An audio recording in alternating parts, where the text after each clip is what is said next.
of A Journey into the Interior of the Earth. Chapter 1. The Professor and His Family. On the 24th of May, 1863, my uncle, Professor Lidenbrock, rushed into his little house, number 19 Königstrasse, one of the oldest streets in the oldest portion of the city of Hamburg. Martha must have concluded that she was very much behindhand, for the dinner had only just been put into the oven. "Well now," said I to myself, "if that most impatient of men is hungry, what a disturbance he will make." "Monsieur Lidenbrock so soon!" cried poor Martha in great alarm, half opening the dining-room door. "Yes, Martha, but very likely the dinner is not half cooked, for it is not yet 2. St. Michael's clock has only just struck 1:30. "Then why has the master come home so soon?" "Perhaps he will tell us that himself." "Here he is, Monsieur Axel. I will run and hide myself while you argue with him." And Martha retreated in safety into her own dominions. I was left alone.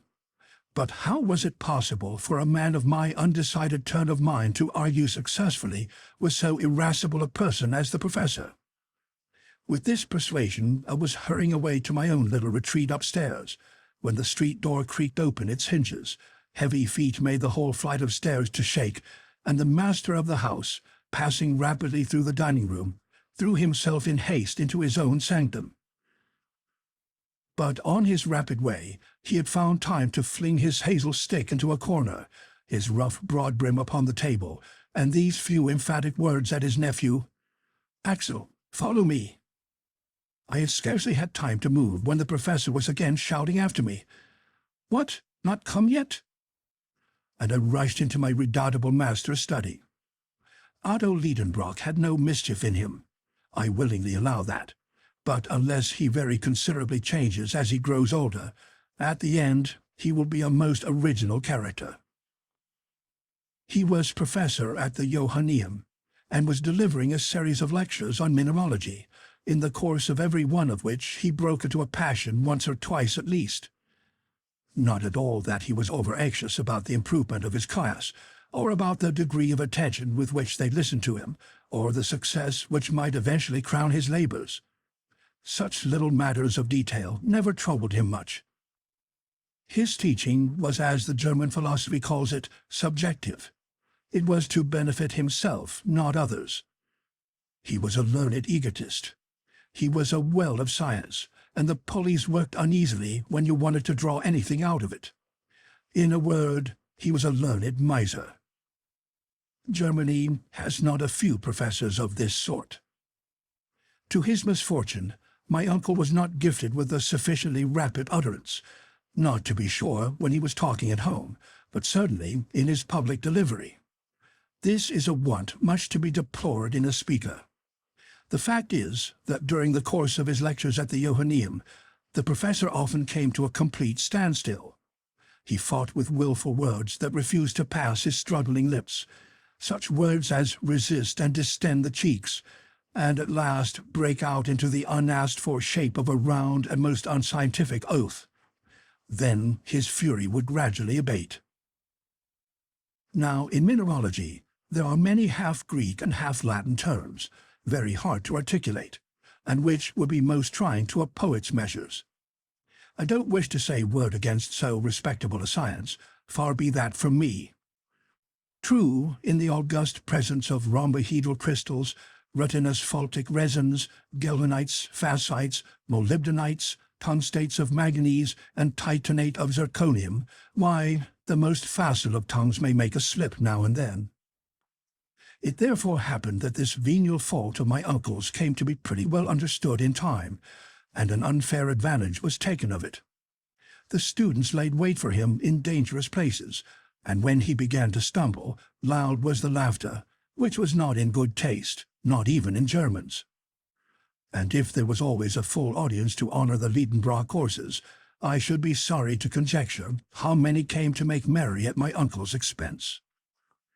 Nevertheless, my good uncle was a man of deep learning, a fact I am most anxious to assert and reassert. Sometimes he might irretrievably injure a specimen by his too great ardor in handling it. But still, he united the genius of a true geologist with the keen eye of the mineralogist. Armed with his hammer, his steel pointer, his magnetic needles, his blowpipe, and his bottle of nitric acid, he was a powerful man of science.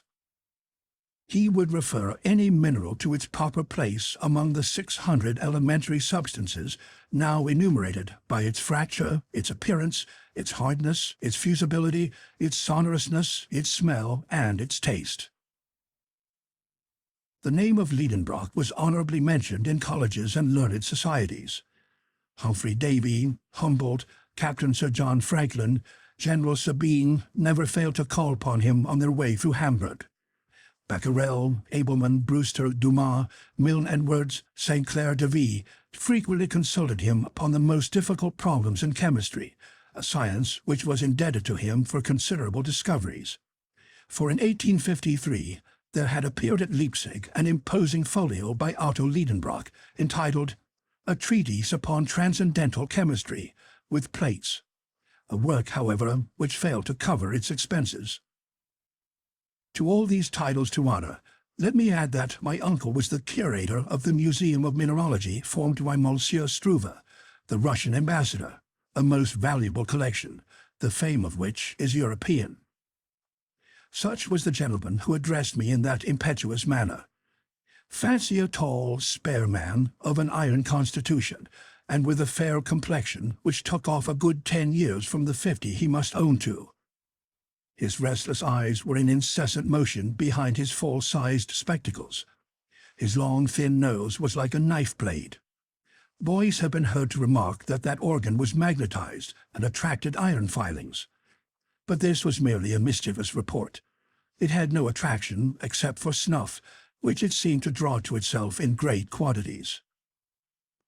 When I have added, to complete my portrait, that my uncle walked by mathematical strides of 1.5 yards, and that in walking he kept his fists firmly closed, a sure sign of an irritable temperament, I think I shall have said enough to disenchant anyone who should by mistake have coveted much of his company.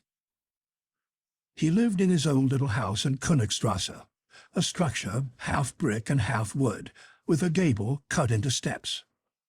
They looked upon one of those winding canals which intersect each other in the middle of the ancient quarter of Hamburg, and which the great fire of 1842 had fortunately spared. It is true that the old house stood slightly off the perpendicular, and bulged out a little towards the street. Its roof sloped a little to one side, like the cap over the left ear of a Tugendborn student. Its lines wanted accuracy, but after all it stood firm, thanks to an old elm which buttressed it in front, and which often in spring sent its young sprays through the window panes. My uncle was tolerably well off for a German professor. The house was his own, and everything in it. The living contents were his goddaughter Grauben, a young Virlandaise of 17, Martha, and myself. As his nephew and an orphan, I became his laboratory assistant. I freely confess that I was exceedingly fond of geology and all its kindred sciences. The blood of a mineralogist was in my veins, and in the midst of my specimens I was always happy. In a word, a man might live happily enough in the little old house in Königstrasse, in spite of the restless impatience of its master, for although he was a little too excitable, he was very fond of me. But the man had no notion how to wait. Nature herself was too slow for him. In April, after he had planted in the terracotta pots outside his window seedling plants of mignonette and convolvulus, he would go out and give them a little pull by their leaves to make them grow faster. In dealing with such a strange individual, there was nothing for it but prompt obedience. I therefore rushed after him. End of Chapter 1.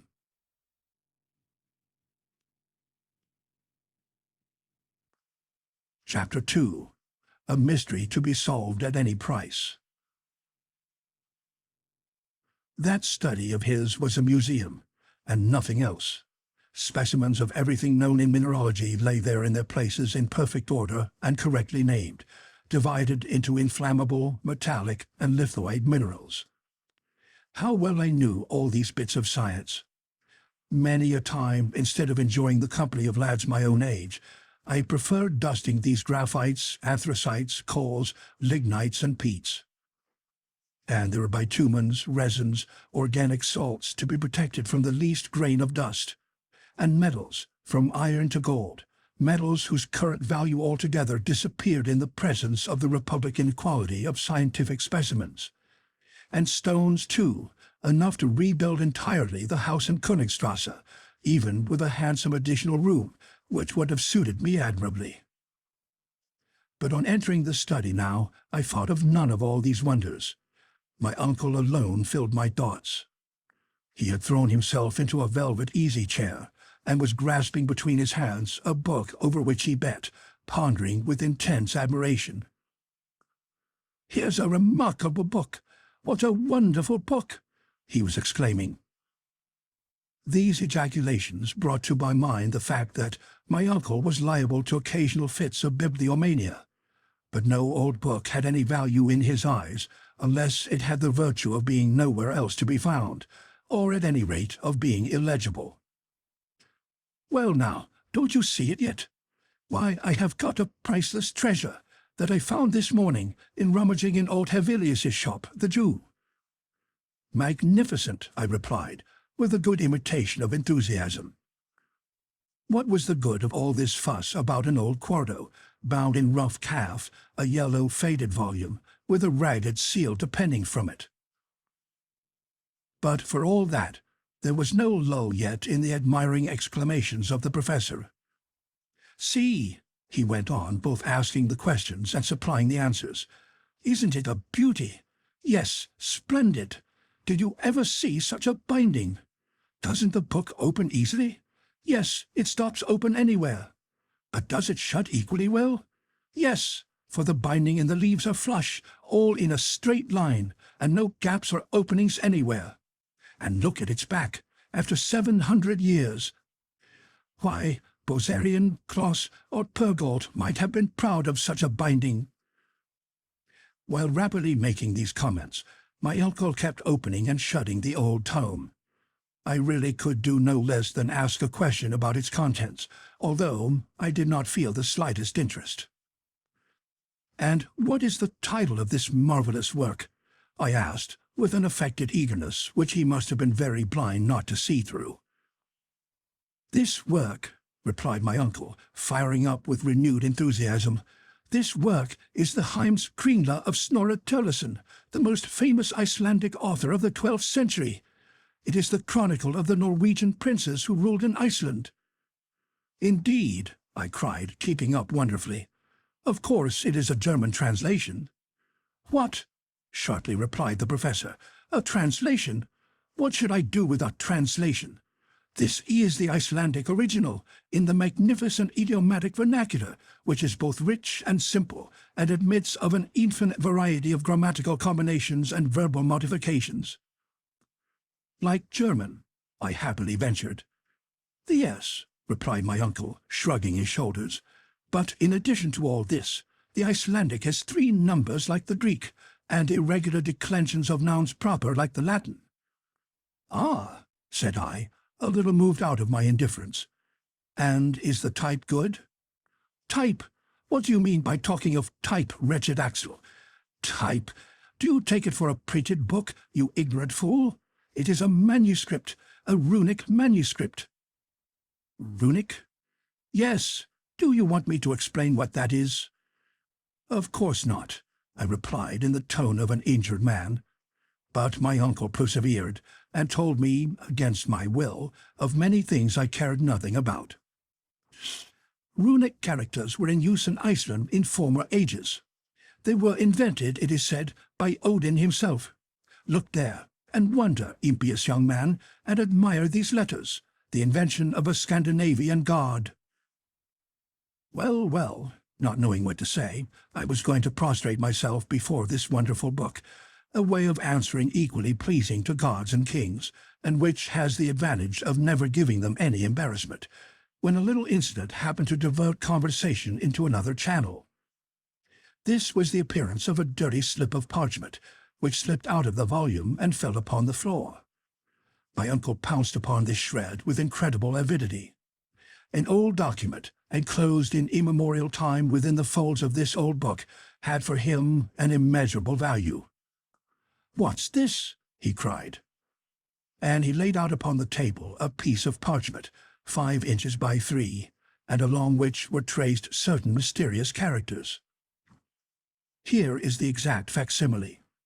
I think it important to let these strange signs be publicly known, for they were the means of drawing on Professor Lidenbrock and his nephew to undertake the most wonderful expedition of the 19th century.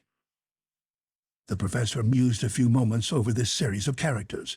Then, raising his spectacles, he pronounced, "These are runic letters. They are exactly like those of the manuscript of Snorre Sturluson. But what on earth is their meaning?"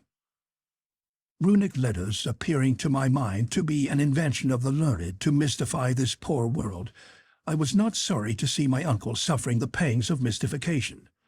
At least, so it seemed to me, judging from his fingers, which were beginning to work with terrible energy. "It is certainly old Icelandic," he muttered between his teeth. And Professor Lidenbrock must have known, for he was acknowledged to be quite a polyglot. Not that he could speak fluently in the 2,000 languages and 12,000 dialects which are spoken on the earth, but he knew at least his share of them. So he was going, in the presence of this difficulty, to give way to all the impetuosity of his character, and I was preparing for a violent outbreak, when 2 o'clock struck by the little timepiece over the fireplace. At that moment our good housekeeper Martha opened the study door, saying, "Dinner is ready." I'm afraid he set that soup to where it would boil away to nothing, and Martha took to her heels for safety. I followed her, and hardly knowing how I got there, I found myself seated in my usual place. I waited a few minutes. No professor came. Never within my remembrance had he missed the important ceremonial of dinner. And yet what a good dinner it was! There was parsley soup, an omelette of ham garnished with spiced sorrel, a fillet of veal with compote of prunes, for dessert crystallized fruit, the whole washed down with sweet moselle. All this my uncle was going to sacrifice to a bit of old parchment. As an affectionate and attentive nephew, I considered it my duty to eat for him as well as for myself, which I did conscientiously. "I have never known such a thing," said Martha. "Monsieur Lidenbrock is not at table." "Who could have believed it?" I said with my mouth full. "Something serious is going to happen," said the servant, shaking her head. My opinion was that nothing more serious would happen than an awful scene when my uncle should have discovered that his dinner was devoured. I had come to the last of the fruit when a very loud voice tore me away from the pleasures of my dessert. With one spring, I bounded out of the dining room into the study. End of Chapter 2.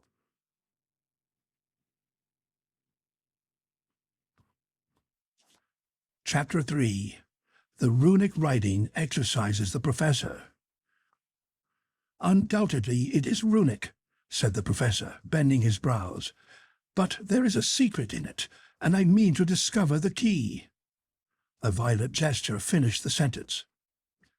"Sit there," he added, holding out his fist towards the table. "Sit there and write." I was seated in a trice. "Now I will dictate to you every letter of our alphabet which corresponds with each of these Icelandic characters. We will see what that will give us. But, by St. Michael, if you should dare to deceive me—" The dictation commenced. I did my best. Every letter was given me one after the other, with the following remarkable result: MMRNLLS, S Ravel Sec Ide, SGTSSMF, VNTEIEF, Neardkey KT SAMN, Atrates, Soudern, M Tenael, NVECT, RRILSA, Atsar, NVCRC, IEAGS, CCRMI, EEVTVI, for antiv, DT, IAC, Osebo, KDI. When this work was ended, my uncle tore the paper from me and examined it attentively for a long time. "What does it all mean?" he kept repeating mechanically. Upon my honor, I could not have enlightened him. Besides, he did not ask me, and he went on talking to himself. "This is what is called a cryptogram, or cipher," he said, "in which letters are purposely thrown in confusion, which, if properly arranged, would reveal their sense. Only think that under this jargon there may lie concealed the clue to some great discovery." As for me, I was of opinion that there was nothing at all in it, though of course I took care not to say so. Then the professor took the book and the parchment and diligently compared them together. "These two writings are not by the same hand," he said. "The cipher is of later date than the book, an undoubted proof of which I see in a moment. The first letter is a double M, a letter which is not to be found in Turleson's book, and which was only added to the alphabet in the 14th century. Therefore, there are 200 years between the manuscript and the document." I admitted that this was a strictly logical conclusion. "I am therefore led to imagine," continued my uncle, "that some possessor of this book wrote these mysterious letters. But who was that possessor? Is his name nowhere to be found in the manuscript?" My uncle raised his spectacles, took up a strong lens, and carefully examined the blank pages of the book. On the front of the second, the title page, he noticed a sort of stain which looked like an ink blot. But in looking at it very closely, he thought he could distinguish some half-effaced letters. My uncle at once fastened upon this as the center of interest, and he labored at that blot, until, by the help of his microscope, he ended by making out the following runic characters, which he read without difficulty. "Arne Saknussemm!" he cried in triumph. "Why, that is the name of another Icelander, a savant of the 16th century, a celebrated alchemist." I gazed at my uncle with satisfactory admiration. "Those alchemists," he resumed, "Avicenna, Bacon, Lully, Paracelsus, were the real and only savants of their time. They made discoveries at which we are astonished. Has not this Saknussemm concealed under his cryptogram some surprising invention? It is so. It must be so." The professor's imagination took fire at this hypothesis. "No doubt," I ventured to reply. "But what interest would he have in thus hiding so marvelous a discovery?" Why, how can I tell? Did not Galileo do the same by Saturn? We shall see. I will get at the secret of this document, and I will neither sleep nor eat until I have found it out." My comment on this was a half-suppressed, "Oh." "Nor you either, Axel," he added. "The deuce," said I to myself. "Then it is lucky I have eaten 2 dinners today. First of all, we must find out the key to this cipher. That cannot be difficult."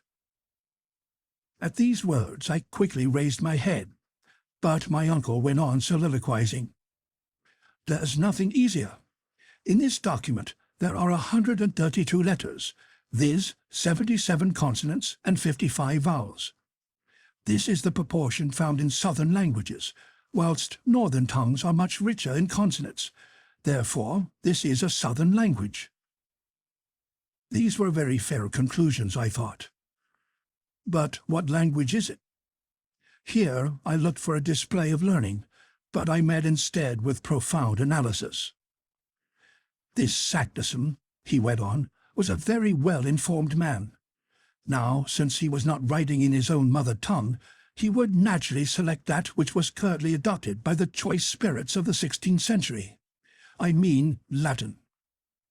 If I am mistaken, I can but try Spanish, French, Italian, Greek, or Hebrew. But the savants of the 16th century generally wrote in Latin.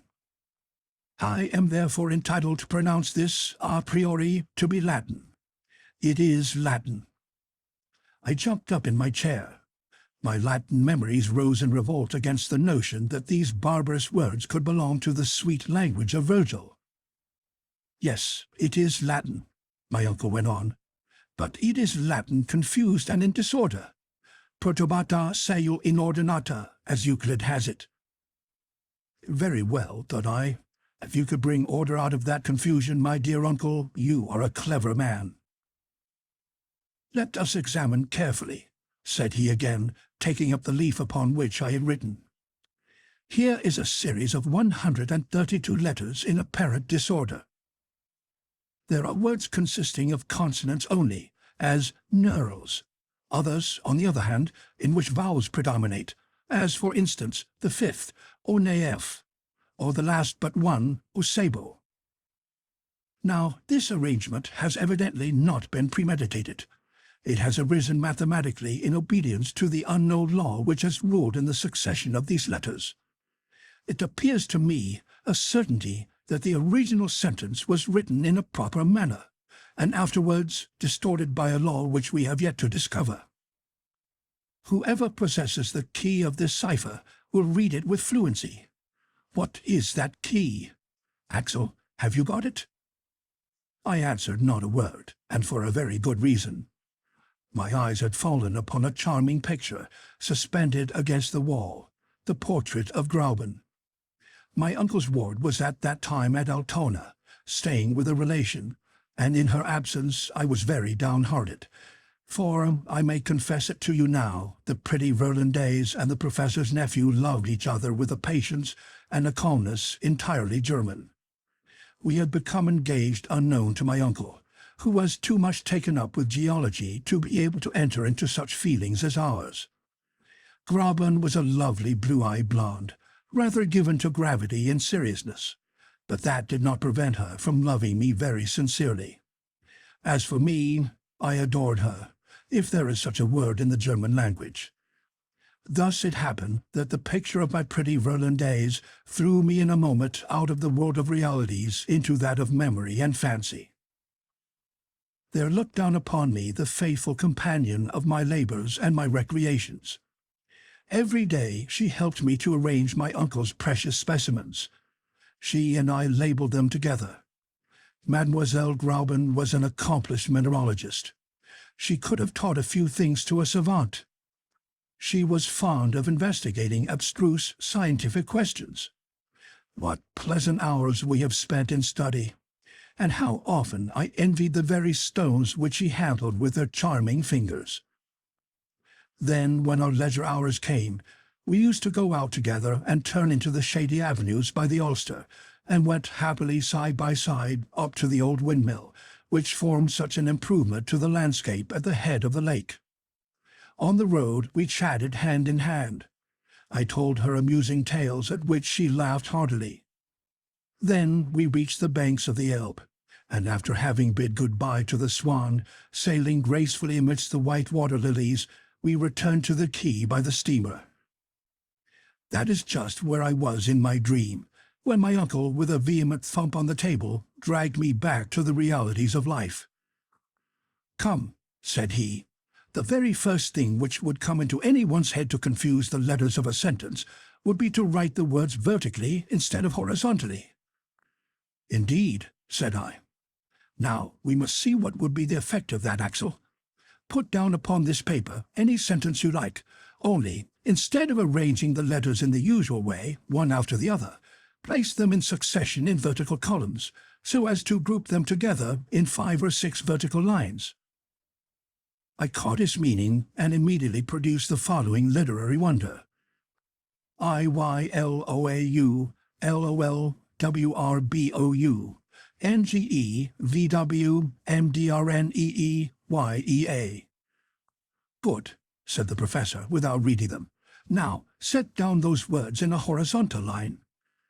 I obeyed, and with this result: I allow lalverb au ng vermudern ia. "Excellent," said my uncle, taking the paper hastily out of my hands. This begins to look just like an ancient document. The vowels and the consonants are grouped together in equal disorder. There are even capitals in the middle of words, and commas too, just as in Saknussemm's parchment.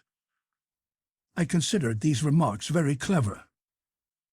"Now," said my uncle, looking straight at me, "to read the sentence which you have just written, and with which I am wholly unacquainted, I shall only have to take the first letter of each word, then the second, the third, and so forth." And my uncle, to his great astonishment and my much greater, read, "I love you well, my own dear Grauben." "Hollo!" cried the professor. Yes, indeed, without knowing what I was about, like an awkward and unlucky lover, I had compromised myself by writing this unfortunate sentence. "Aha! You are in love with Grauben," he said, with the right look for a guardian. "Yes, no," I stammered.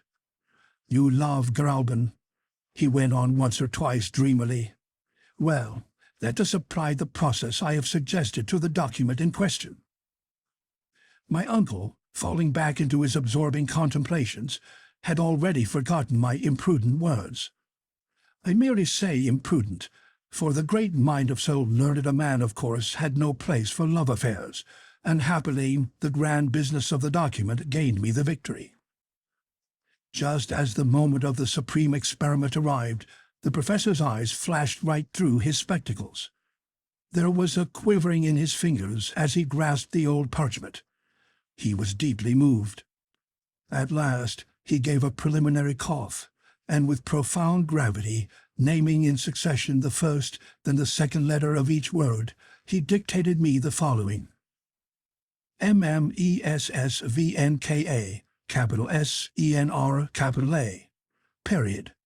ICEFDO, capital K, period, SEG, NITTAMVRTN, ECERT comma, ROTAISADVA, comma, EDNECSED, SADNE, LACARTNIIILV, capital I, SIRATRAC, capital SARBMVTABILE, DMEK, MERETARC, SILVCO, capital I, SLEFFEN, capital S, N, capital I, period. I confess I felt considerably excited in coming to the end. These letters named, one at a time, had carried no sense to my mind. I therefore waited for the professor with great pomp to unfold the magnificent but hidden Latin of this mysterious phrase. But who could have foretold the result? A violent thump made the furniture rattle and spilt some ink, and my pen dropped from between my fingers. "That's not it!" cried my uncle. "There's no sense in it." Then, darting out like a shot, bowling downstairs like an avalanche, he rushed into the Königstrasse and fled. End of Chapter 3.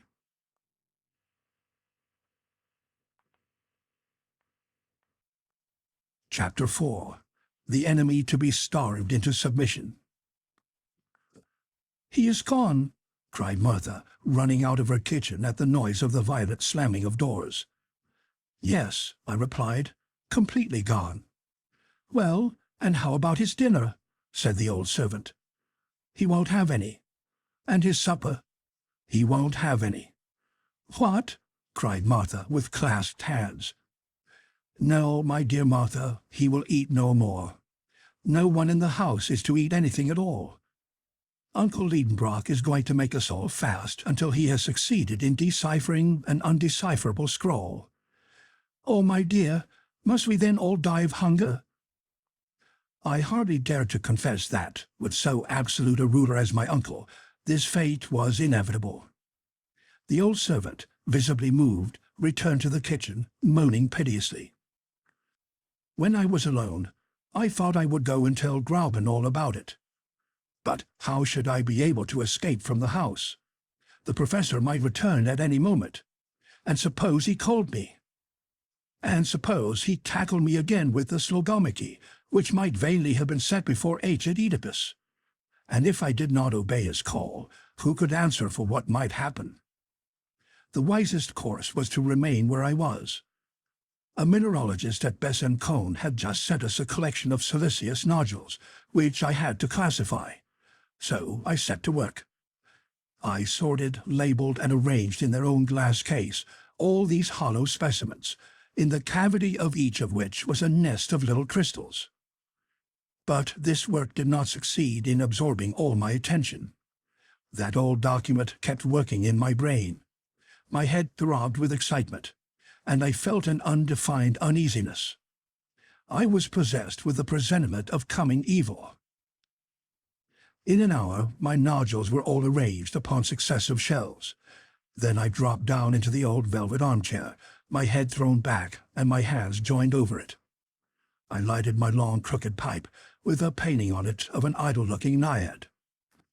Then I amused myself watching the process of the conversion of the tobacco into carbon, which was by slow degrees making my naiad into a negress. Now and then I listened to hear whether a well-known step was on the stairs. No. Where could my uncle be at that moment? I fancied him running under the noble trees which lined the road to Altona, gesticulating, making shots with his cane, thrashing the long grass, cutting the heads off the thistles, and disturbing the contemplative storks in their peaceful solitude. Would he return in triumph or in discouragement? Which would get the upper hand, he or the secret? I was thus asking myself questions, and mechanically taking between my fingers the sheet of paper mysteriously disfigured with the incomprehensible succession of letters I had written down. And I repeated to myself, what does it all mean? I sought to group the letters as to form words. Quite impossible. When I put them together by 2s, 3s, 5s, or 6s, nothing came of it but nonsense. To be sure, the 14th, 15th, and 16th letters made the English word ice. The 83rd and 2 following made sur, and in the midst of the document, in the 2nd and 3rd lines, I observed the words rots, mutable, ira, net, atra. Come now, I thought, these words seem to justify my uncle's view about the language of the document. In the 4th line appeared the word leuco, which means a sacred wood. It is true that in the 3rd line was the word tablet, which looked like Hebrew, and in the last the purely French words mer, arc, mir. All this was enough to drive a poor fellow crazy. 4 different languages in this ridiculous sentence. What connection could there possibly be between such words as ice, sir, anger, cruel, sacred wood, changeable, mother, bow, and sea? The first and the last might have something to do with each other. It was not at all surprising that in a document written in Iceland there should be mention of a sea of ice. But it was quite another thing to get to the end of this cryptogram with so small a clue. So I was struggling with an insurmountable difficulty. My brain got heated, my eyes watered over that sheet of paper. Its 132 letters seemed to flutter and fly around me, like those motes of mingled light and darkness which float in the air around the head when the blood is rushing upwards with undue violence. I was prey to a kind of hallucination. I was stifling. I wanted air. Unconsciously, I fanned myself with the bit of paper, the back and front of which successively came before my eyes. What was my surprise when, in one of those rapid revolutions, at the moment when the back was turned to me, I thought I caught sight of the Latin words craterem terrestre in others. A sudden light burst in upon me. These hints alone gave me the first glimpse of the truth. I had discovered the key to the cipher. To read the document, it would not even be necessary to read it through the paper. Such as it was, just such as it had been dictated to me, so it might be spelt out with ease. All those ingenious professorial combinations were coming right. He was right as to the arrangement of the letters. He was right as to the language. He had been within a hair's breadth of reading this Latin document from end to end, but that hair's breadth chance had given it to me. You may be sure I felt stirred up. My eyes were dim, I could scarcely see. I laid the paper upon the table. At a glance I could tell the whole secret. At last I became more calm. I made a wise resolve to walk twice round the room quietly and settle my nerves, and then I returned into the deep gulf of the huge armchair. "Now I'll read it," I cried, after having well distended my lungs with air. I leaned over the table. I laid my fingers successively upon every letter, and, without a pause, without one moment's hesitation, I read off the whole sentence aloud. Stupefaction, terror, I sat overwhelmed as if with a sudden deadly blow. What? That which I read had actually really been done. A mortal man had had the audacity to penetrate. "Ah," I cried, springing up. But no, no, my uncle shall never know it. He would insist upon doing it too. He would want to know all about it. Ropes could not hold him, such a determined geologist as he is. He would start, he would, in spite of everything and everybody, and he would take me with him, and we should never get back.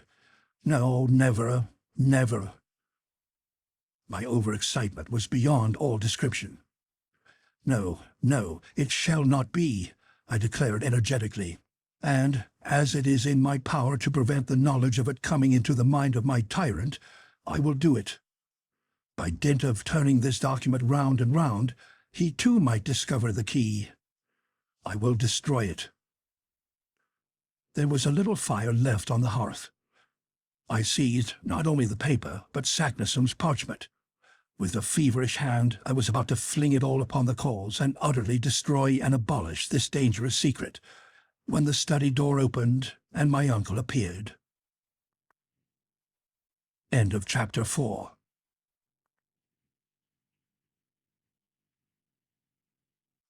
Chapter 5. Famine, then victory, followed by dismay. I had only just time to replace the unfortunate document upon the table. Professor Lidenbrock seemed to be greatly abstracted. The ruling thought gave him no rest. Evidently, he had gone deeply into the matter, analytically and with profound scrutiny. He had brought all the resources of his mind to bear upon it during his walk, and he had come back to apply some new combination. He sat in his armchair, and pen in hand he began what looked very much like algebraic formula. I followed with my eyes his trembling hands. I took count of every movement. Might not some unhoped-for result come of it? I trembled, too, very unnecessarily, since the true key was in my hands, and no other would open the secret. For 3 long hours my uncle worked on without a word, without lifting his head. Rubbing out, beginning again, then rubbing out again, and so on 100 times. I knew very well that if he succeeded in setting down these letters in every possible relative position, the sentence would come out. But I knew also that 20 letters alone could form 2 quintillions, 432 quadrillions, 902 trillions, 8 billions, 176,640,000 combinations. Now here were 132 letters in this sentence, and these 132 letters would give a number of different sentences, each made up of at least 133 figures, a number which passed far beyond all calculation or conception. So I felt reassured as far as regarded this heroic method of solving the difficulty. But time was passing away. Night came on. The street noises ceased. My uncle, bending over his task, noticed nothing, not even Martha half opening the door. He heard not a sound, not even that excellent woman saying, "Will not monsieur take any supper tonight?" And poor Martha had to go away unanswered. As for me, after long resistance, I was overcome by sleep, and fell off at the end of the sofa, while Uncle Lidenbrock went on calculating and rubbing out his calculations. When I awoke next morning, that indefatigable worker was still at his post. His red eyes, his pale complexion, his hair tangled between his feverish fingers, The red spots on his cheeks revealed his desperate struggle with impossibilities, and the weariness of spirit, the mental wrestlings he must have undergone all through that unhappy night. To tell the plain truth, I pitied him. In spite of the reproaches which I considered I had a right to lay upon him, a certain feeling of compassion was beginning to gain upon me. The poor man was so entirely taken up with his one idea that he had even forgotten how to get angry. All the strength of his feelings was concentrated upon one point alone, and as their usual vent was closed, it was to be feared lest extreme tension should give rise to an explosion sooner or later. I might with a word have loosened the screw of the steel vice that was crushing his brain, but that word I would not speak. Yet I was not an ill-natured fellow. Why was I dumb at such a crisis? Why so insensible to my uncle's interests? No, no, I repeated, I shall not speak. He would insist upon going. Nothing on earth could stop him. His imagination is a volcano, and to do that which other geologists have never done, he would risk his life. I will preserve silence. I will keep the secret which mere chance has revealed to me. To discover it would be to kill Professor Lidenbrock. Let him find it out himself if he can. I will never have it laid to my door that I led him to his destruction. Having formed this resolution, I folded my arms and waited. But I had not reckoned upon one little incident which turned up a few hours after. When our good Martha wanted to go to market, she found the door locked. The big key was gone. Who could have taken it out?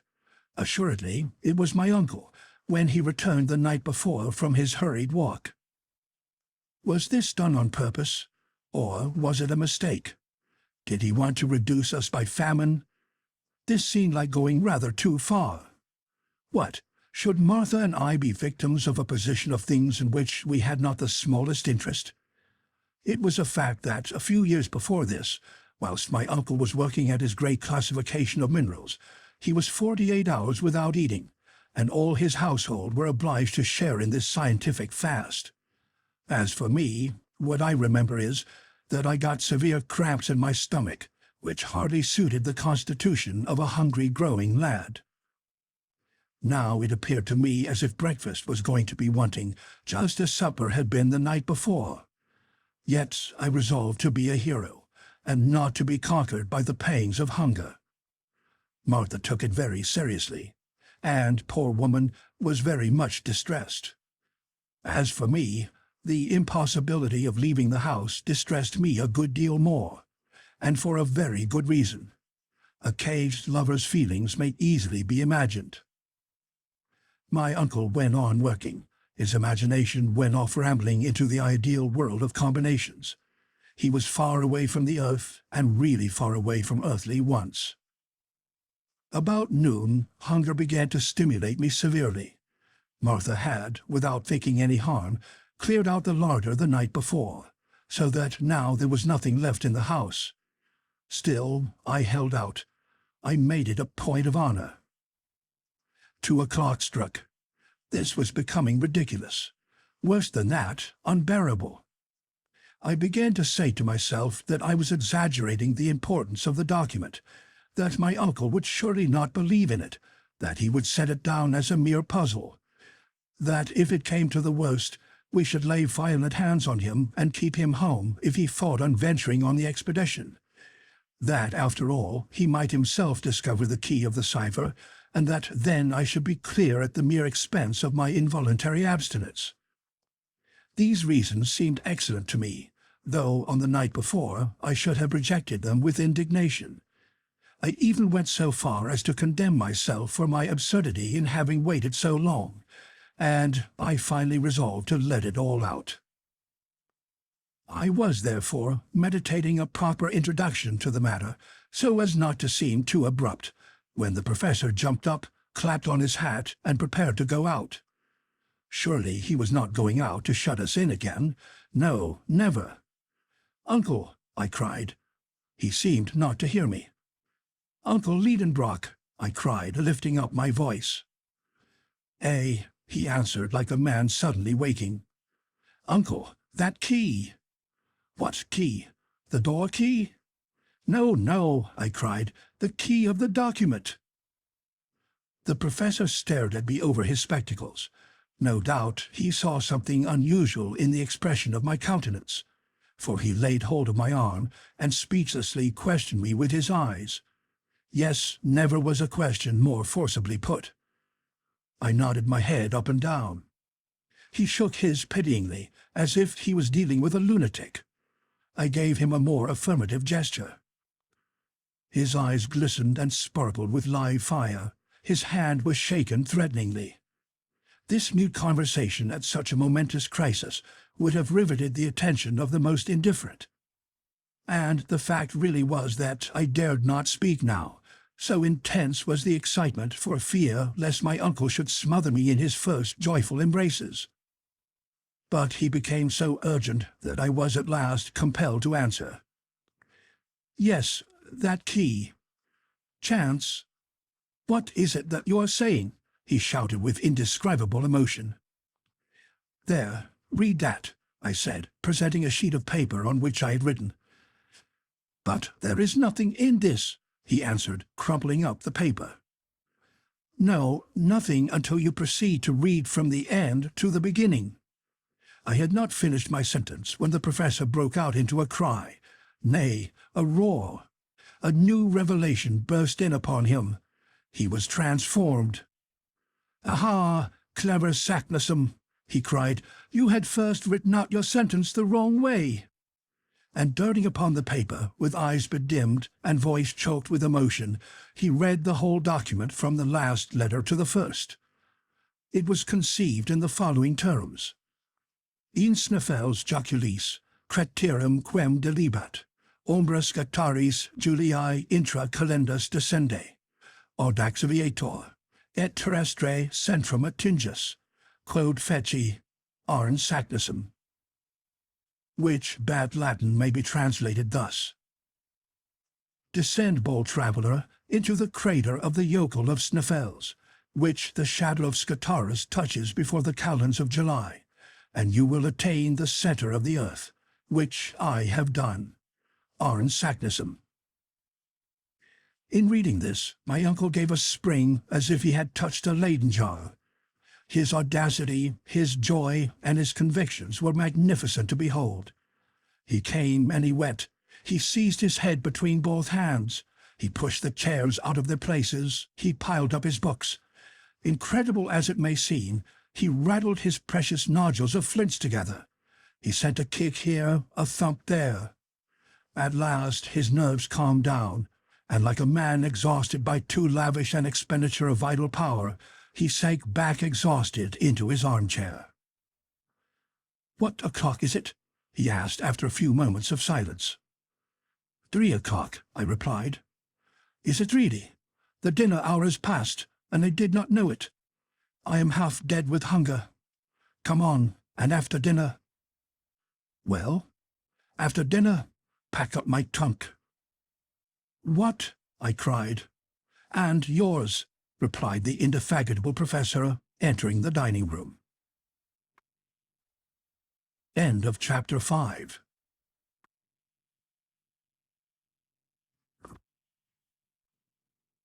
Chapter 6. Exciting discussions about an unparalleled enterprise. At these words a cold shiver ran through me. Yet I controlled myself. I even resolved to put a good face upon it. Scientific arguments alone could have any weight with Professor Lidenbrock. Now there were good ones against the practicability of such a journey. Penetrate to the centre of the earth? What nonsense! But I kept my dialectic battery in reserve for a suitable opportunity, and I interested myself in the prospect of my dinner, which was not yet forthcoming. It is no use to tell of the rage and imprecations of my uncle before the empty table. Explanations were given.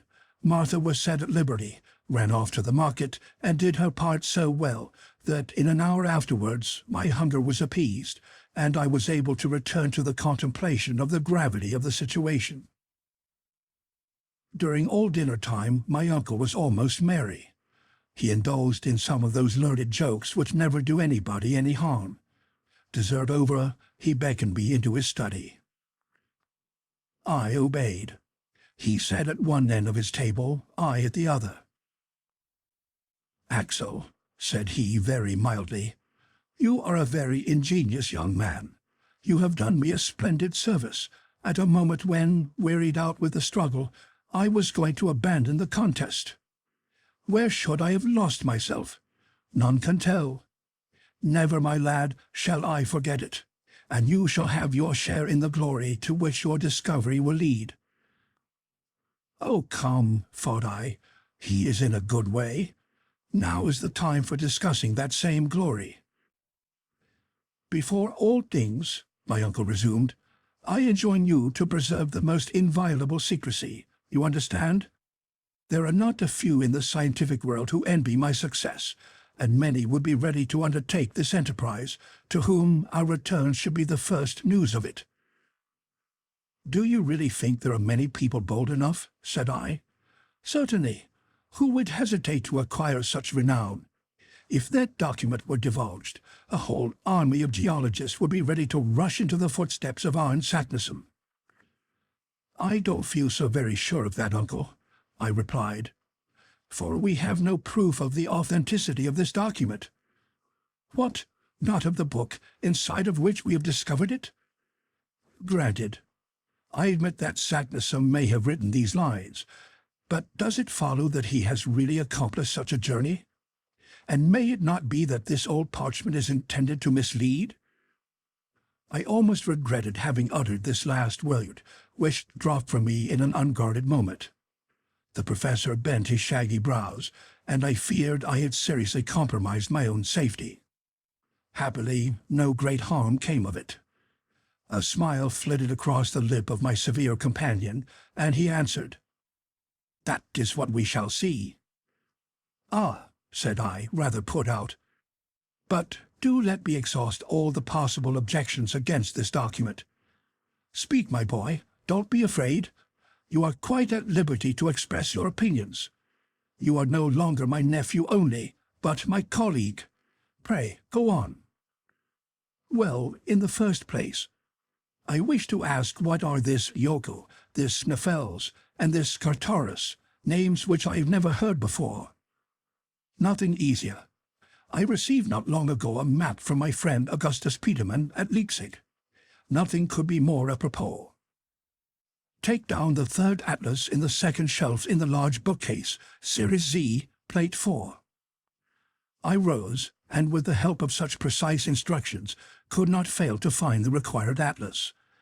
My uncle opened it and said, "Here is one of the best maps of Iceland, that of Henderson, and I believe this will solve the worst of our difficulties." I bent over the map.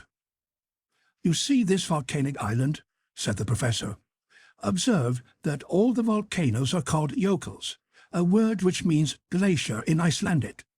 And under the high latitude of Iceland, nearly all the active volcanoes discharge through beds of ice. Hence, this term of jökull is applied to all the eruptive mountains in Iceland." "Very good," said I. "But what of Snæfellsjökull?" I was hoping that this question would be unanswerable, but I was mistaken. My uncle replied, "Follow my finger along the west coast of Iceland. Do you see Reykjavik, the capital? You do. Well, ascend the innumerable fjords that indent those sea-beaten shores, and stop at the 65th degree of latitude. What do you see there?" "I see a peninsula looking like a thigh bone with the knee bone at the end of it." "A very fair comparison, my lad. Now, do you see anything upon that knee bone?" "Yes, a mountain rising out of the sea." "Right. That is Snæfell." "That's Snæfell?" "It is. It is a mountain 5,000 feet high, one of the most remarkable in the world, if its crater leads down to the center of the earth." "But that is impossible," I said, shrugging my shoulders, and disgusted at such a ridiculous supposition. "The impossible?" said the professor severely. "And why, pray?" "Because This crater is evidently filled with lava and burning rocks, and therefore— But suppose it is an extinct volcano. Extinct? Yes. The number of active volcanoes on the surface of the globe is at the present time only about 300, but there is a very much larger number of extinct ones. Now, Snæfell is one of these. Since historic times, there has been but one eruption of this mountain, that of 1219. From that time, it has quieted down more and more, and now it is no longer reckoned among active volcanoes. To such positive statements I could make no reply. I therefore took refuge in other dark passages of the document. What is the meaning of this word Skartaris, and what have the calends of July to do with it? My uncle took a few minutes to consider. For one short moment I felt a ray of hope, speedily to be extinguished, for soon he answered thus: "What is darkness to you is light to me." This proves the ingenious care with which Saknussemm guarded and defined his discovery. Snæfell, has several craters. It was therefore necessary to point out which of these leads to the center of the globe. What did the Icelandic sage do? He observed that at the approach of the calends of July, that is to say, in the last days of June, one of the peaks, called Skartaris, flung its shadow down the mouth of that particular crater, and he committed that fact to his document. Could there possibly have been a more exact guide? As soon as we have arrived at the summit of Snæfell, we shall have no hesitation as to the proper road to take. Decidedly, my uncle had answered every one of my objections. I saw that his position on the old parchment was impregnable. I therefore ceased to press him upon that part of the subject, and as above all things he must be convinced, I passed on to scientific objections, which, in my opinion, were far more serious. "Well then," I said, "I am forced to admit that Saknussemm's sentence is clear and leaves no room for doubt. I will even allow that the document bears every mark and evidence of authenticity. That learned philosopher did get to the bottom of Snæfell's. He has seen the shadow of Skartaris touch the edge of the crater before the calends of July. He may even have heard the legendary stories told in his day about that crater reaching to the center of the world. But as for reaching it himself, as for performing the journey and returning, if he ever went, I say no. He never did that." "Now for your reason," said my uncle ironically. "All the theories of science demonstrate such a feat to be impracticable." "The theories say that, do they?" replied the professor, in the tone of a meek disciple. "Oh, unpleasant theories! How the theories will hinder us, won't they?"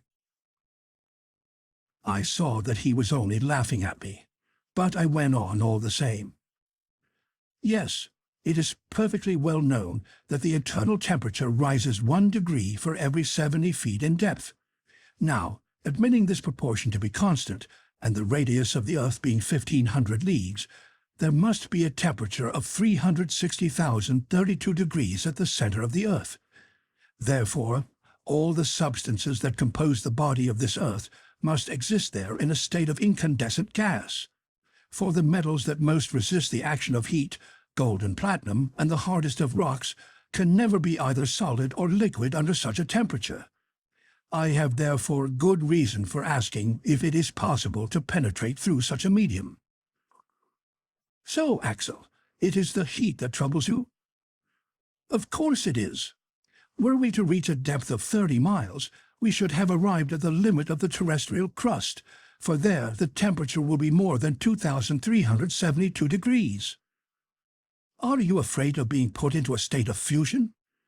"I will leave you to decide that question," I answered rather sullenly. "This is my decision," replied Professor Lidenbrock, putting on one of his grandest airs.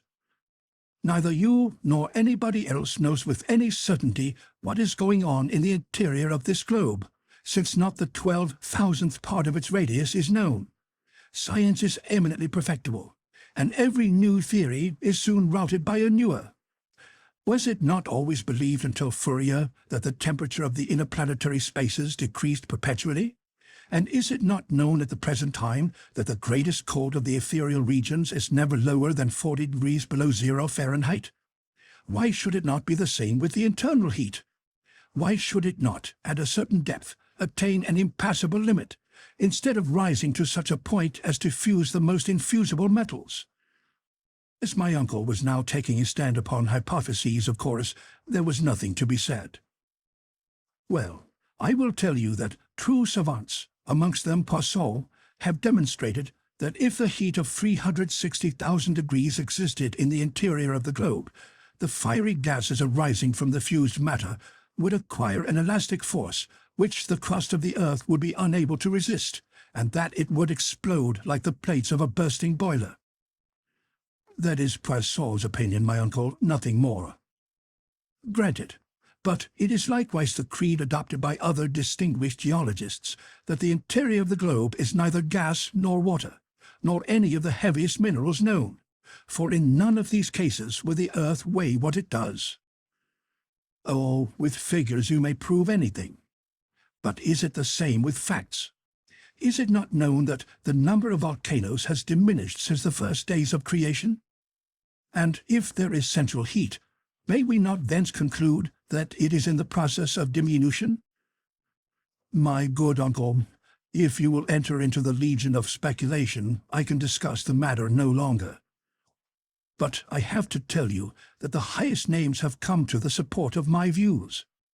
Do you remember a visit paid to me by the celebrated chemist Humphrey Davy in 1825? Not at all, for I was not born until 19 years afterwards. Well, Humphrey Davy did call upon me on his way through Hamburg. We were long engaged in discussing, amongst other problems, the hypothesis of the liquid structure of the terrestrial nucleus. We were agreed that it could not be in a liquid state, for a reason which science has never been able to confute. What is that reason? I said, rather astonished.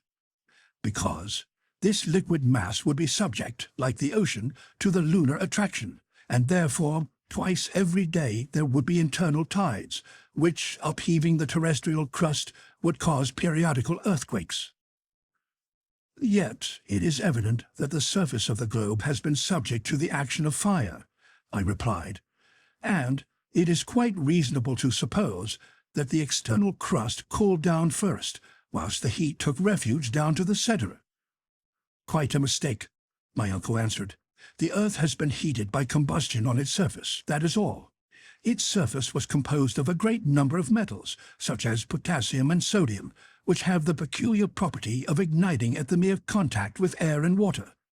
These metals kindled when the atmospheric vapours fell in rain upon the soil, and by, when the waters penetrated into the fissures of the crust of the earth, they broke out into fresh combustion with explosions and eruptions. Such was the cause of the numerous volcanoes at the origin of the earth. Upon my word, this is a very clever hypothesis, I exclaimed, inspired rather of myself, and which Humphrey Davy demonstrated to me by a simple experiment. He formed a small ball of the metals which I have named, and which was a very fair representation of our globe. Whenever he caused a fine dew of rain to fall upon its surface, it heaved up into little monticules.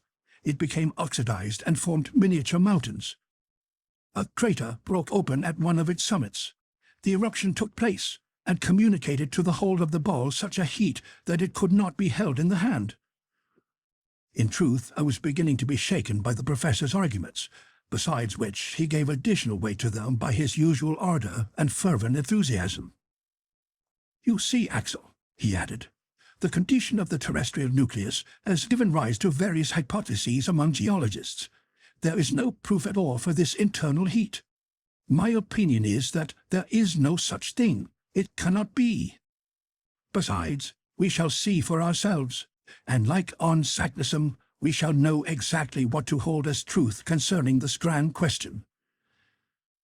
Very well, we shall see, I replied, feeling myself carried off by his contagious enthusiasm. Yes, we shall see. That is, if it is possible to see anything there. And why not? May we not depend upon electric phenomena to give us light? May we not even expect light from the atmosphere, the pressure of which may render it luminous as we approach the centre? Yes, yes, said I. That is possible too. It is certain, exclaimed my uncle in a tone of triumph. But silence, do you hear me? Silence upon the whole subject, and let no one get before us in this design of discovering the centre of the earth. End of chapter 6.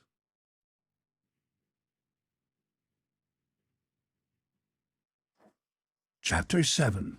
A Woman's Courage. Thus ended this memorable séance. That conversation threw me into a fever.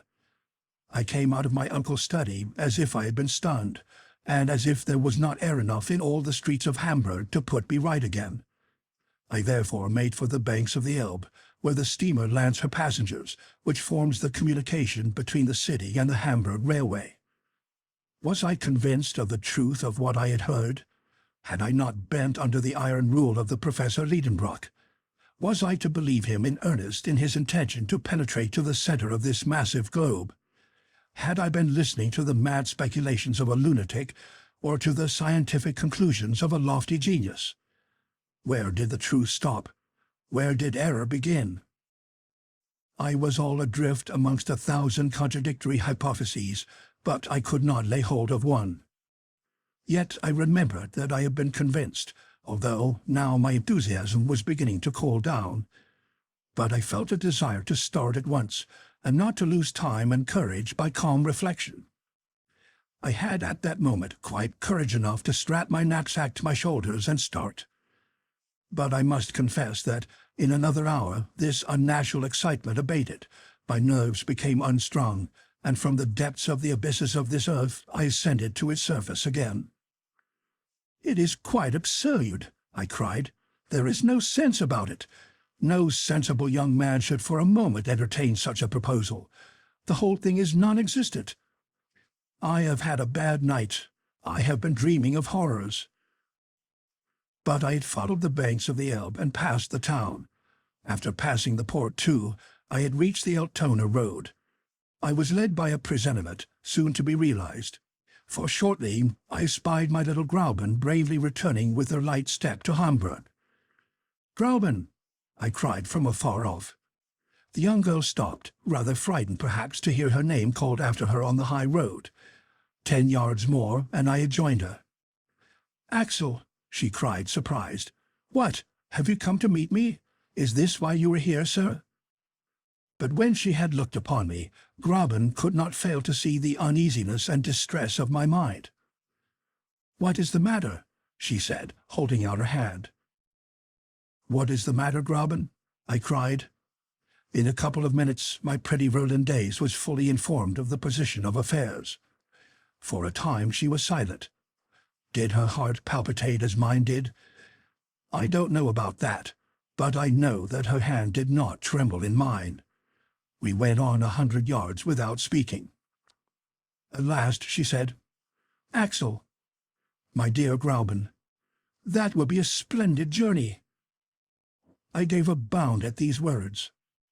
"Yes, Axel, a journey worthy of the nephew of a savant. It is a good thing for a man to be distinguished by some great enterprise." "What, Grauben? Won't you dissuade me from such an undertaking?" "No, my dear Axel, and I would willingly go with you, but that a poor girl would only be in your way." "Is that quite true?" "It is true." Ah, women and young girls, how incomprehensible are your feminine hearts! When you are not the timidest, you are the bravest of creatures. Reason has nothing to do with your actions. What, did this child encourage me in such an expedition? Would she not be afraid to join it herself? And she was driving me to do it, one whom she loved. I was disconcerted, and, if I must tell the whole truth, I was ashamed. Grauben, we will see whether you will say the same thing tomorrow. Tomorrow, dear Axel, I will say what I say today. Grauben and I, hand in hand, but in silence, pursued our way. The emotions of that day were breaking my heart. After all, I thought, the calends of July are a long way off, and between this and then many things may take place which will cure my uncle of his desire to travel underground. It was night when we arrived at the house in Königstrasse. I expected to find all quiet there, my uncle in bed, as was his custom, and Martha giving her last touches with the feather brush. But I had not taken into account the professor's impatience. I found him shouting and working himself up amidst a crowd of porters and messengers, who were all depositing various loads in the passage. Our old servant was at her wit's end. "Come, Axel, come, you miserable wretch," my uncle cried from as far off as we could see. "Your boxes are not packed, and my papers are not arranged. Where's the key of my carpet-bag, and what have you done with my gaiters?" I stood thunderstruck. My voice failed. Scarcely could my lips utter the words, "Are we really going?" "Of course, you unhappy boy. Could I have dreamed that you would have gone out for a walk instead of hurrying your preparations forward?" "Are we to go?" I asked again, with sinking hopes. "Yes, the day after tomorrow, early." I could hear no more. I fled for refuge into my own little room. All hope was now at an end. My uncle had been all the morning making purchases of a part of the tools and apparatus required for this desperate undertaking. The passage was encumbered with rope ladders, knotted cords, torches, flasks, grappling irons, alpenstocks, pickaxes, iron-shod sticks, enough to load 10 men. I spent an awful night. Next morning I was called early. I had quite decided I would not open the door. But how was I to resist the sweet voice which was always music to my ears, saying, "My dear Axel"? I came out of my room. I thought my pale countenance and my red and sleepless eyes would work upon Gräuben's sympathies and change her mind. "Ah, my dear Axel," she said, "I see you are better. A night's rest has done you good." "Done me good?" I exclaimed. I rushed to the glass. Well, in fact, I did look better than I had expected. I could hardly believe my own eyes. "Axel," she said, "I have had a long talk with my guardian. He is a bold philosopher, a man of immense courage, and you must remember that his blood flows in your veins. He has confided to me his plans, his hopes, and why and how he hopes to attain his object. He will no doubt succeed. My dear Axel, it is a grand thing to devote yourself to science. What honor will fall upon Herr Lidenbrock, and so be reflected upon his companion? When you return, Axel, you will be a man, his equal, free to speak and to act independently, and free to—" The dear girl only finished the sentence by blushing. Her words revived me. Yet I refused to believe we should start. I drew Gräuben into the professor's study. "Uncle, is it true that we are to go? Why do you doubt?" "Well, I do doubt," I said, not to vex him. "But I ask, what need is there to hurry? Time, flying with irreparable rapidity. But it is only the 16th May, and until the end of June. What, you monument of ignorance, do you think you can get to Iceland in a couple of days? If you had not deserted me like a fool, I should have taken you to the Copenhagen office, to Liffender and Company, and you would have learned then that there is only one trip every month from Copenhagen to Reykjavik, on the 22nd. Well, if we waited for the 22nd June, we should be too late to see the shadow of Skartaris touch the crater of Snæfellsjökull. Therefore, we must get to Copenhagen as fast as we can to secure our passage. Go and pack up." There was no reply to this. I went to my room. Gräuben followed me. She undertook to pack up all the things necessary for my voyage. She was no more moved than if I had been starting for a little trip to Lübeck or Heligoland. Her little hands moved without haste. She talked quietly. She supplied me with sensible reasons for our expedition. She delighted me, and yet I was angry with her. Now and then I felt I ought to break out into a passion, but she took no notice and went on her way as methodically as ever. Finally, the last strap was buckled. I came downstairs.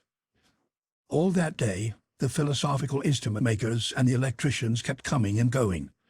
Martha was distracted. "Is Master mad?" she asked. I nodded my head. "And is he going to take you with him?" I nodded again. "Where to?" I pointed with my finger downward. Down into the cellar? Cried the old servant.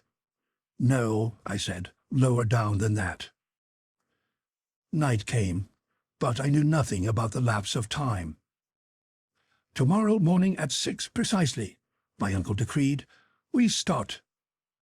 At 10 o'clock I fell upon my bed, a dead lump of inert matter. All through the night terror had hold of me. I spent it dreaming of abysses. I was a prey to delirium.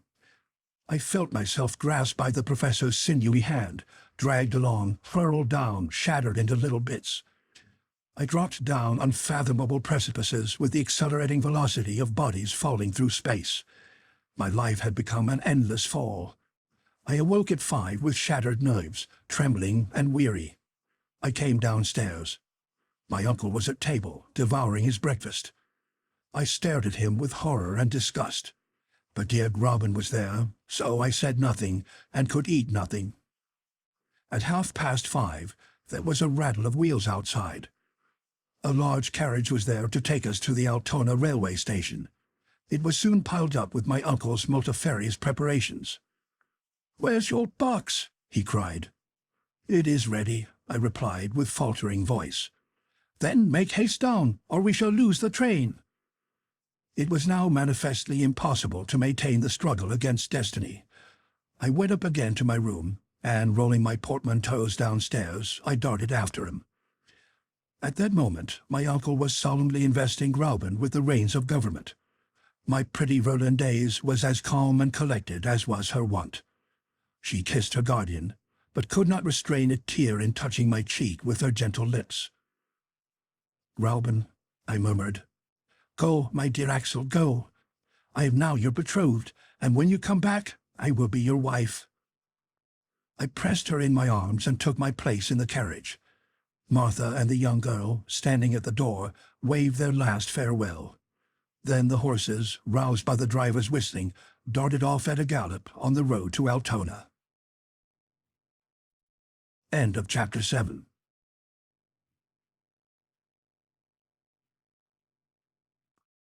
Chapter 8.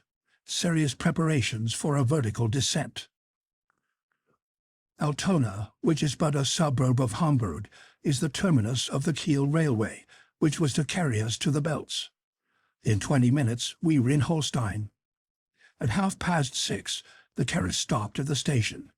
My uncle's numerous packages, his voluminous impedimenta, were unloaded, removed, labelled, weighed, put into the luggage vans, and at 7 we were seated face to face in our compartment. The whistle sounded, the engine started, we were off. Was I resigned? No, not yet. Yet the cool morning air and the scenes on the road, rapidly changed by the swiftness of the train, drew me away somewhat from my sad reflections. As for the professor's reflections, they went far in advance of the swiftest express. We were alone in the carriage, but we sat in silence. My uncle examined all his pockets and his travelling bag with the minutest care. I saw that he had not forgotten the smallest matter of detail. Amongst other documents, a sheet of paper, carefully folded, bore the heading of the Danish consulate with the signature of W. Christensen, consul at Hamburg, and the professor's friend. With this we possessed the proper introductions to the governor of Iceland. I also observed the famous document most carefully laid up in his secret pocket in his portfolio. I bestowed a malediction upon it, and then proceeded to examine the country. It was a very long succession of uninteresting loamy and fertile flats, a very easy country for the construction of railways, and propitious for the laying down of these direct level lines so dear to railway companies. I had no time to get tired of the monotony, for in 3 hours we stopped at Kiel, close to the sea. The luggage being labelled for Copenhagen, we had no occasion to look after it. Yet the professor watched every article with jealous vigilance, until all were safe on board. There they disappeared in the hold. My uncle, notwithstanding his hurry, had so well calculated the relations between the train and the steamer that we had a whole day to spare. The steamer Eleonora did not start until night. Thence sprang a feverish state of excitement, in which the impatient, irascible traveller devoted to perdition the railway directors and the steamboat companies and the governments which allowed such intolerable slowness. I was obliged to act chorus to him when he attacked the captain of the Eleonora upon this subject. The captain disposed of us summarily. At Kiel, as elsewhere, we must do something to while away the time. What with walking on the verdant shores of the bay within which nestles the little town, exploring the thick woods which made it look like a nest embowered amongst thick foliage, admiring the villas, each provided with a little bathing house, and moving about and grumbling, at last 10 o'clock came. The heavy coils of smoke from the Eleanor's funnel unrolled in the sky. The bridge shook with the quivering of the struggling steam. We were on board, and owners for the time of 2 berths, one over the other, in the only saloon cabin on board. At 1:15, the moorings were loosed and the throbbing steamer pursued her way over the dark waters of the Great Belt. The night was dark. There was a sharp breeze and a rough sea. A few lights appeared on shore through the thick darkness. Later on, I cannot tell when, a dazzling light from some lighthouse threw a bright stream of fire along the waves. And this is all I can remember of this first portion of our sail. At 7 in the morning we landed at Korsa, a small town on the west coast of Zealand. There we were transferred from the boat to another line of railway, which took us by just as flat a country as the plain of Holstein. 3 hours' travelling brought us to the capital of Denmark. My uncle had not shut his eyes all night. In his impatience, I believe, he was trying to accelerate the train with his feet. At last he discerned a stretch of sea. "The Sound!" he cried. At our left was a huge building that looked like a hospital. "That's a lunatic asylum," said one of our travelling companions. Very good, thought I, just the place we want to end our days in. And great as it is, that asylum is not big enough to contain all Professor Lidenbrock's madness. At 10 in the morning, at last, we set our feet in Copenhagen. The luggage was put upon a carriage and taken with ourselves to the Phoenix Hotel in Breda Gate. This took half an hour, for the station is out of the town. Then my uncle, after a hasty toilet, dragged me after him. The porter at the hotel could speak German and English, but the professor, as a polyglot, questioned him in good Danish, and it was in the same language that that personage directed him to the Museum of Northern Antiquities. The curator of this curious establishment, in which wonders are gathered together, out of which the ancient history of the country might be reconstructed by means of its stone weapons, its cups, and its jewels, was a learned savant, the friend of the Danish consul at Hamburg, Professor Thomsen. My uncle had a cordial letter of introduction to him. As a general rule, one savant greets another with coolness. But here the case was different. Monsieur Thomsen, like a good friend, gave the Professor Lidenbrock a cordial greeting, and he even vouchsafed the same kindness to his nephew. It is hardly necessary to say the secret was sacredly kept from the excellent curator. We were simply disinterested travellers visiting Iceland out of harmless curiosity. Monsieur Thomsen placed his services at our disposal, and we visited the quays with the object of finding out the next vessel to sail. I was yet in hopes that there would be no means of getting to Iceland, but there was no such luck. A small Danish schooner, the Valkyria, was set to sail for Reykjavik on the 2nd of June. The captain, Monsieur Bjarne, was on board. His intending passenger was so joyful that he almost squeezed his hands till they ached. That good man was rather surprised at his energy. To him it seemed a very simple thing to go to Iceland, as that was his business. But to my uncle it was sublime. The worthy captain took advantage of his enthusiasm to charge double fares, but we did not trouble ourselves about mere trifles. "You must be on board on Tuesday, at 7 in the morning," said Captain Bjarne, after having pocketed more dollars than were his due. Then we thanked Monsieur Thomsen for his kindness, and we returned to the Phoenix Hotel. "It's all right, it's all right," my uncle repeated. "How fortunate we are to have found this boat ready for sailing. Now let us have some breakfast and go about the town." We went first to Kongens Nye Tor, an irregular square in which are two innocent-looking guns, which need not alarm anyone. Close by, at number 5, there was a French restaurant kept by a cook of the name of Alcin, where we had an ample breakfast for 4 marks each, 2 shillings 4 pence. Then I took a childish pleasure in exploring the city. My uncle let me take him with me, but he took notice of nothing, neither the insignificant king's palace nor the pretty 17th-century bridge which spans the canal before the museum, nor that immense cenotaph of Thorvaldson's, adorned with horrible mural painting and containing within it a collection of the sculptor's works, nor in a fine park the toy-like chateau of Rosenberg, nor the beautiful Renaissance edifice of the Exchange, nor its spire composed of the twisted tails of 4 bronze dragons, nor the great windmill on the ramparts, whose huge arms dilated in the sea breeze like the sails of a ship. What delicious walks we should have had together, my pretty Virlandaise and I, along the harbour where the 2-deckers and the frigate slept peaceably by the red roofing of the warehouse, by the green banks of the strait, through the deep shades of the trees amongst which the fort is half concealed, where the guns are thrusting out their black throats between branches of alder and willow. But, alas, Grauben was far away, and I never hoped to see her again. But if my uncle felt no attraction towards these romantic scenes, he was very much struck with the aspect of a certain church spire, situated in the island of Amak, which forms the southwest quarter of Copenhagen. I was ordered to direct my feet that way. I embarked on a small steamer which plies on the canals, and in a few minutes she touched the quay of the dockyard. After crossing a few narrow streets where some convicts, in trousers half yellow and half grey, were at work under the orders of the gangers, we arrived at the Four Frelsers Kirk. There was nothing remarkable about the church, but there was a reason why its tall spire had attracted the professor's attention. Starting from the top of the tower, an external staircase wound around the spire, the spirals circling up into the sky.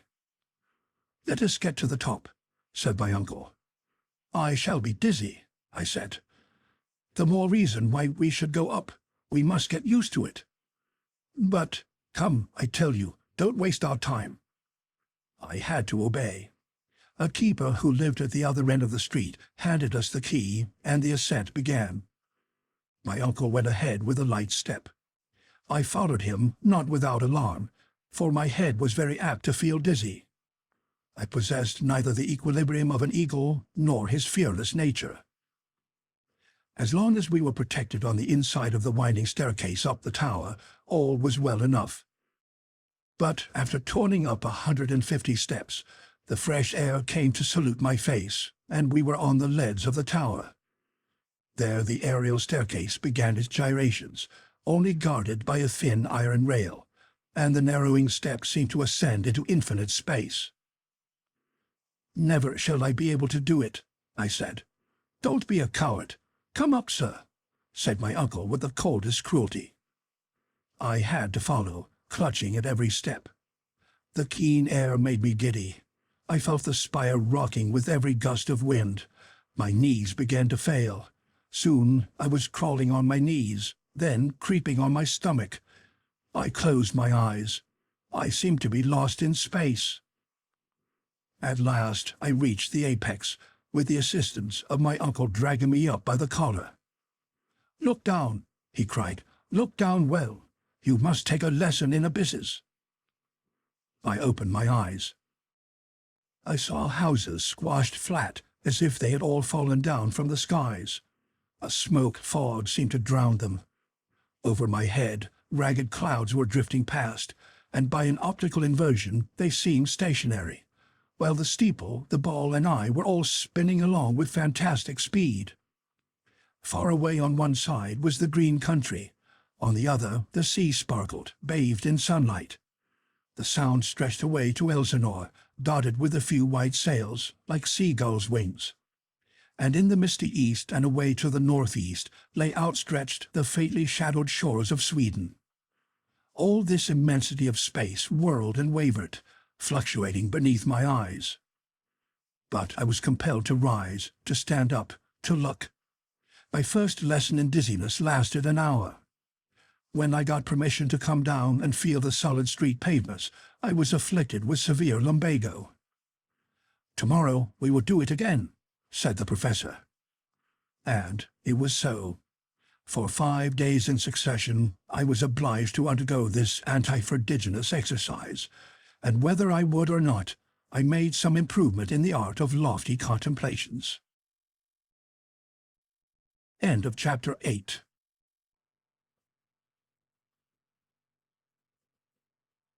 Chapter 9. Iceland. But what next? The day for our departure arrived. The day before it, our kind friend Monsieur Thomson brought us letters of introduction to Count Trampa, the governor of Iceland, Monsieur Picterson, the bishop suffragan, and Monsieur Finson, mayor of Reykjavik. My uncle expressed his gratitude by tremendous compressions of both his hands. On the 2nd, at 6 in the evening, all our precious baggage being safely on board the Valkyria, the captain took us into a very narrow cabin. "Is the wind favorable?" my uncle asked. "Excellent," replied Captain Bjarne.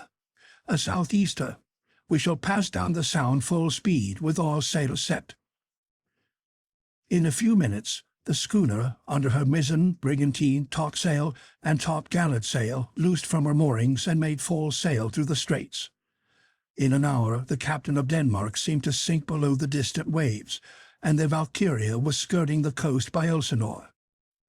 In my nervous frame of mind, I expected to see the ghost of Hamlet wandering on the legendary castle terrace. "Sublime madman," I said, "no doubt you would approve of our expedition.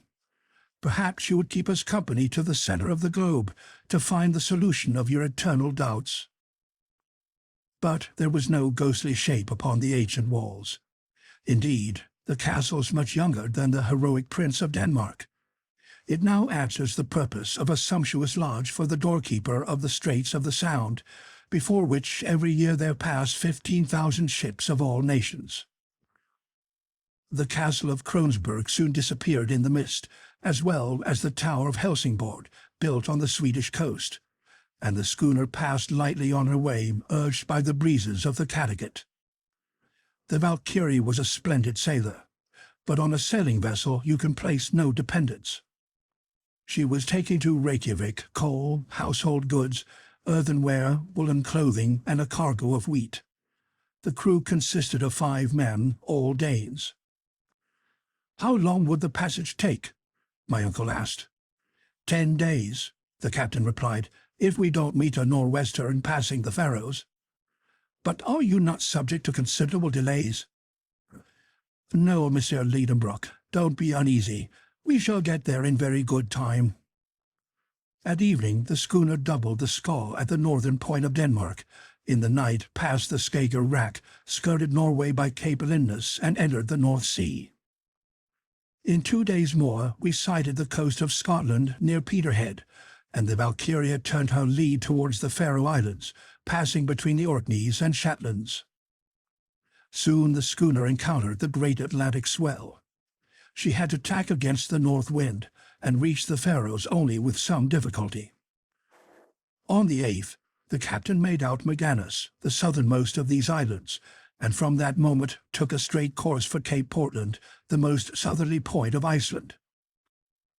The passage was marked by nothing unusual. I bore the troubles of the sea pretty well. My uncle, to his own intense disgust and his greater shame, was ill all through the voyage.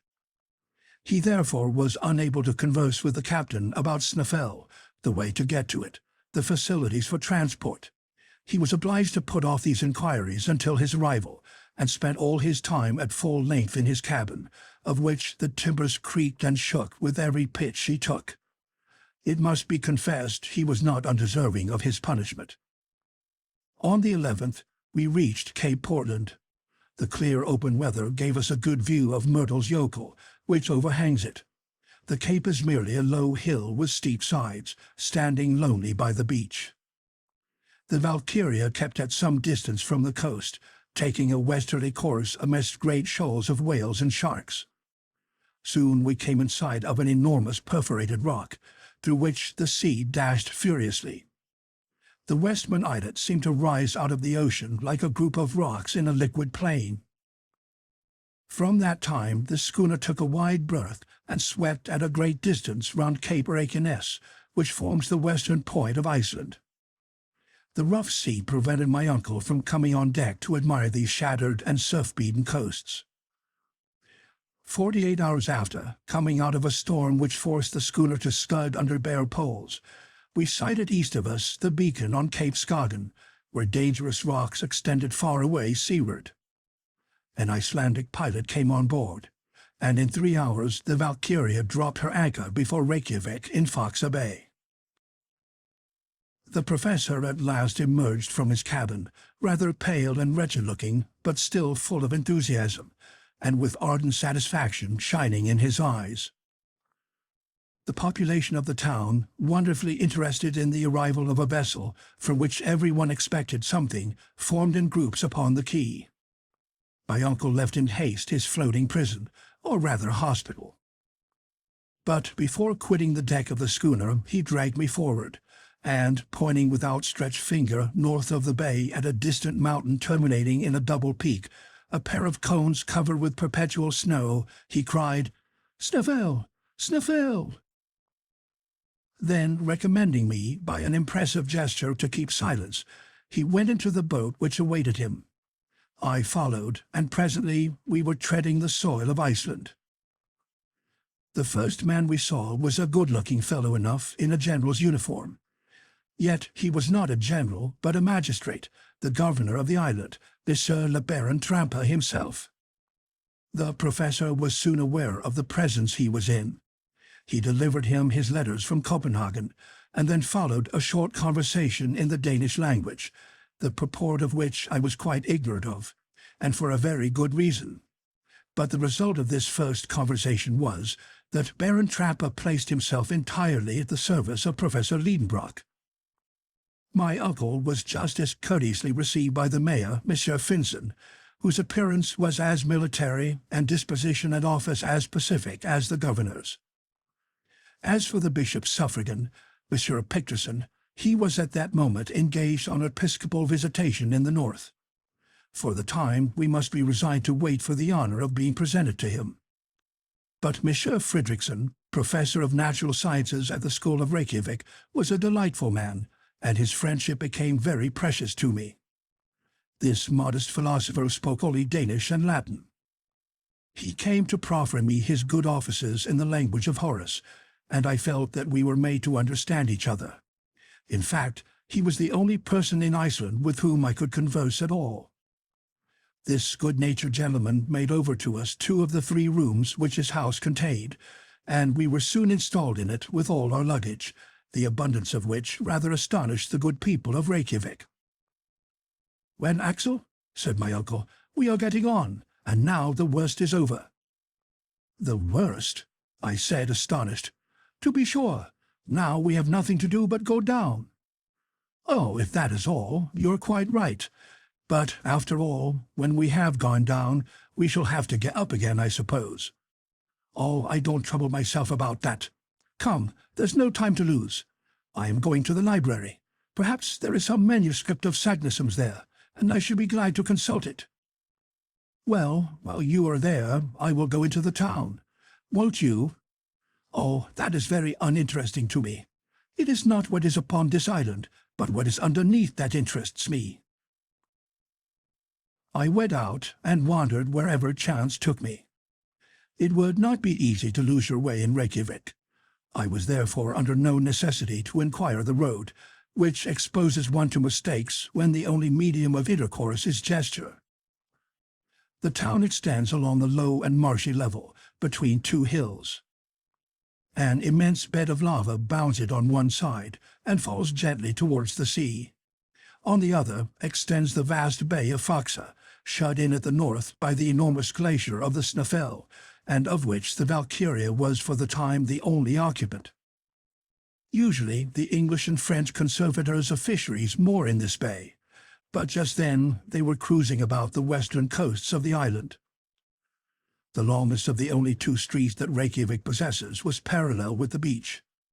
Here lived the merchants and traders, in wooden cabins made of red planks set horizontally. The other street, running west, ends at the little lake between the house of the bishop and other non-commercial people. I had soon explored these melancholy ways.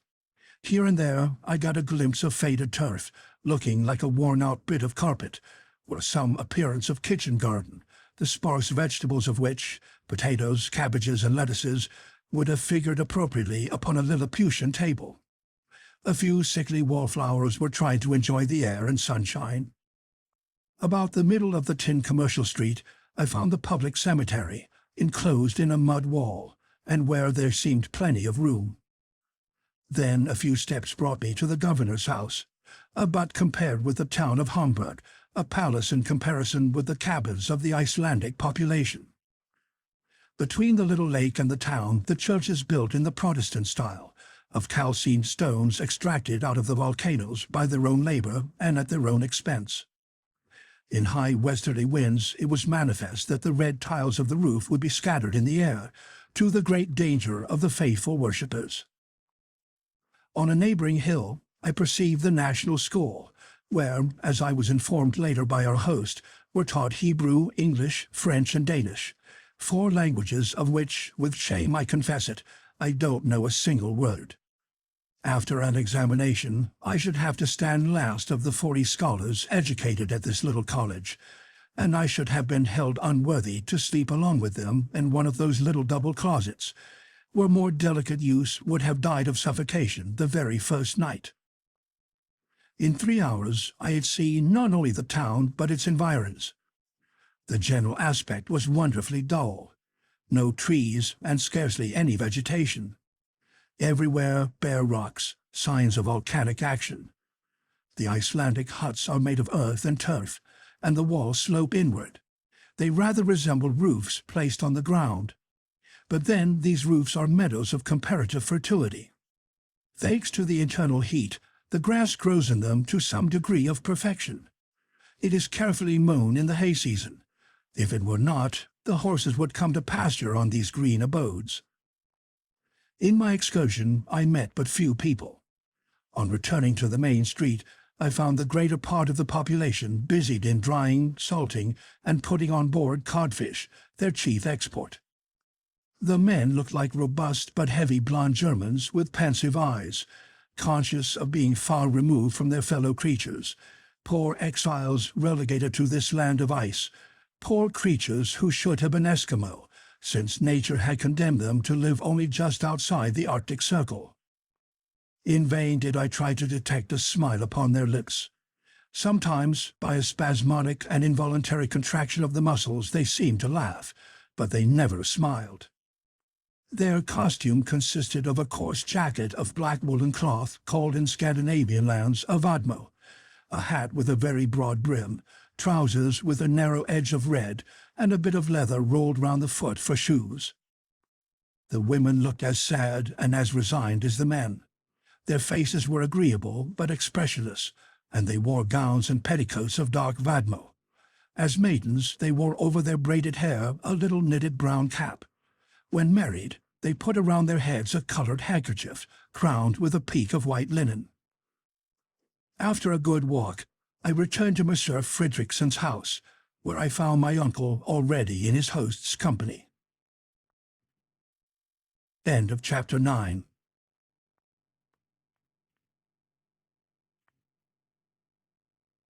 Chapter 10. Interesting Conversations with Icelandic Savants. Dinner was ready.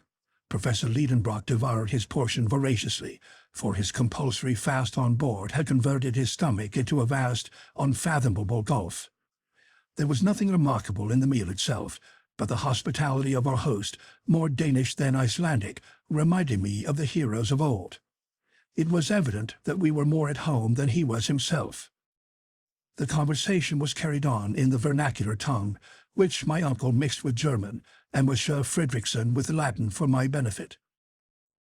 It turned upon scientific questions, as befits philosophers, but Professor Lidenbrock was excessively reserved, and at every sentence spoke to me with his eyes, enjoining the most absolute silence upon our plans.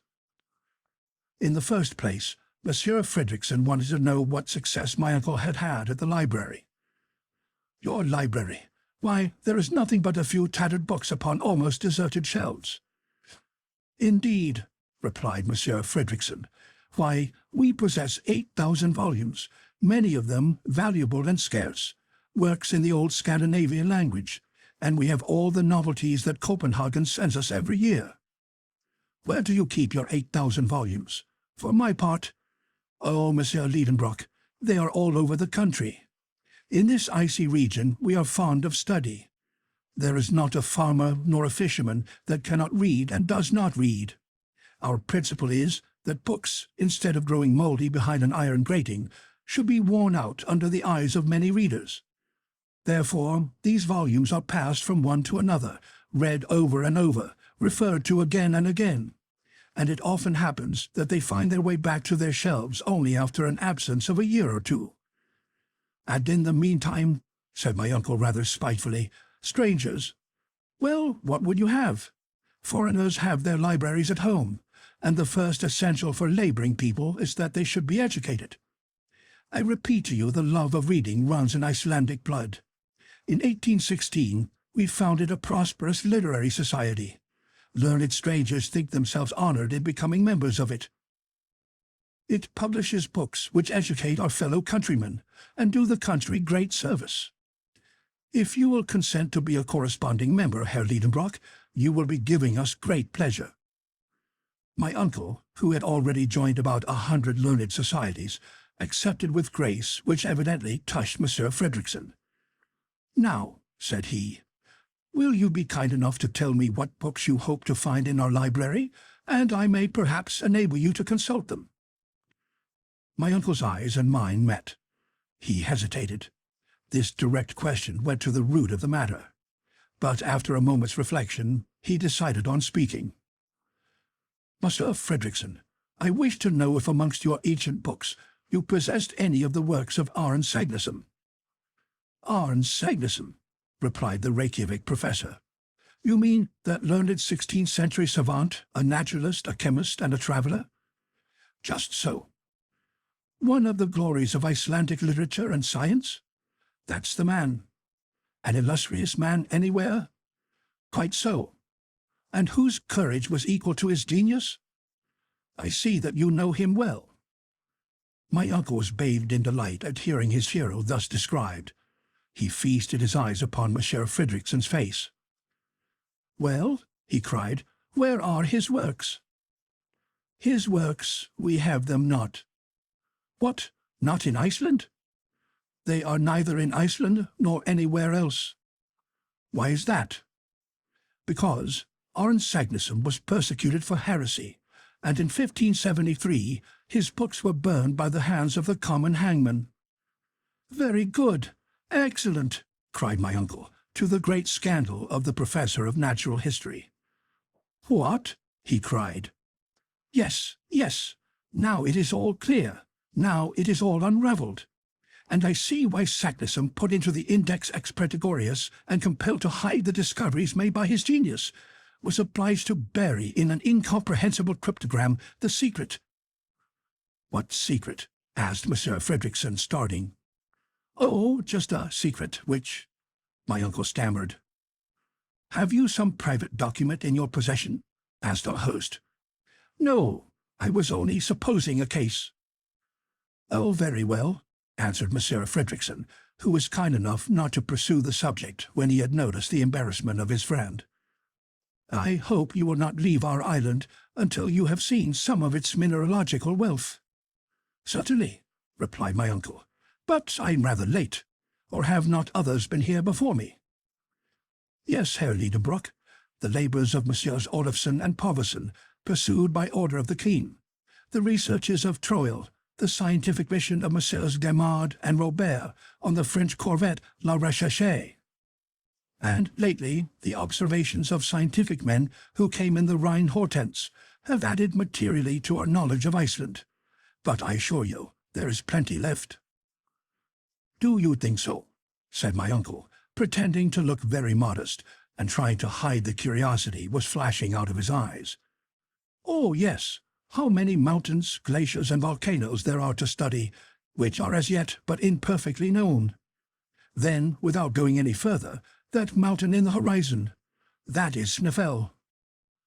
"Ah," said my uncle, as coolly as he was able. "Is that Snæfell?" "Yes, one of the most curious volcanoes, and the crater of which has scarcely ever been visited." "Is it extinct?" "Oh, yes, more than 500 years.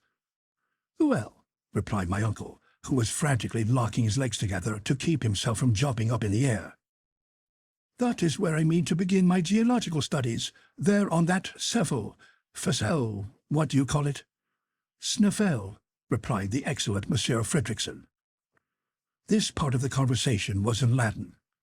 I had understood every word of it, and I could hardly conceal my amusement at seeing my uncle try to keep down the excitement and satisfaction which were brimming over in every limb and every feature. He tried hard to put on an innocent little expression of simplicity, but it looked like a diabolical grin. "Yes," said he, "your words decide me. We will try to scale that Snæfell. Perhaps even we may pursue our studies in its crater." "I am very sorry," said Monsieur Fredrickson, "that my engagements will not allow me to absent myself, or I would have accompanied you myself with both pleasure and profit." "Oh, no, no," replied my uncle with great animation. "We would not disturb anyone for the world, Monsieur Fredrickson. Still, I thank you with all my heart. The company of such a talented man would have been very serviceable, but the duties of your profession—" I am glad to think that our host, in the innocence of his Icelandic soul, was blind to the transparent artifices of my uncle. "I very much approve of your beginning with that volcano, Monsieur Lidenbrock. You will gather a harvest of interesting observations. But tell me, how do you expect to get to the peninsula of Snæfell?" "By sea, crossing the bay. That's the most direct way." "No doubt, but it is impossible." "Why?" "Because we don't possess a single boat at Reykjavik." "You don't mean to say so?"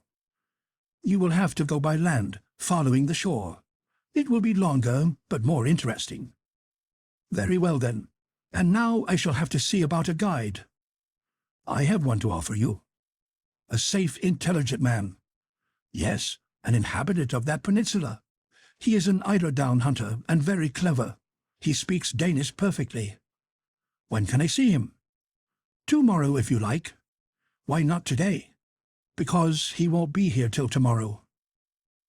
"Tomorrow, then," added my uncle with a sigh. This momentous conversation ended in a few minutes, with warm acknowledgments paid by the German to the Icelandic professor. At this dinner, my uncle had just enlisted important facts, amongst others the history of Saknussemm, the reason of the mysterious document, that his host would not accompany him in his expedition, and that the very next day a guide would be waiting upon him. End of Chapter 10.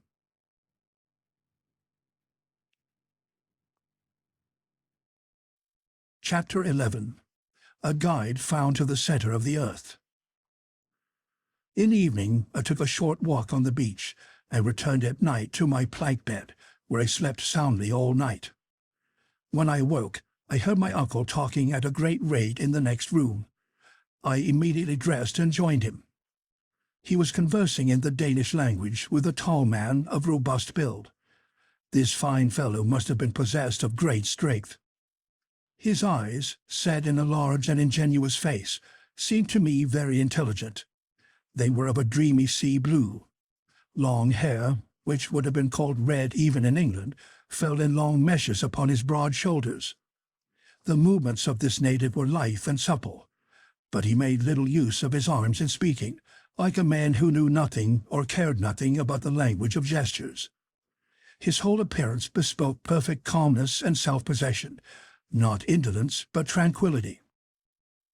It was felt at once that he would be beholden to nobody, that he worked for his own convenience, and that nothing in this world could astonish or disturb his philosophic calmness. I caught the shades of this Icelander's character by the way in which he listened to the impassioned flow of words which fell from the professor. He stood with arms crossed, perfectly unmoved by my uncle's incessant gesticulations. A negative was expressed by a slow movement of the head from left to right, an affirmative by a slight bend, so slight that his long hair scarcely moved. He carried economy of motion even to parsimony. Certainly, I should never have dreamt in looking at this man that he was a hunter. He did not look likely to frighten his game, nor did he seem as if he would even get near it. But the mystery was explained when Monsieur Fredrickson informed me that this tranquil personage was only a hunter of the eider duck, whose under plumage constitutes the chief wealth of the island. This is the celebrated eider down, and it requires no great rapidity of movement to get it. Early in the summer, the female, a very pretty bird, goes to build her nest among the rocks of the fjords with which the coast is fringed. After building the nest, she feathers it with down plucked from her own breast. Immediately the hunter, or rather the trader, comes and robs the nest, and the female recommences her work. This goes on as long as she has any down left. When she has stripped herself bare, the male takes his turn to pluck himself. But as the coarse and hard plumage of the male has no commercial value, the hunter does not take the trouble to rob the nest of this. The female, therefore, lays her eggs in the spoils of her mate, the young are hatched, and next year the harvest begins again. Now, as the eider duck does not select steep cliffs for her nest, but rather the smooth terraced rocks which slope to the sea, the Icelandic hunter might exercise his calling without any inconvenient exertion. He was a farmer who was not obliged either to sow or reap his harvest, but merely to gather it in. This grave, phlegmatic, and silent individual was called Hans Belker, and he came recommended by Monsieur Fredrickson. He was our future guide. His manners were a singular contrast with my uncle's. Nevertheless, they soon came to understand each other. Neither looked at the amount of the payment. The one was ready to accept whatever was offered. The other was ready to give whatever was demanded. Never was bargain more readily concluded. The result of the treaty was that Hans engaged on his part to conduct us to the village of Stapi, on the south shore of the Snæfell Peninsula, at the very foot of the volcano. By land this would be about 22 miles, to be done, said my uncle, in 2 days. But when he learnt that the Danish mile was 24,000 feet long, he was obliged to modify his calculations and allow 7 or 8 days for the march. 4 horses were to be placed at our disposal, 2 to carry him and me, 2 for the baggage. Hans, as was his custom, would go on foot. He knew all that part of the coast perfectly, and promised to take us the shortest way. His engagement was not to terminate with our arrival at Stapi. He was to continue in my uncle's service for the whole period of his scientific researches, for the remuneration of 3 riksdales a week, about 12 shillings. But it was an express article of the covenant that his wages should be counted out to him every Saturday at 6 o'clock in the evening, which, according to him, was one indispensable part of the engagement. The start was fixed for the 16th of June. My uncle wanted to pay the hunter a portion in advance, but he refused with one word. "After," he said. "After," said the professor for my edification. The treaty concluded, Hans silently withdrew. "A famous fellow," cried my uncle, "but he little thinks of the marvelous part he has to play in the future." "So he used to go with us as far as the center of the earth, Axel." 48 hours were left before our departure. To my great regret, I had to employ them in preparations, for all our ingenuity was required to pack every article to the best advantage. Instruments here, arms there, tools in this package, provisions in that, 4 sets of packages in all. The instruments were, 1.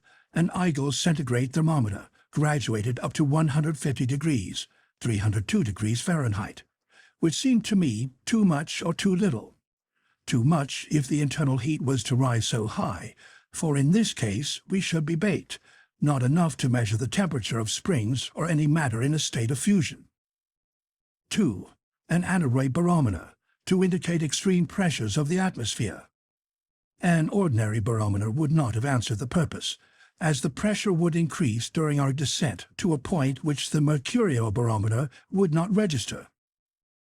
3. A chronometer, made by Boissonnet, Jr. of Geneva, accurately set to the meridian of Hamburg. 4. 2 compasses, viz., a common compass and a dipping needle. 5. A night glass. 6.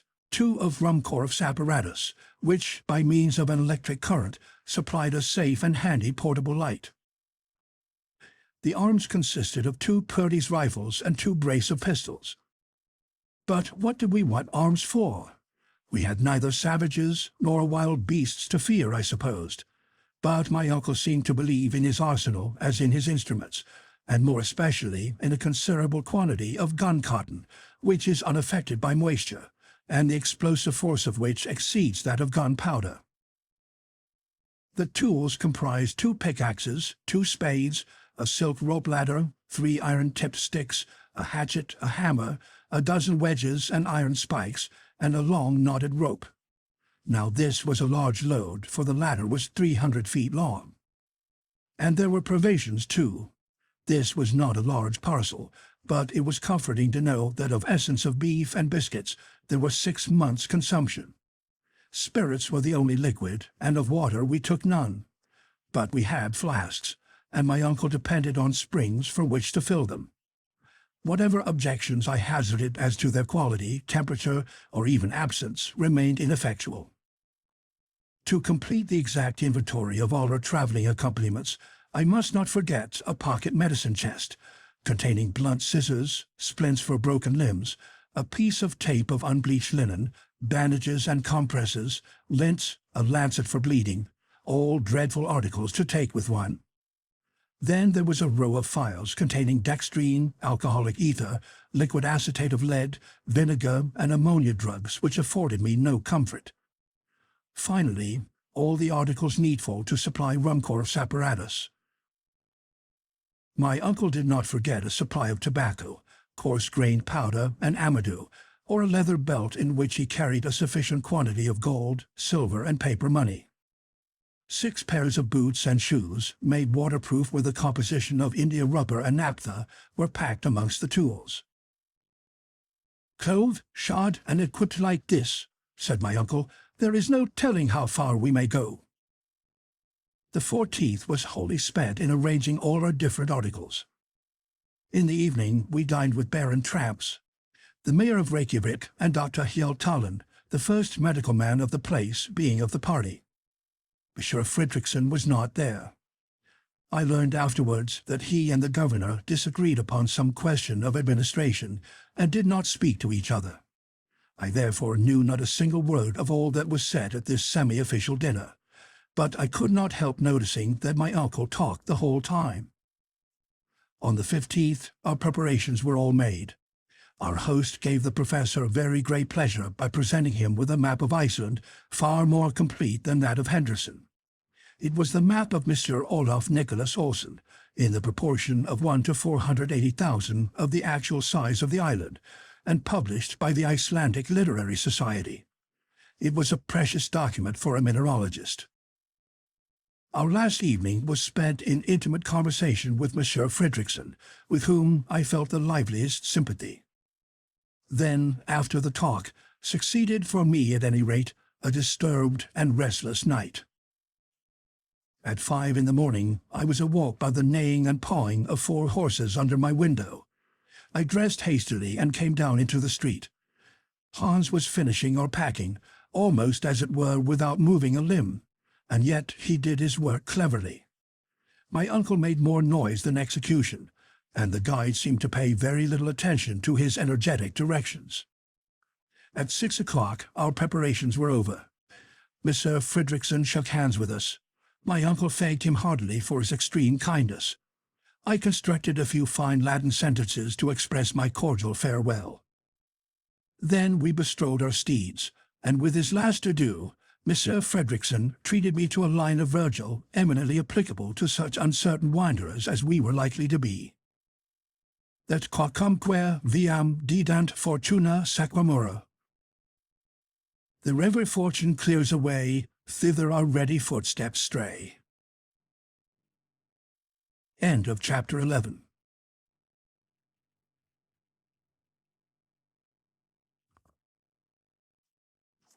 Chapter 12. A Barren Land.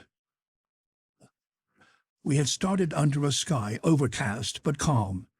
There was no fear of heat, none of disastrous rain.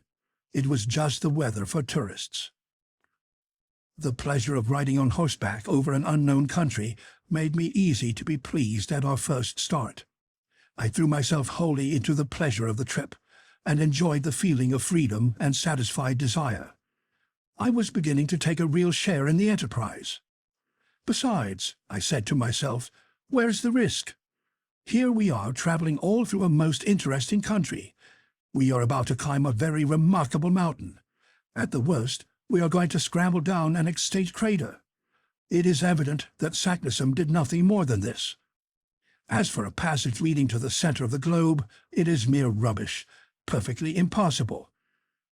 Very well then, let us get all the good we can out of this expedition, and don't let us haggle about the chances. This reasoning having settled my mind, we got out of Reykjavik. Hans moved steadily on, keeping ahead of us at an even, smooth, and rapid pace. The baggage horses followed him without giving any trouble. Then came my uncle and myself, looking not so very ill-mounted on our small but hardy animals. Iceland is one of the largest islands in Europe. Its surface is 14,000 square miles, and it contains but 16,000 inhabitants. Geographers have divided it into 4 quarters, and we were crossing diagonally the southwest quarter, called the Subterranean. On leaving Reykjavik, Hans took us by the seashore. We passed lean pastures which were trying very hard, but in vain, to look green. Yellow came out best. The rugged peaks of the trachyte rocks presented faint outlines on the eastern horizon. At times a few patches of snow, concentrating the vague light, glittered upon the slopes of the distant mountains. Certain peaks, boldly uprising, passed through the grey clouds and reappeared above the moving mists, like breakers emerging in the heavens. Often these chains of barren rocks made a dip towards the sea, and encroached upon the scanty pasturage. But there was always enough room to pass. Besides, our horses instinctively chose the easiest places without ever slackening their pace. My uncle was refused even the satisfaction of stirring up his beast with whip or voice. He had no excuse for being impatient. I could not help smiling to see so tall a man on so small a pony, and as his long legs nearly touched the ground, he looked like a 6-legged centaur. "Good horse, he kept saying. "You will see, Axel, that there is no more sagacious animal than the Icelandic horse. He is stopped by neither snow nor storm, nor impassable roads, nor rocks, glaciers, or anything. He is courageous, sober, and sure-footed. He never makes a false step, never shies. If there is a river or fjord to cross, and we shall meet with many, you will see him plunge in at once, just as if he were amphibious, and gain the opposite bank. But we must not hurry him. We must let him have his way, and we shall get on at the rate of 30 miles a day.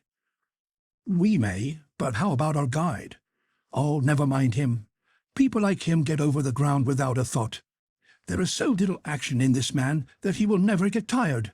And besides, if he wants it, he shall have my horse. I shall get cramped if I don't have a little action. The arms are all right, but the legs want exercise." We were advancing at a rapid pace. The country was already almost a desert. Here and there was a lonely farm, called a boa, built either of wood or of sods or of pieces of lava, looking like a poor beggar by the wayside.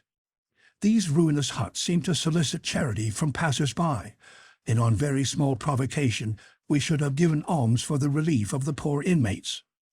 In this country there were no roads and paths, and the poor vegetation, however slow, would soon efface the rare traveller's footsteps. Yet this part of the province, at a very small distance from the capital, is reckoned among the inhabited and cultivated portions of Iceland.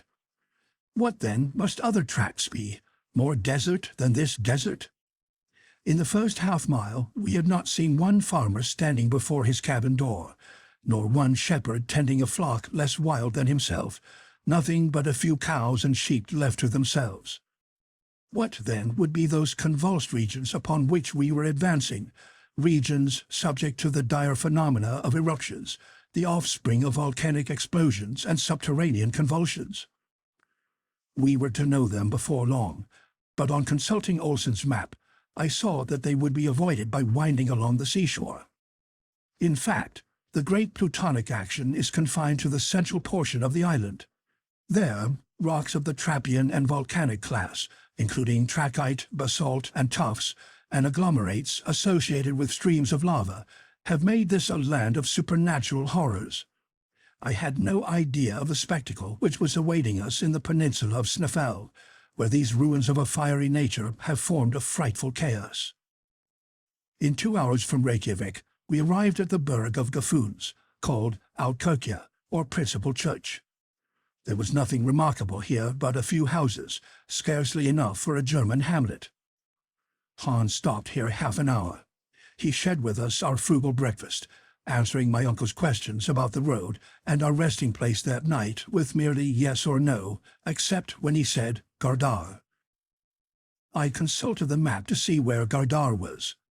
I saw there was a small town of that name on the banks of the Jálfjord, 4 miles from Reykjavik. I showed it to my uncle. 4 miles only? He exclaimed. 4 miles out of 28. What a nice little walk. He was about to make an observation to the guide, who, without answering, resumed his place at the head and went on his way. 3 hours later, still treading on the colourless grass of the pasture land, we had to work round the Kalla Fjord, a longer way, but an easier one than crossing that inlet. We soon entered into a pingstower, or parish, called Eyjolfberg, from whose steeple 12 o'clock would have struck, if Icelandic churches were rich enough to possess clocks. But they are like the parishioners who have no watches, and do without.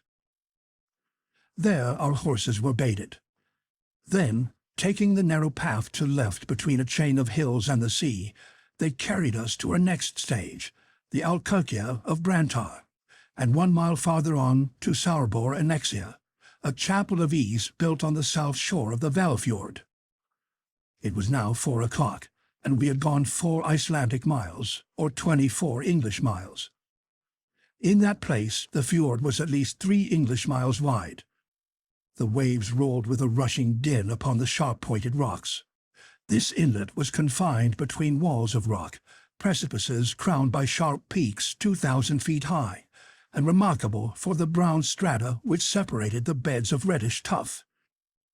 However much I might respect the intelligence of our quadrupeds, I hardly cared to put it to the test by trusting myself to it on horseback across an arm of the sea. If they are as intelligent as they are said to be, I thought, they won't try it. In any case, I will tax my intelligence to direct theirs. But my uncle would not wait. He spurred on to the edge. His steed lowered his head to examine the nearest waves and stopped. My uncle, who had an instinct of his own too, applied pressure, and was again refused by the animal, significantly shaking his head. Then followed strong language and the whip, but the brute answered these arguments with kicks and endeavours to throw his rider. At last the clever little pony, with a bend of his knees, started from under the professor's legs, and left him standing upon 2 boulders on the shore, just like the Colossus of Rhodes. "Confounded brute!" cried the unhorsed horseman, suddenly degraded into a pedestrian, just as ashamed as a cavalry officer degraded to a foot soldier. "Farja," said the guide, touching his shoulder. "What? A boat?" "There," replied Hans, pointing to one. "Yes," I cried, "there is a boat." "Why did you not say so then? Well, let us go on." "Tidvatten," said the guide. "What is he saying?" "He says tide," said my uncle, translating the Danish word. "No doubt we must wait for the tide." "Forbida," said my uncle. "Ja," replied Hans. My uncle stamped with his foot, while the horses went on to the boat. I perfectly understood the necessity of abiding a particular moment of the tide to undertake the crossing of the fjord, when, the sea having reached its greatest height, it should be slack water. Then the ebb and flow have no sensible effect, and the boat does not risk being carried either to the bottom or out to sea. That favourable moment arrived only with 6 o'clock, when my uncle, myself, the guide, 2 other passengers, and the 4 horses trusted ourselves to a somewhat fragile raft. Accustomed as I was to the swift and sure steamers on the Elbe, I found the oars of the rowers rather a slow means of propulsion. It took us more than an hour to cross the fjord, but the passage was effected without any mishap. In another half-hour we had reached the Alkirkja of Gardar. End of chapter 12.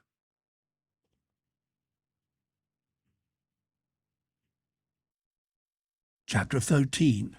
Hospitality under the Arctic Circle. It ought to have been night time, but under the 65th parallel there was nothing surprising in the nocturnal polar light. In Iceland, during the months of June and July, the sun does not set. But the temperature was much lower. I was cold, and more hungry than cold. Welcome was the sight of the boa, which was hospitality open to receive us. It was a peasant's house, but in point of hospitality it was equal to a king's. On our arrival, the master came with outstretched hands, and without more ceremony he beckoned us to follow him. To accompany him down the long, narrow, dark passage would have been impossible.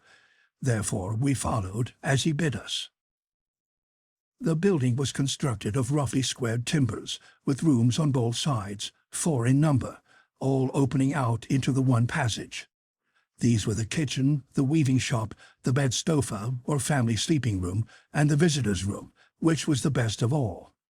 My uncle, whose height had not been thought of in building the house, of course hit his head several times against the beams that projected from the ceilings. We were introduced into our apartment, a large room with a floor of earth stamped down hard, and lighted by a window, the panes of which were formed of sheep's bladder, not admitting too much light. The sleeping accommodation consisted of dry litter thrown into 2 wooden frames painted red and ornamented with Icelandic sentences. I was hardly expecting so much comfort. The only discomfort proceeded from the strong odor of dried fish, hung meat, and sour milk, of which my nose made bitter complaints. When we had laid aside our traveling wraps, the voice of the host was heard inviting us to the kitchen, the only room where a fire was lighted even in the severest cold. My uncle lost no time in obeying the friendly call, nor was I slack in following. The kitchen chimney was constructed on the ancient pattern. In the middle of the room was a stone for a hearth, over it, in the roof, a hole to let the smoke escape. The kitchen was also a dining room. At our entrance, the host, as if he had never seen us, greeted us with the word "Selvertu," which means "be happy," and came and kissed us on the cheek. After him, his wife pronounced the same words, accompanied with the same ceremonial. Then the 2, placing their hands upon their hearts, inclined profoundly before us.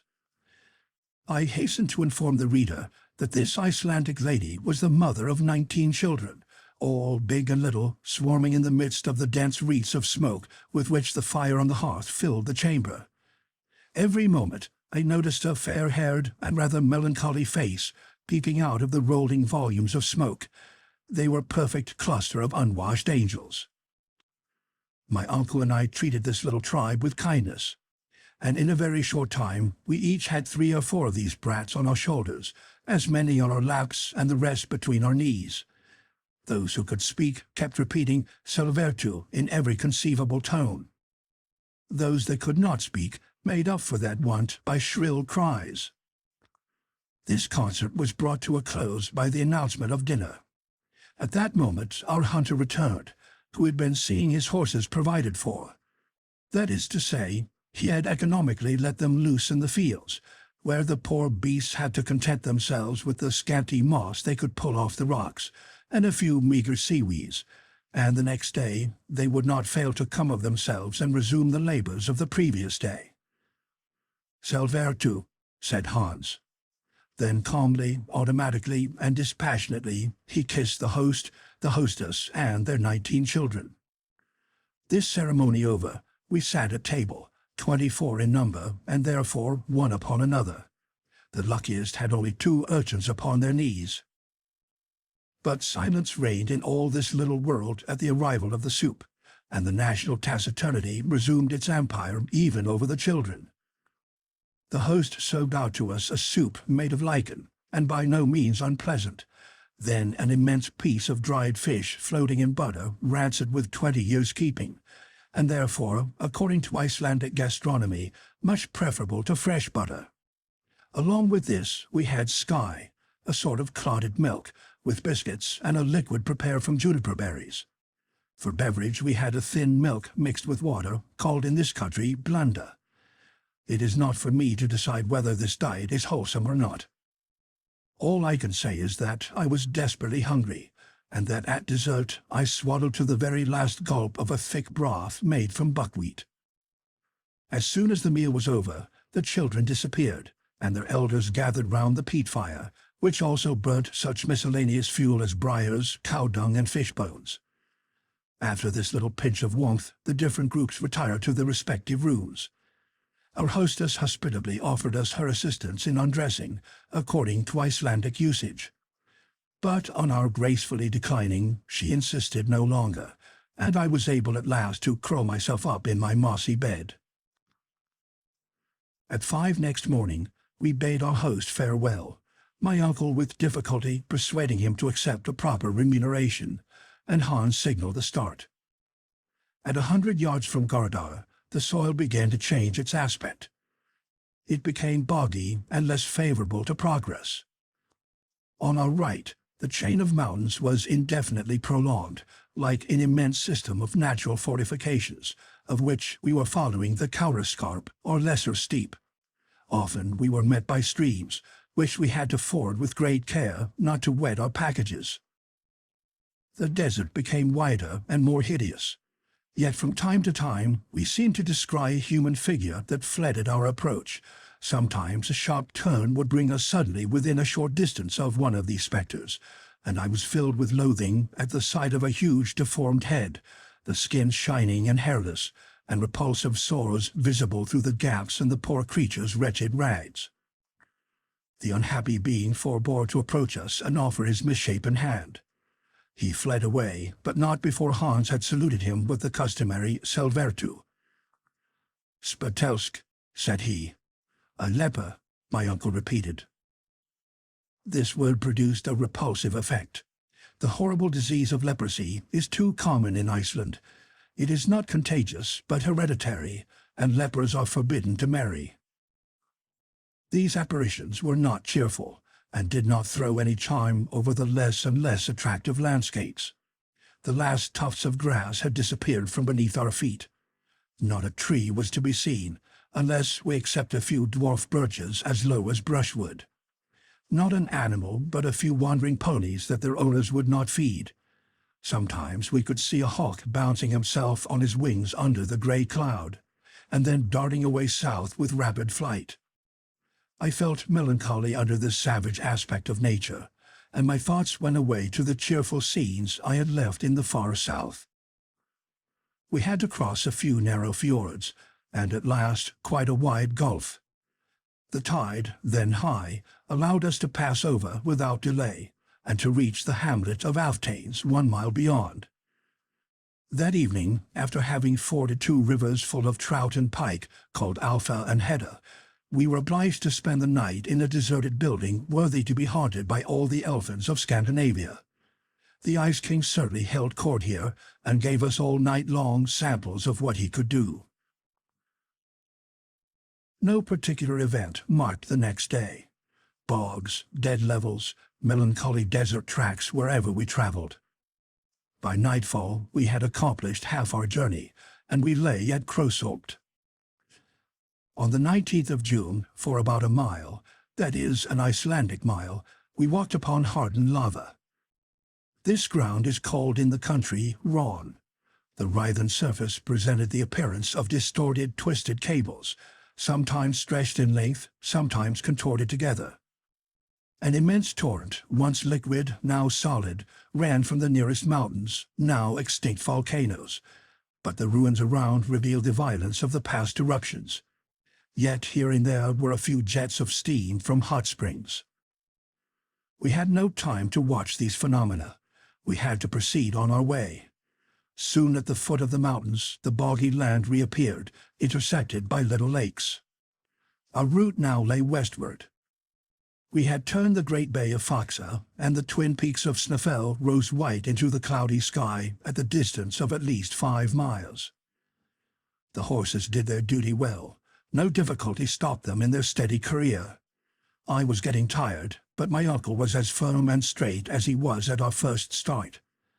I could not help admiring his persistency, as well as the hunters, who treated our expedition like a mere promenade. June 20. At 6 p.m. we reached Budia, a village on the seashore, and the guide there claiming his due, my uncle settled with him. It was Hans' own family, that is, his uncles and cousins, who gave us hospitality. We were kindly received, and without taxing too much the goodness of these folks, I would willingly have tarried here to recruit after my fatigues. But my uncle, who wanted no recruiting, would not hear of it, and the next morning we had to bestride our beasts again. The soil told of the neighborhood of the mountain, whose granite foundations rose from the earth like the knotted roots of some huge oak. We were rounding the immense base of the volcano. The professor hardly took his eyes off it. He tossed up his arms as seemed to defy it, and to declare, "There stands the giant that I shall conquer." After about 4 hours' walking, the horses stopped of their own accord at the door of the priest's house at Stapi. End of chapter 13.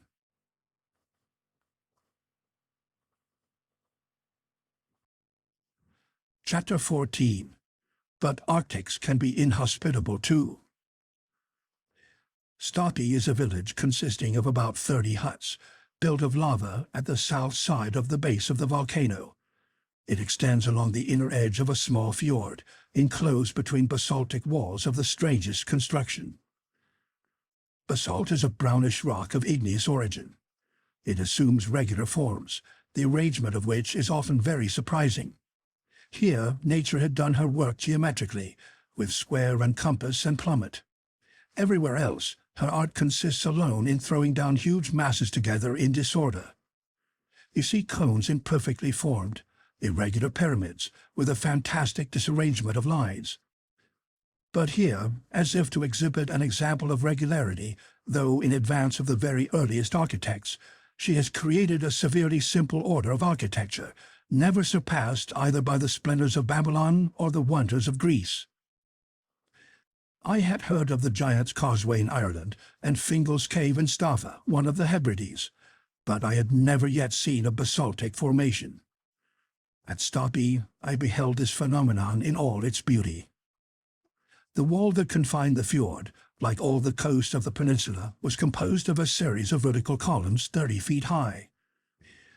These straight shouts, of fair proportions, supported an architrave of horizontal slabs, the overhanging portion of which formed a semi-arch over the sea. At intervals, under this natural shelter, there spread out vaulted entrances in beautiful curves, and to which the waves came dashing with foam and spray.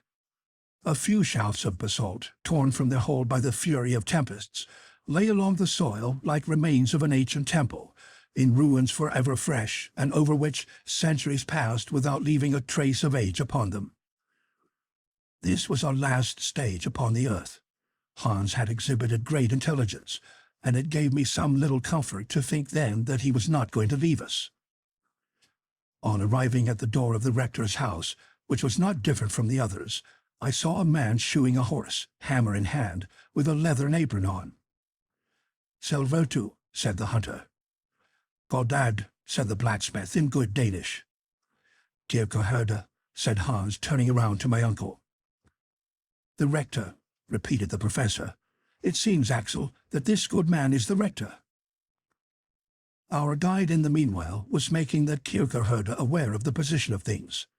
When the latter, suspending his labors for a moment, uttered a sound no doubt understood between horses and farriers, and immediately a tall and ugly hag appeared from the hut.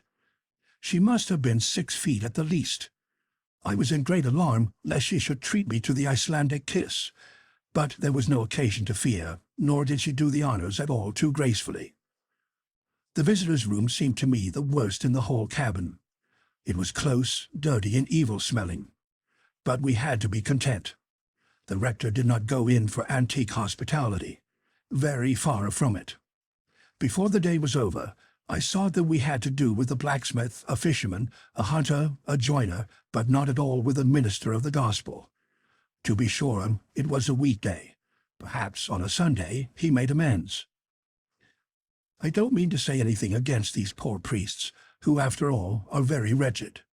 They receive from the Danish government a ridiculously small pittance, and they get from the parish the 4th part of the tithe, which does not come to 60 marks a year, about £4. Hence the necessity to work for their livelihood. But after fishing, hunting, and shoeing horses for any length of time, one soon gets into the ways and manners of fishermen, hunters, and farriers, and other rather crude and uncultivated people. And that evening I found out that temperance was not among the virtues that distinguished my host. My uncle soon discovered what sort of a man he had to do with. Instead of a good and learned man, he found a rude and coarse peasant. He therefore resolved to commence the grand expedition at once, and to leave this inhospitable parsonage. He cared nothing about fatigue, and resolved to spend some days upon the mountain.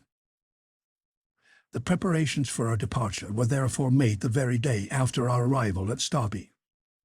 Hans hired the services of 3 Icelanders to do the duty of the horses in the transport of the burdens, but as soon as we had arrived at the crater, these natives were to turn back and leave us to our own devices. This was to be clearly understood.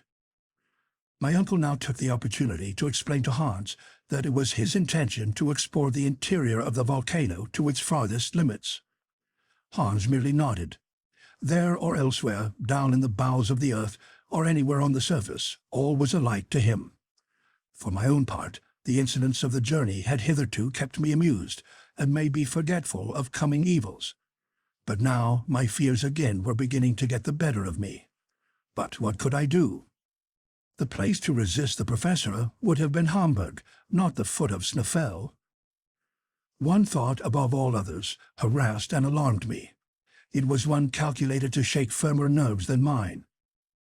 Now, thought I, here we are, about to climb Snæfell. Very good. We will explore the crater. Very good, too. Others have done as much without dying for it.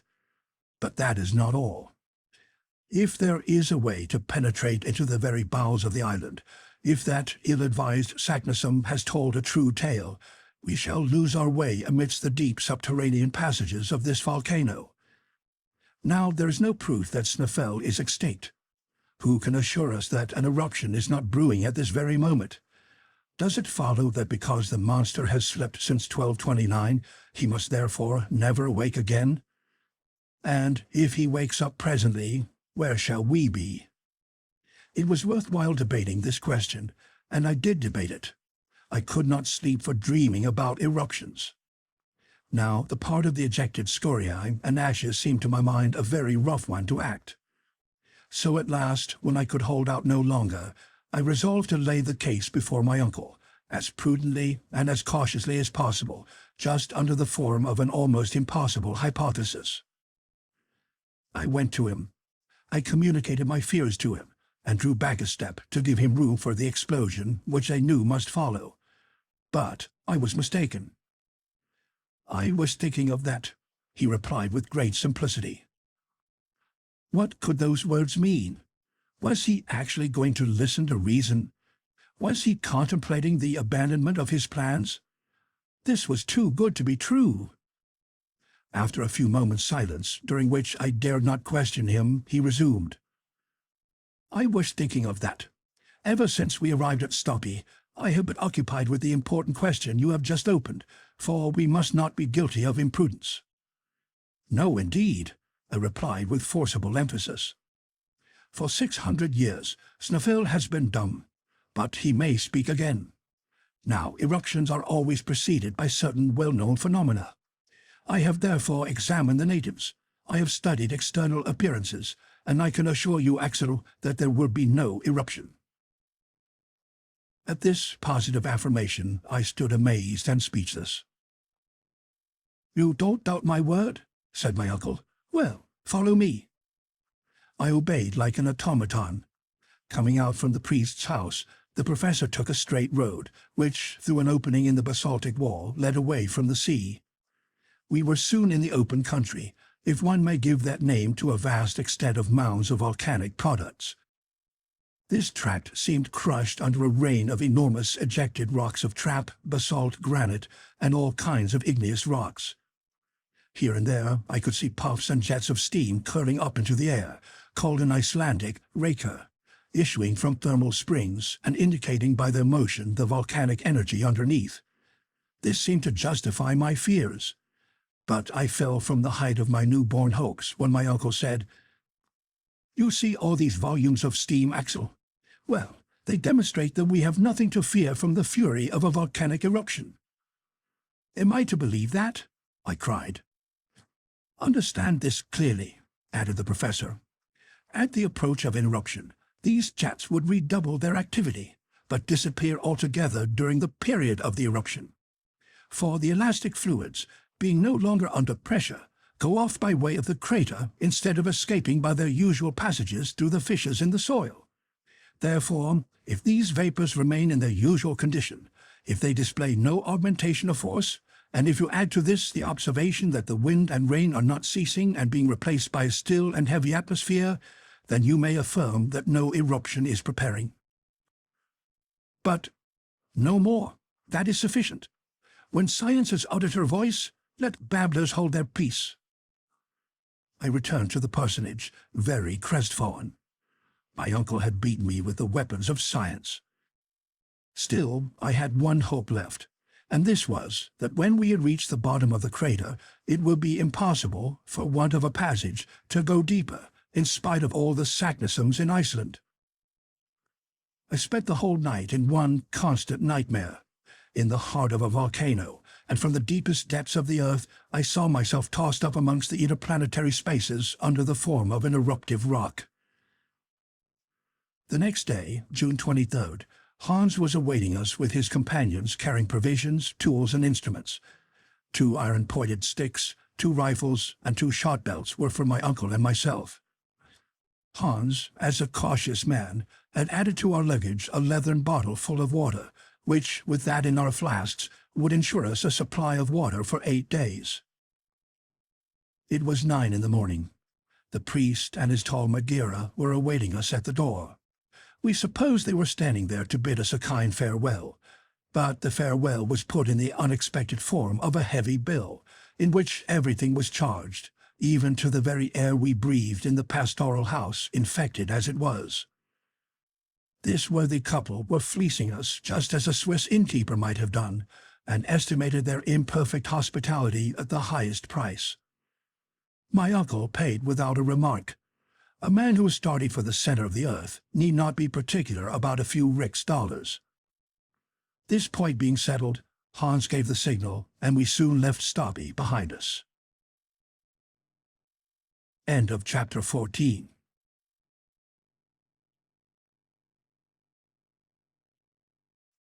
Chapter 15. Snæfell at last. Snæfell is 5,000 feet high. Its double cone forms the limit of a trachytic belt, which stands out distinctly in the mountain system of the island. From our starting point, we could see the 2 peaks boldly projected against the dark gray sky. I could see an enormous cap of snow coming low down upon the giant's brow. We walked in single file, headed by the hunter, who ascended by narrow tracks, where 2 could not have gone abreast. There was, therefore, no room for conversation. After we had passed the basaltic wall of the fjord of Stabi, we passed over a vegetable fibrous peat bog, left from the ancient vegetation of this peninsula. The vast quantity of this unworked fuel would be sufficient to warm the whole population of Iceland for a century. This vast turbary, measured in certain ravines, had in many places a depth of 70 feet, and presented layers of carbonized remains of vegetation, alternating with thinner layers of tufaceous pumice. As a true nephew of the Professor Lidenbrock, and in spite of my dismal prospects, I could not help observing with interest the mineralogical curiosities which lay about me as in a vast museum, and I constructed for myself a complete geological account of Iceland. This most curious island has evidently been projected from the bottom of the sea at a comparatively recent date. Possibly it may still be subject to gradual elevation. If this is the case, its origin may well be attributed to subterranean fires. Therefore, in this case, the theory of Sir Humphrey Davy, Saknussemm's document, and my uncle's theories would all go off in smoke. This hypothesis led me to examine with more attention the appearance of the surface, and I soon arrived at a conclusion as to the nature of the forces which presided at its birth. Iceland, which is entirely devoid of alluvial soil, is wholly composed of volcanic tufa, that is to say, an agglomeration of porous rocks and stones.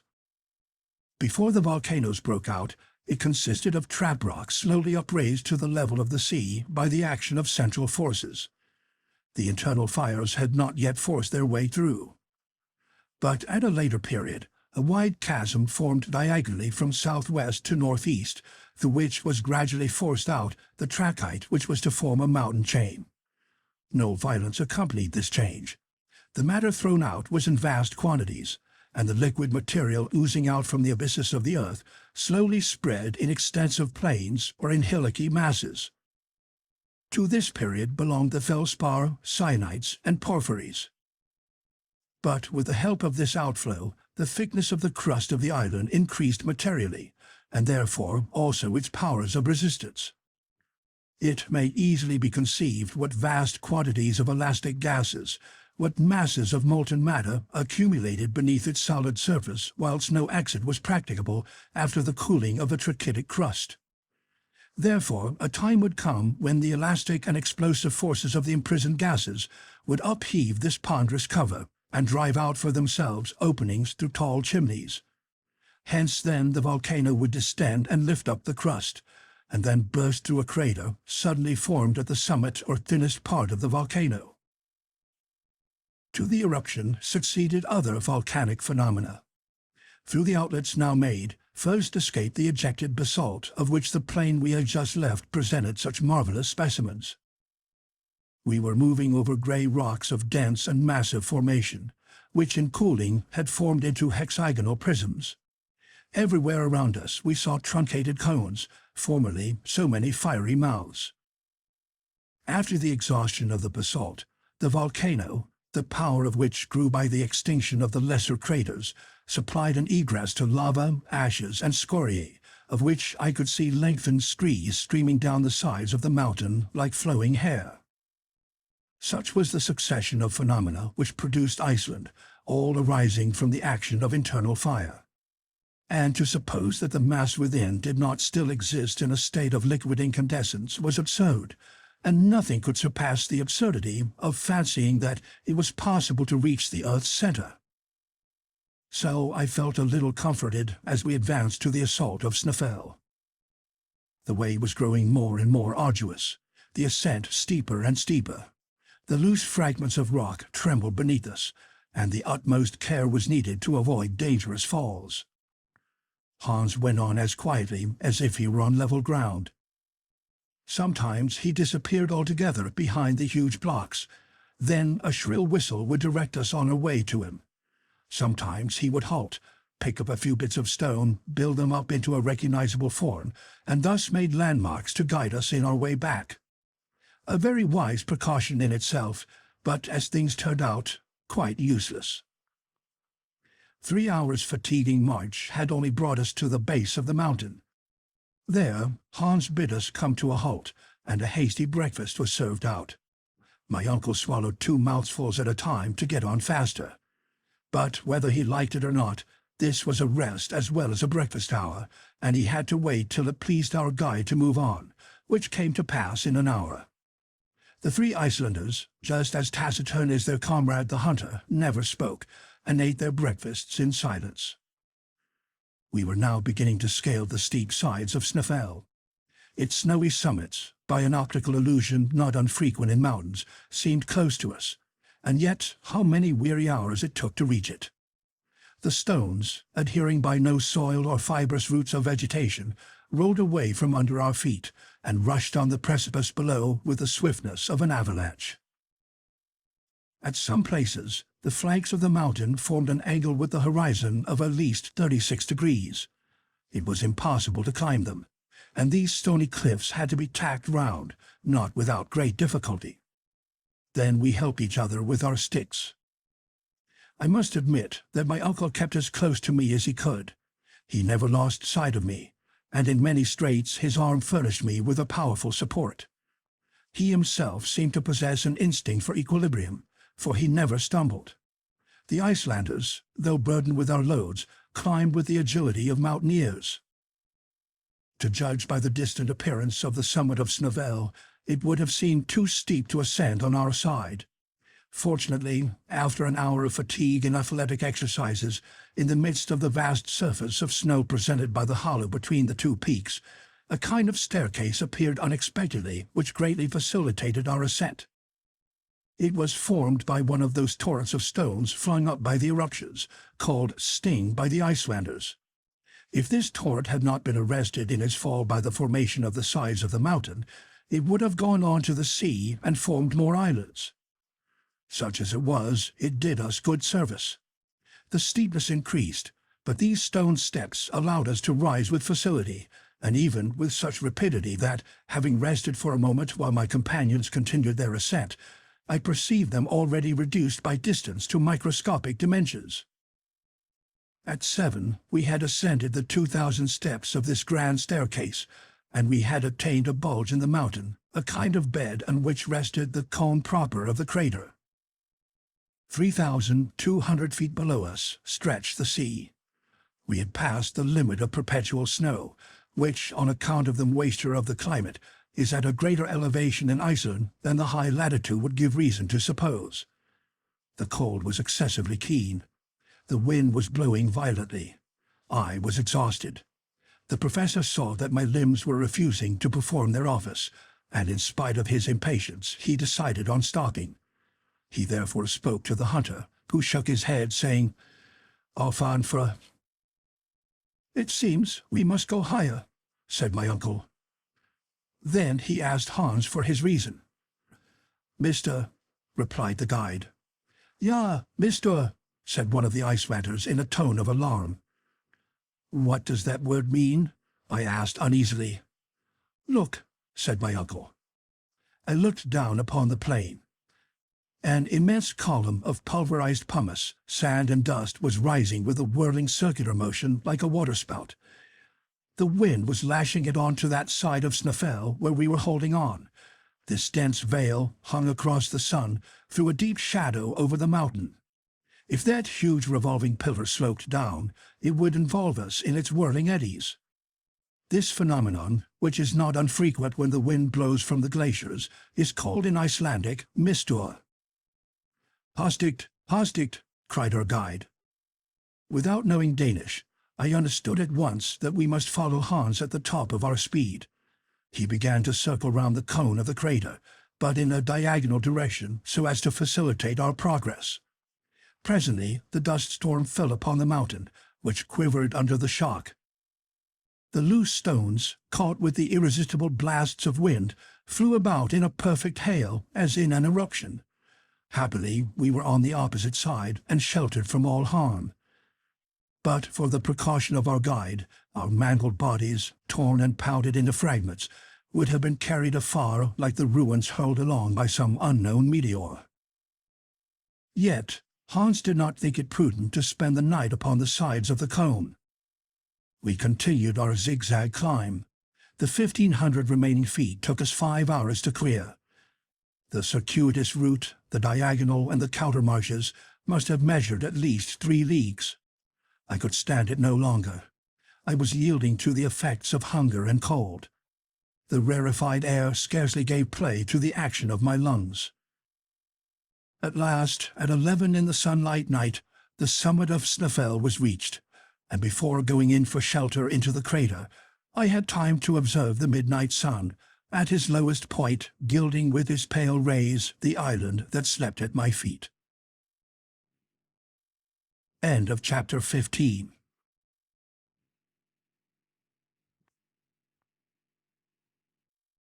Chapter 16. Boldly Down the Crater. Supper was rapidly devoured, and the little company housed themselves as best they could. The bed was hard, the shelter not very substantial, and our position an auspicious one at 5,000 feet above the sea level. Yet I slept particularly well. It was one of the best nights I had ever had, and I did not even dream. Next morning we awoke half frozen by the sharp, keen air, but with the light of a splendid sun. I rose from my granite bed and went out to enjoy the magnificent spectacle that lay unrolled before me. I stood on the very summit of the southernmost of Snæfellsjökull's peaks. The range of the eye extended over the whole island. By an optical law which obtains at all great heights, the shore seemed raised and the center depressed. It seemed as if one of Helbesmer's raised mats lay at my feet. I could see deep valleys intersecting each other in every direction, precipices like low walls, lakes reduced to ponds, rivers abbreviated into streams. On my right were numberless glaciers and innumerable peaks, some plumed with feathery clouds of smoke. The undulating surface of these endless mountains, crested with sheets of snow, reminded one of a stormy sea. If I looked westward, there the ocean lay spread out in all its magnificence, like a mere continuation of those flock-like summits. The eye could hardly tell where the snowy ridges ended and the foaming waves began. I was thus steeped in the marvelous ecstasy which all high summits develop in the mind, and now without giddiness, for I was beginning to be accustomed to the sublime aspects of nature. My dazzled eyes were bathed in the bright flood of the solar rays. I was forgetting where and who I was, to live the life of elves and sylphs, the fanciful creation of Scandinavian superstitions. I felt intoxicated with the sublime pleasure of lofty elevations, without thinking of the profound abysses into which I was shortly to be plunged. But I was brought back to the realities of things by the arrival of Hans and the professor, who joined me on the summit. My uncle pointed out to me in the far west a light steam or mist, a semblance of land, which bounded the distant horizon of waters. "Greenland," said he. "Greenland?" I cried. "Yes, we are only 35 leagues from it, and during thaws the white bears, borne by the ice fields from the north, are carried even into Iceland. But never mind that. Here we are at the top of Snæfell, and here are 2 peaks, one north and one south. Hans will tell us the name of that on which we are now standing." The question being put, Hans replied, "Skartaris." My uncle shot a triumphant glance at me. "Now for the crater," he cried. The crater of Snæfell resembled an inverted cone, the opening of which might be half a league in diameter. Its depth appeared to be about 2,000 feet. Imagine the aspect of such a reservoir, brimful and running over with liquid fire amid the rolling thunder. The bottom of the funnel was about 250 feet in circuit, so that the gentle slope allowed its lower brim to be reached without much difficulty. Involuntarily, I compared the whole crater to an enormous erected mortar, and the comparison put me in a terrible fright. What madness, I thought, to go down into a mortar, perhaps a loaded mortar, to be shot up into the air at a moment's notice. But I did not try to back out of it. Hans, with perfect coolness, resumed the lead, and I followed him without a word. In order to facilitate the descent, Hans wound his way down the cone by a spiral path. Our route lay amidst eruptive rocks, some of which, shaken out of their loosened beds, rushed bounding down the abyss, and in their fall awoke echoes remarkable for their loud and well-defined sharpness. In certain parts of the cone there were glaciers. Here Hans advanced only with extreme precaution, sounding his way with his iron-pointed pole to discover any crevasses in it. At particularly dubious passages we were obliged to connect ourselves with each other by a long cord, in order that any man who missed his footing might be held up by his companions. This solid formation was prudent, but did not remove all danger. Yet, notwithstanding the difficulties of the descent, down steeps unknown to the guide, the journey was accomplished without accidents, except the loss of a coil of rope, which escaped from the hands of an Icelander and took the shortest way to the bottom of the abyss. At midday we arrived. I raised my head and saw straight above me the upper aperture of the cone, framing a bit of sky of very small circumference, but almost perfectly round. Just upon the edge appeared the snowy peak of Sarus, standing out sharp and clear against the endless space. At the bottom of the crater were 3 chimneys, through which, in its eruptions, Snæfell had driven forth fire and lava from its central furnace. Each of these chimneys was 100 feet in diameter. They gaped before us right in our path. I had not the courage to look down either of them, but Professor Lidenbrock had hastily surveyed all 3.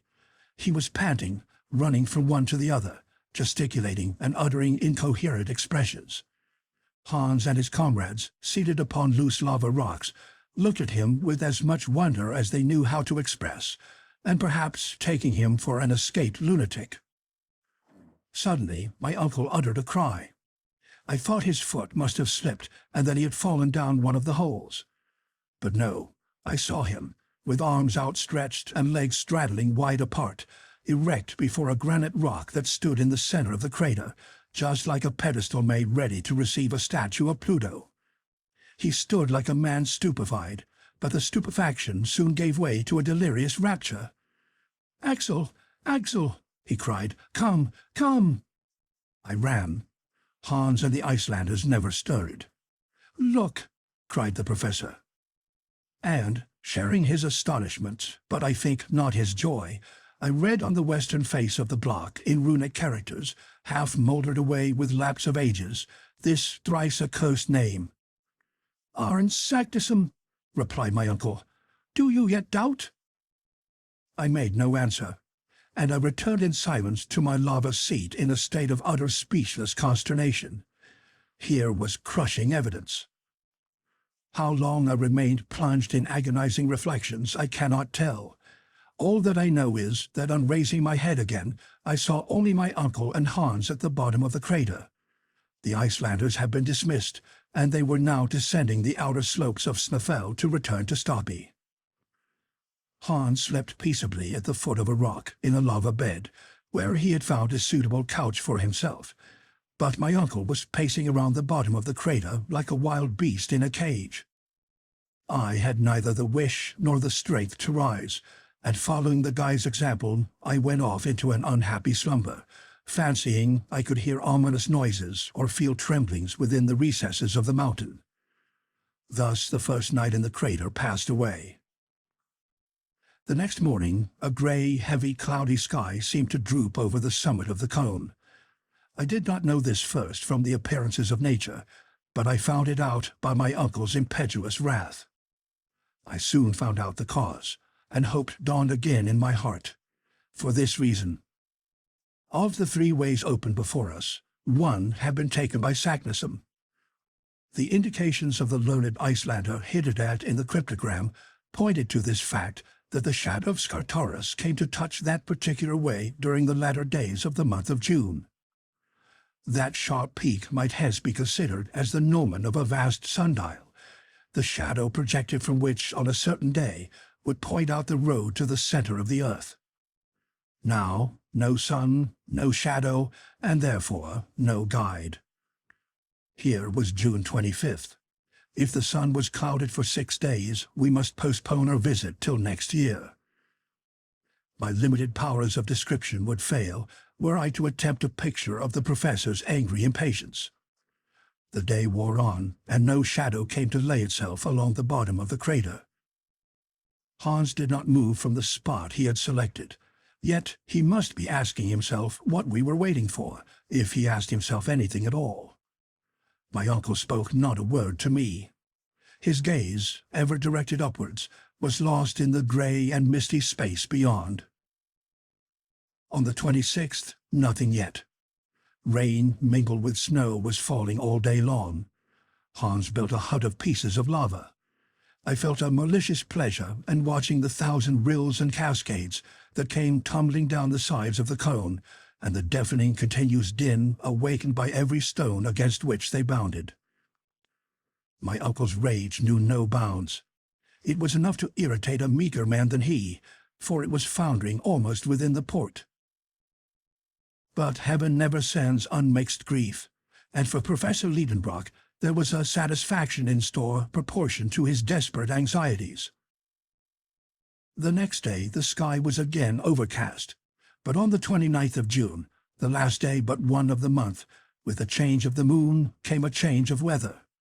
The sun poured a flood of light down the crater. Every hillock, every rock and stone, every projecting surface had its share of the beaming torrent, and threw its shadow on the ground. Amongst them all, Scartaris laid down his sharp-pointed angular shadow, which began to move slowly in the opposite direction to that of the radiant orb. My uncle turned too and followed it. At noon, being at its least extent, it came and softly fell upon the edge of the middle chimney. "There it is! There it is!" shouted the professor. "Now for the center of the globe," he added in Danish. I looked at Hans to hear what he would say. "Forut," was his tranquil answer. "Forward," replied my uncle. It was 13 minutes past 1. End of chapter 16.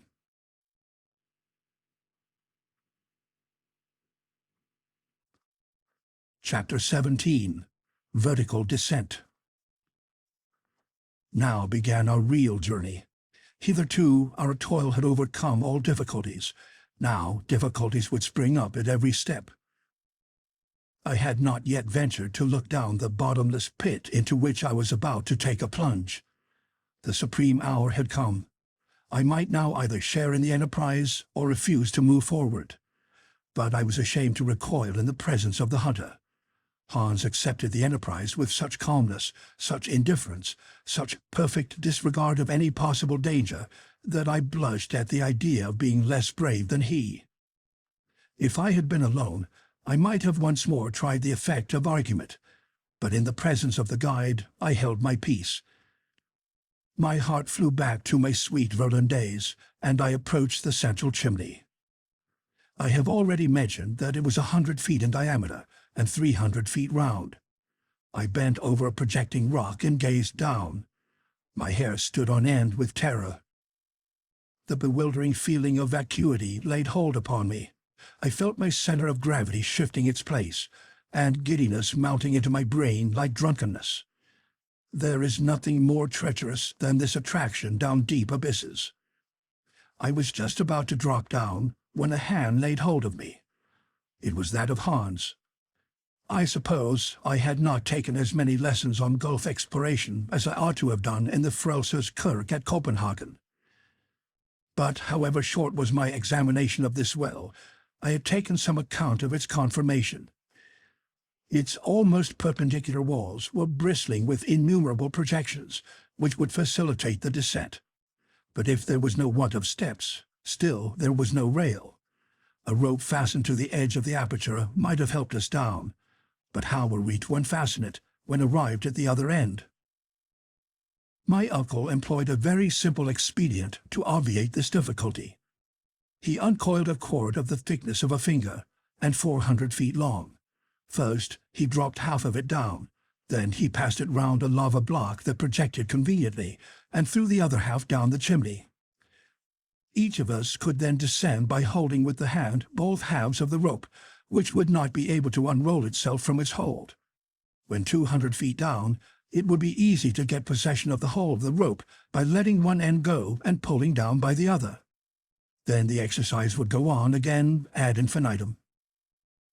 "Now," said my uncle, after having completed these preparations, "now let us look to our loads.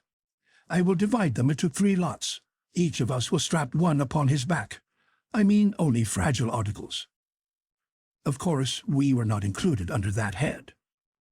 "Hans," said he, "will take charge of the tools and a portion of the provisions. You, Axel, will take another third of the provisions and the arms, and I will take the rest of the provisions and the delicate instruments." "But," said I, "the clothes and that mass of ladders and ropes, what is to become of them? They will go down by themselves." "How so?" I asked. "You will see presently." My uncle was always willing to employ magnificent resources.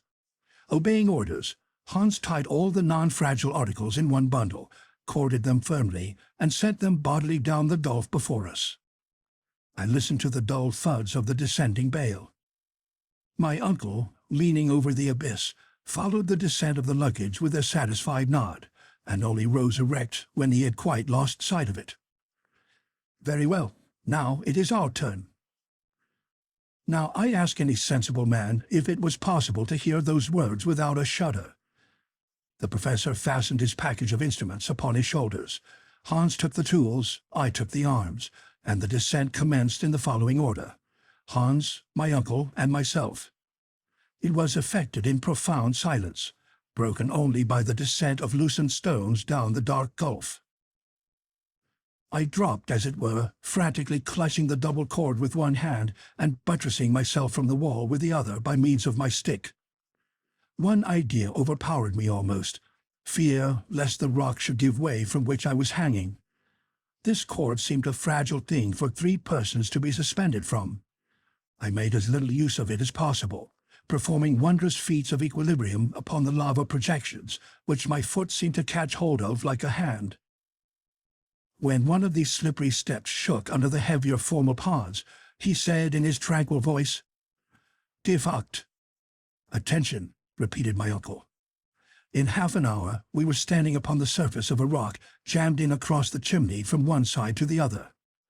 Hans pulled the rope by one of its ends. The other rose in the air. After passing the higher rock it came down again, bringing with it a rather dangerous shower of bits of stone and lava. Leaning over the edge of our narrow standing ground, I observed that the bottom of the hole was still invisible. The same maneuver was repeated with the cord, and half an hour after we had descended another 200 feet. I don't suppose the maddest geologist under such circumstances would have studied the nature of the rocks that we were passing. I am sure I did trouble my head about them. Pliocene, Miocene, Eocene, Cretaceous, Jurassic, Triassic, Permian, Carboniferous, Devonian, Silurian, or Primitive was all one to me. But the professor, no doubt, was pursuing his observations or taking notes, for in one of our halts he said to me, "The farther I go, the more confidence I feel. The order of these volcanic formations affords the strongest confirmation to the theories of Davy. We are now among the primitive rocks, upon which the chemical operations took place which are produced by the contact of elementary bases of metals with water. I repudiate the notion of central heat altogether. We shall see further proof of that very soon." No variation, always the same conclusion. Of course, I was not inclined to argue. My silence was taken for consent, and the descent went on. Another 3 hours, and I saw no bottom to the chimney yet. When I lifted my head, I perceived the gradual contraction of its aperture. Its walls, by a gentle incline, were drawing closer to each other, and it was beginning to grow darker. Still we kept descending. It seemed to me that the falling stones were meeting with an earlier resistance, and that the concussion gave a more abrupt and deadened sound. As I had taken care to keep an exact account of our maneuvers with the rope, which I knew that we had repeated 14 times, each descent occupying half an hour, the conclusion was easy that we had been 7 hours plus 14 quarters of rest, making 10 hours and a half. We had started at 1. It must therefore now be 11 o'clock, and the depth to which we had descended was 14 times 200 feet, or 2,800 feet. At this moment I heard the voice of Hans. "Halt!" he cried. I stopped short just as I was going to place my feet upon my uncle's head. "We are there!" he cried. "Where?" said I, stepping near to him. "At the bottom of the perpendicular chimney," he answered. "Is there no way farther?" "Yes, there is a sort of passage which inclines to the right. We will see about that tomorrow. Let us have our supper and go to sleep." The darkness was not yet complete. The provision case was opened.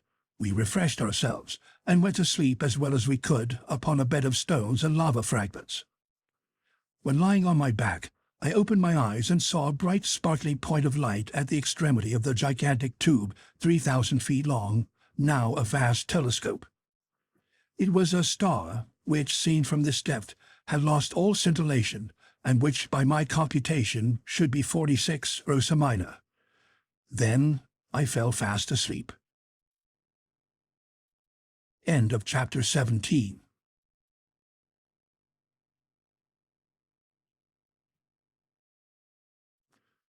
Chapter 18. The Wonders of Terrestrial Depths. At 8 in the morning, a ray of daylight came to wake us up. The thousand shining surfaces of lava on the walls received it on its passage and scattered it like a shower of sparks. There was light enough to distinguish surrounding objects. "Well, Axel, what do you say to it?" cried my uncle, rubbing his hands. "Did you ever spend a quieter night in our little house at Königsberg? No noise of cartwheels, no cries of basket women, no boatmen shouting." "No doubt it is very quiet at the bottom of this well, but there is something alarming in the quietness itself." "Now come," my uncle cried. "If you are frightened already, what will you be by and by? We have not gone a single inch yet into the bowels of the earth." "What do you mean?" "I mean that we have only reached the level of the island, long vertical tube, which terminates at the mouth of the crater, has its lower end only at the level of the sea." "Are you sure of that?" "Quite sure. Consult the barometer." In fact, the mercury, which had risen in the instrument as fast as we descended, had stopped at 29 inches. "You see," said the professor, "we have now only the pressure of our atmosphere, and I shall be glad when the aneroid takes the place of the barometer." And in truth, this instrument will become useless as soon as the weight of the atmosphere should exceed the pressure ascertained at the level of the sea. "But," I said, "is there not reason to fear that this ever-increasing pressure will become at last very painful to bear?" "No, we shall descend at a slow rate, and our lungs will become inured to a denser atmosphere. Aeronauts find the want of air as they rise to high elevations, but we shall perhaps have too much. Of the two, this is what I should prefer. Don't let us lose a moment. Where is the bundle we set down before us?" I then remembered that we had searched for it in vain the evening before. My uncle questioned Hans, who, after having examined attentively with the eye of a huntsman, replied, "Der Huber. Up there." And so it was. The bundle had been caught by a projection 100 feet above us. Immediately the Icelander climbed up like a cat, and in a few minutes the package was in our possession. "Now," said my uncle, "let us breakfast. But we must lay in a good stock, for we don't know how long we may have to go on." The biscuit and extract of meat were washed down with a draught of water mingled with a little gin. Breakfast over, my uncle drew from his pocket a small notebook intended for scientific observations. He consulted his instruments and recorded, "Monday, July 1st. Chronometer, 8:17 a.m. Barometer, 297 inches. Thermometer, 6 degrees. Direction, east-southeast." This last observation applied to the dark gallery, and was indicated by the compass. "Now, Axel," cried the professor with enthusiasm, "now we are really going into the interior of the earth. At this precise moment the journey commences." So saying, my uncle took in one hand Ruhmkorff's apparatus, which was hanging from his neck, and with the other he formed an electric communication with the coil in the lantern, and a sufficiently bright light dispersed the darkness of the passage. Hans carried the other apparatus, which was also put into action. This ingenious application of electricity would enable us to go on for a long time, by creating an artificial light even in the midst of the most inflammable gases. "Now march!" cried my uncle.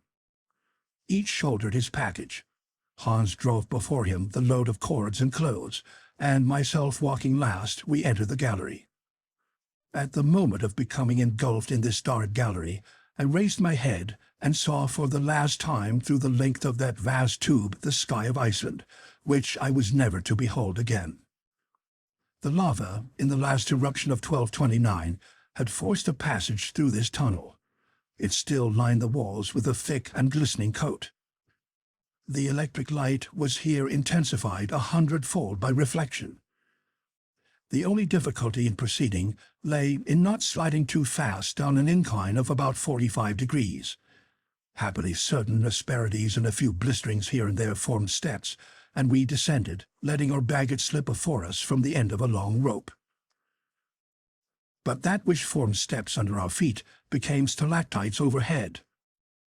The lava, which was porous in many places, had formed a surface covered with small rounded blisters, crystals of opaque quartz, set with limpid tiers of glass, and hanging like clustered chandeliers from the vaulted roof, seemed as if were to kindle and form a sudden illumination as we passed on our way. It seemed as if the genii of the depths were lighting up their palace to receive their terrestrial guests.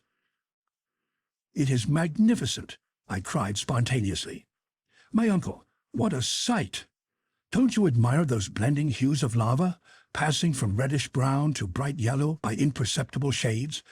And these crystals are just like globes of light." "Ah, you think so, do you, Axel, my boy? Well, you will see greater splendors than these, I hope. Now let us march, march!" He had better have said slide, for we did nothing but drop down the steep inclines. It was the facifs descensus Averni of Virgil.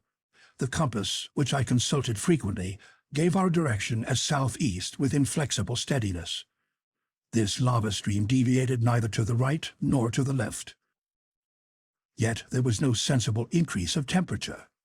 This justified Davy's theory, and more than once I consulted the thermometer with surprise. 2 hours after our departure, it only marked 10 degrees, an increase of only 4 degrees. This gave reason for believing that our descent was more horizontal than vertical. As for the exact depth reached, it was very easy to ascertain that. The professor measured accurately the angles of deviation and inclination on the road, but he kept the results to himself. About 8 in the evening he signaled to stop. Hans sat down at once. The lamps were hung upon a projection in the lava. We were in a sort of cavern where there was plenty of air. Certain puffs of air reached us. What atmospheric disturbance was the cause of them? I could not answer that question at the moment. Hunger and fatigue made me incapable of reasoning. A descent of 7 hours consecutively is not made without considerable expenditure of strength. I was exhausted. The order to halt, therefore, gave me pleasure. Hans laid our provisions upon a block of lava, and we ate with a good appetite. But one thing troubled me. Our supply of water was half consumed.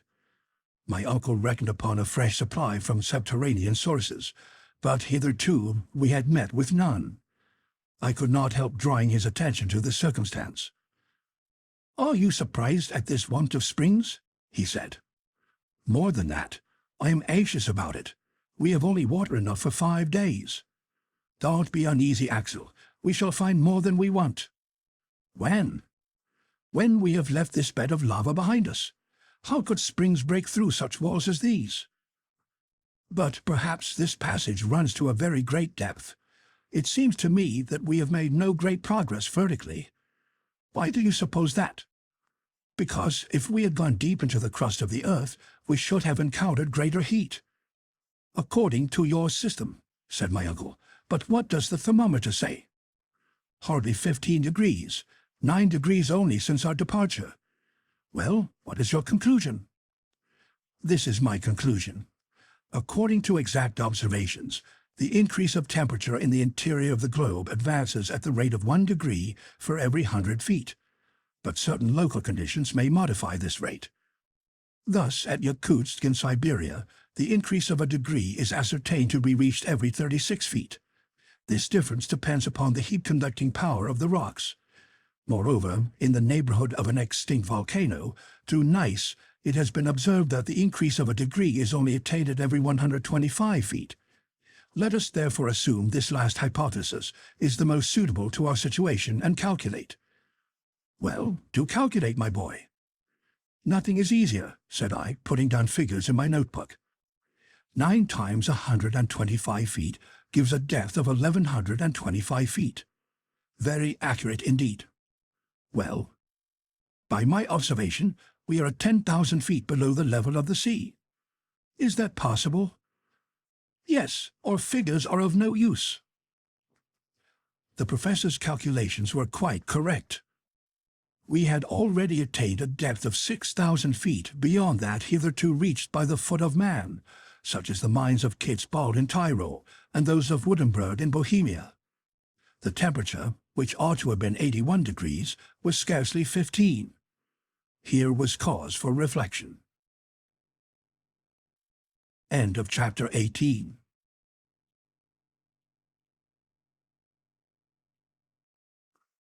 Chapter 19. Geological Studies in Situ. Next day, Tuesday, June 30, at 6 a.m., the descent began again. We were still following the gallery of lava, a real natural staircase, and as gently sloping as those inclined planes which in some old houses are still found instead of flights of steps. And so we went on until 12:17, the precise moment when we overtook Hans, who had stopped. "Ah, here we are," exclaimed my uncle, "at the very end of the chimney." I looked around me. We were standing at the intersection of two roads, both dark and narrow. Which were we to take? This was a difficulty.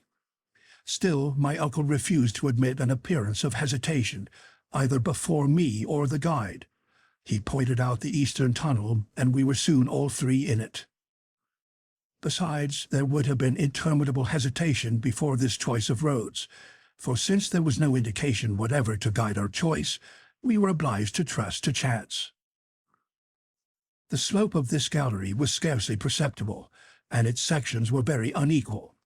Sometimes we passed a series of arches succeeding each other, like the majestic arcades of a Gothic cathedral. Here the architects of the Middle Ages might have found studies for every form of the sacred art which sprang from the development of the pointed arch. A mile farther we had to bow our heads under corniced elliptic arches in the Romanesque style, and massive pillars standing out from the wall bent under the spring of the vault that rested heavily upon them. In other places, this magnificence gave way to narrow channels between low structures, which looked like beavers' huts, and we had to creep along through extremely narrow passages. The heat was perfectly bearable. Involuntarily, I began to think of its heat when the lava thrown out by Snæfellsjökull was boiling and working through this now silent road. I imagined the torrents of fire hurled back at every angle in the gallery, and the accumulation of intensely heated vapors in the midst of this confined channel. I only hope, thought I, that this so-called extinct volcano wouldn't take a fancy in his old age to begin his sports again. I abstained from communicating these fears to Professor Lidenbrock. He would never have understood them at all. He had but one idea: forward. He walked, he slid, he scrambled, he tumbled, with a persistency which one could not but admire. By 6 in the evening, after a not very fatiguing walk, we had gone 2 leagues south, but scarcely a quarter of a mile down. My uncle said it was time to go to sleep. We ate without talking and went to sleep without reflection. Our arrangements for the night were very simple. A railway rug each, into which we rolled ourselves, was our sole covering. We had neither cold nor intrusive visits to fear. Travelers who penetrate into the wilds of Central Africa and into the pathless forests of the New World are obliged to watch over each other by night. But we enjoyed absolute safety and utter seclusion. No savages or wild beasts infested these silent depths. Next morning we awoke fresh and in good spirits. The road was resumed. As the day before, we followed the path of the lava. It was impossible to tell what rocks we were passing. The tunnel, instead of tending lower, approached more and more nearly to a horizontal direction.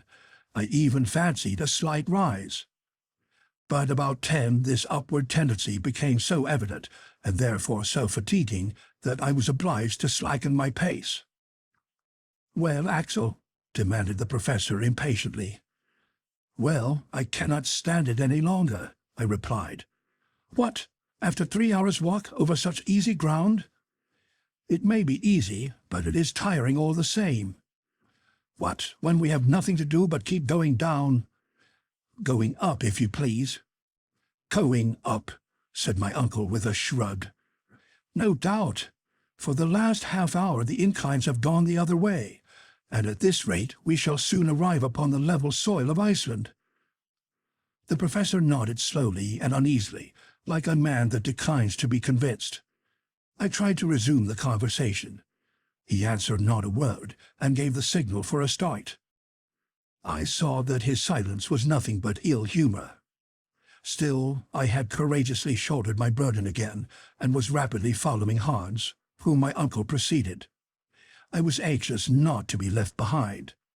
My greatest care was not to lose sight of my companions. I shuddered at the thought of being lost in the mazes of this vast subterranean labyrinth. Besides, if the ascending road did become steeper, I was comforted with the thought that was bringing us nearer to the surface. There was hope in this. Every step confirmed me in it, and I was rejoicing at the thought of meeting my little Graubin again. By midday there was a change in the appearance of this wall of the gallery. I noticed it by a diminution of the amount of light reflected from the sides. Solid rock was appearing in the place of the lava coating. The mass was composed of inclined and sometimes vertical strata. We were passing through rocks of the transition or Silurian system. "It is evident," I cried, "the marine deposits formed in the second period, the shales, limestones, and sandstones. We are turning away from the primary granite.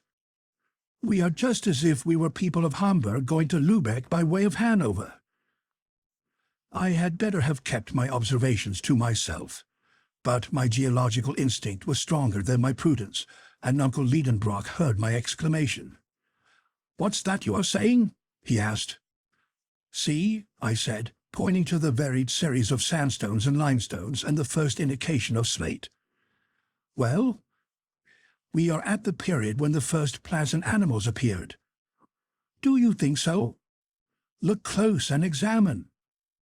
I obliged the professor to move his lamp over the walls of the gallery. I expected some signs of astonishment, but he spoke not a word and went on. Had he understood me or not? Did he refuse to admit, out of self-love as an uncle and a philosopher, that he had mistaken his way when he chose the eastern tunnel? Or was he determined to examine this passage to its farthest extremity? It was evident that we had left the lava path, and that this road could not possibly lead to the extinct furnace of Snæfell. Yet I asked myself if I was not depending too much on this change in the rock. Might I not myself be mistaken? Were we really crossing the layers of rock which overlie the granite foundation? If I am right, I thought, I must soon find some fossil remains of primitive life, and then we must yield to evidence. I will look. I had not gone 100 paces before incontestable proofs presented themselves. It could not be otherwise, for in the Silurian age the seas contained at least 1,500 vegetable and animal species. My feet, which had become accustomed to the indurated lava floor, suddenly rested upon a dust composed of the debris of plants and shells. In the walls were distinct impressions of fucoids and leucopodites. Professor Lidenbrock could not be mistaken, I thought, and yet he pushed on, with, I suppose, his eyes resolutely shut. This was only invincible obstinacy. I could hold out no longer. I picked out a perfectly formed shell, which had belonged to an animal not unlike the woodlouse. Then, joining my uncle, I said, "Look at this." "Very well," said he quietly. "It is the shell of a crustacean, of an extinct species called a trilobite. Nothing more." "But don't you conclude just what you conclude yourself?" "Yes, I do perfectly. We have left the granite and the lava. It is possible that I may be mistaken, but I cannot be sure of that until I reach the very end of this gallery." "You are right in doing this, my uncle, and I should quite approve of your determination if there were not a danger threatening us nearer and nearer." "What danger?" "The want of water." "Well, Axel, we will put ourselves upon rations." End of chapter 19.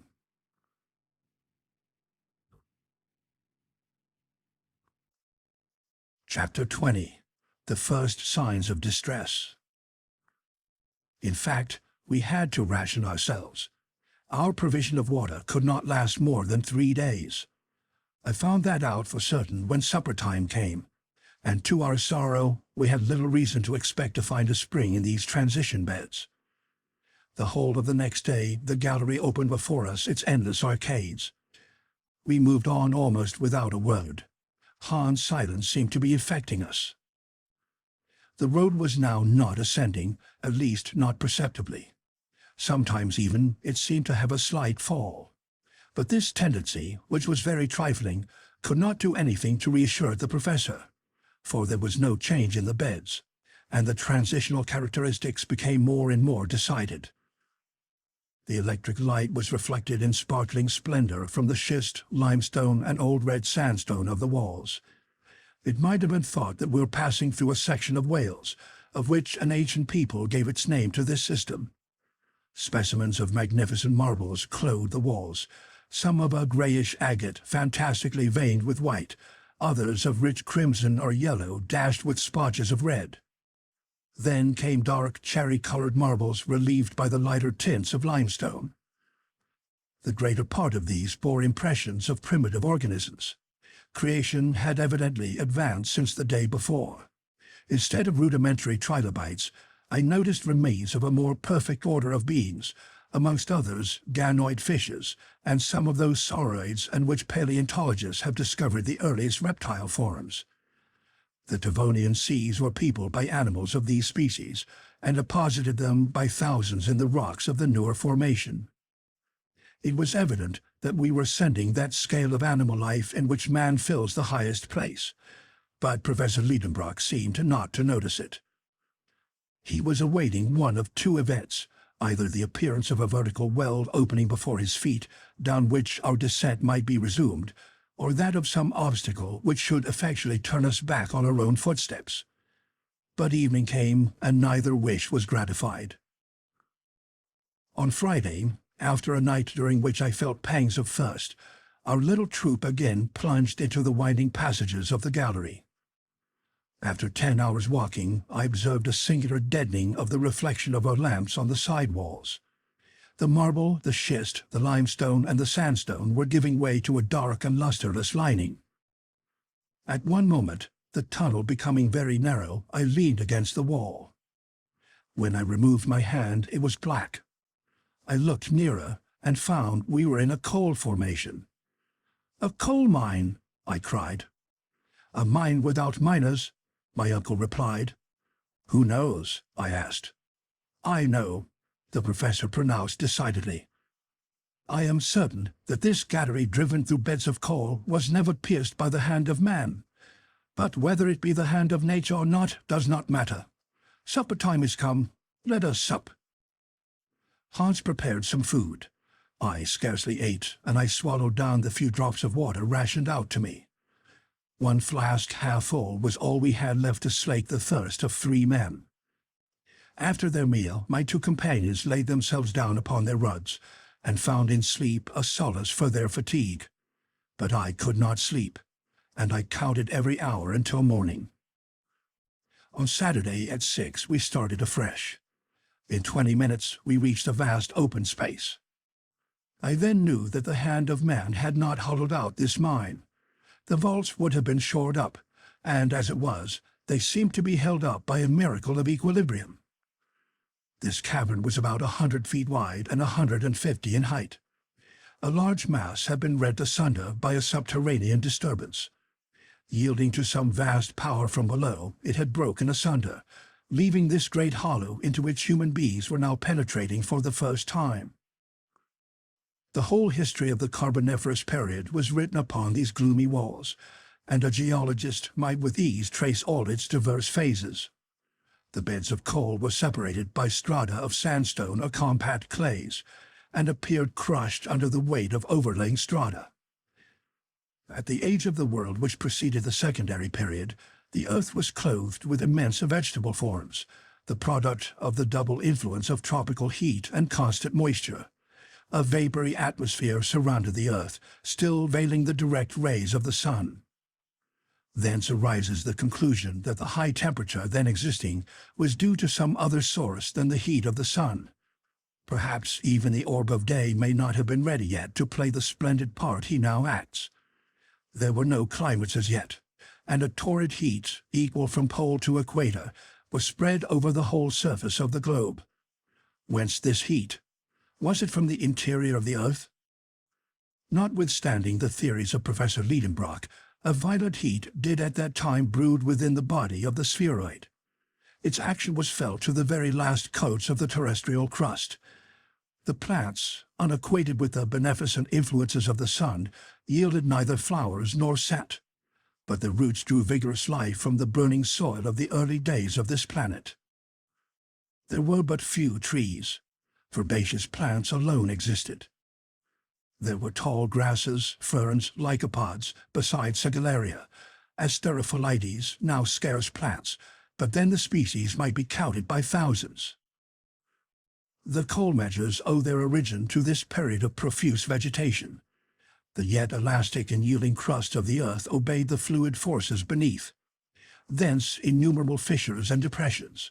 The plants, sunk underneath the waters, formed by degrees into vast accumulated masses. Then came the chemical action of nature. In the depths of the seas, the vegetable accumulations first became peat. Then, acted upon by generated gases and the heat of fermentation, they underwent a process of complete mineralization.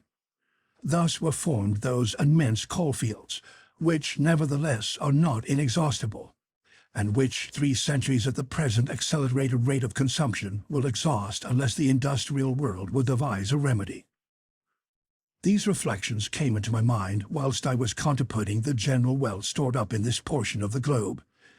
These, no doubt, I thought, will never be discovered. The working of such deep mines would involve too large an outlay, and where would be the use as long as coal is yet spread far and wide near the surface? Such as my eyes behold these virgin stores, such they will be when this world comes to an end. But still we marched on, and I alone was forgetting the length of the way by losing myself in the midst of geological contemplations. The temperature remained what it had been during our passage during the lava and schists. Only my sense of smell was forcibly affected by an odor of protocarburet of hydrogen. I immediately recognized in this gallery the presence of a considerable quantity of the dangerous gas called by miners fire damp, the explosion of which has often occasioned such dreadful catastrophes. Happily, our light was from Rumkor's ingenious apparatus. If, unfortunately, we had explored this gallery with torches, a terrible explosion would have put an end to traveling and travelers at one stroke. This excursion through the coal mine lasted till night. My uncle scarcely could restrain his impatience at the horizontal road. The darkness, always deep 20 yards before us, prevented us from estimating the length of the gallery, and I was beginning to think it must be endless, when suddenly, at 6 o'clock, a wall very unexpectedly stood before us. Right or left, top or bottom, there was no road farther. We were at the end of a blind alley. "Very well, it's all right," cried my uncle. "Now, at any rate, we shall know what we are about. We are not in Saknussemm's road, and all we have to do is to go back. Let us take a night's rest, and in 3 days we shall get to the fork in the road." "Yes," said I, "if we have any strength left." "Why not?" "Because tomorrow we shall have no water." "No courage either?" asked my uncle severely. I dared make no answer. End of chapter 20.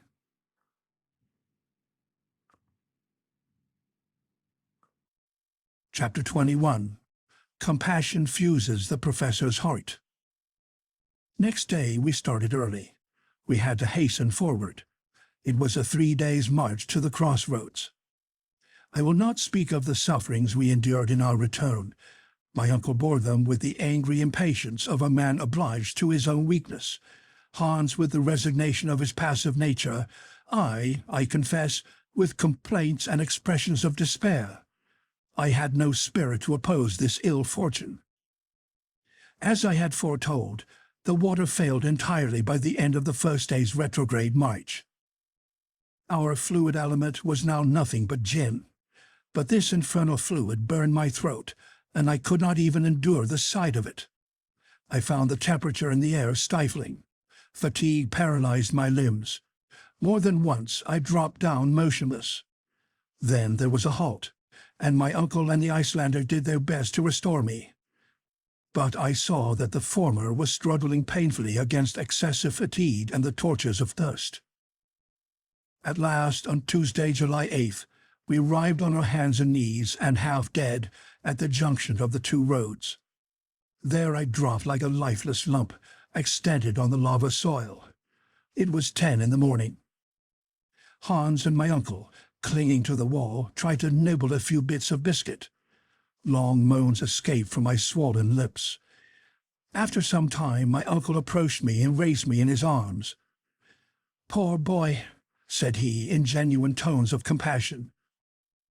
I was touched with these words, not being accustomed to see the excitable professor in a softened mood. I grasped his trembling hands in mine. He let me hold them and looked at me. His eyes were moistened. Then I saw him take the flask that was hanging at his side. To my amazement, he placed it on my lips.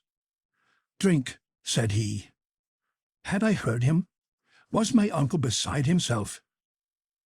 I stared at him stupidly and felt as if I could not understand him. "Drink," he said again.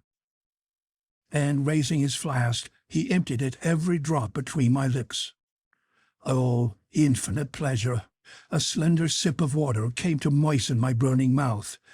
It was but one sip, but it was enough to recall my ebbing life. I thanked my uncle with clasped hands. "Yes," he said, "a draught of water. But it is the very last, you hear, the last. I had kept it as a precious treasure at the bottom of my flask. 20 times, nay, 100 times, have I fought against a frightful impulse to drink it off. But no, Axel, I kept it for you."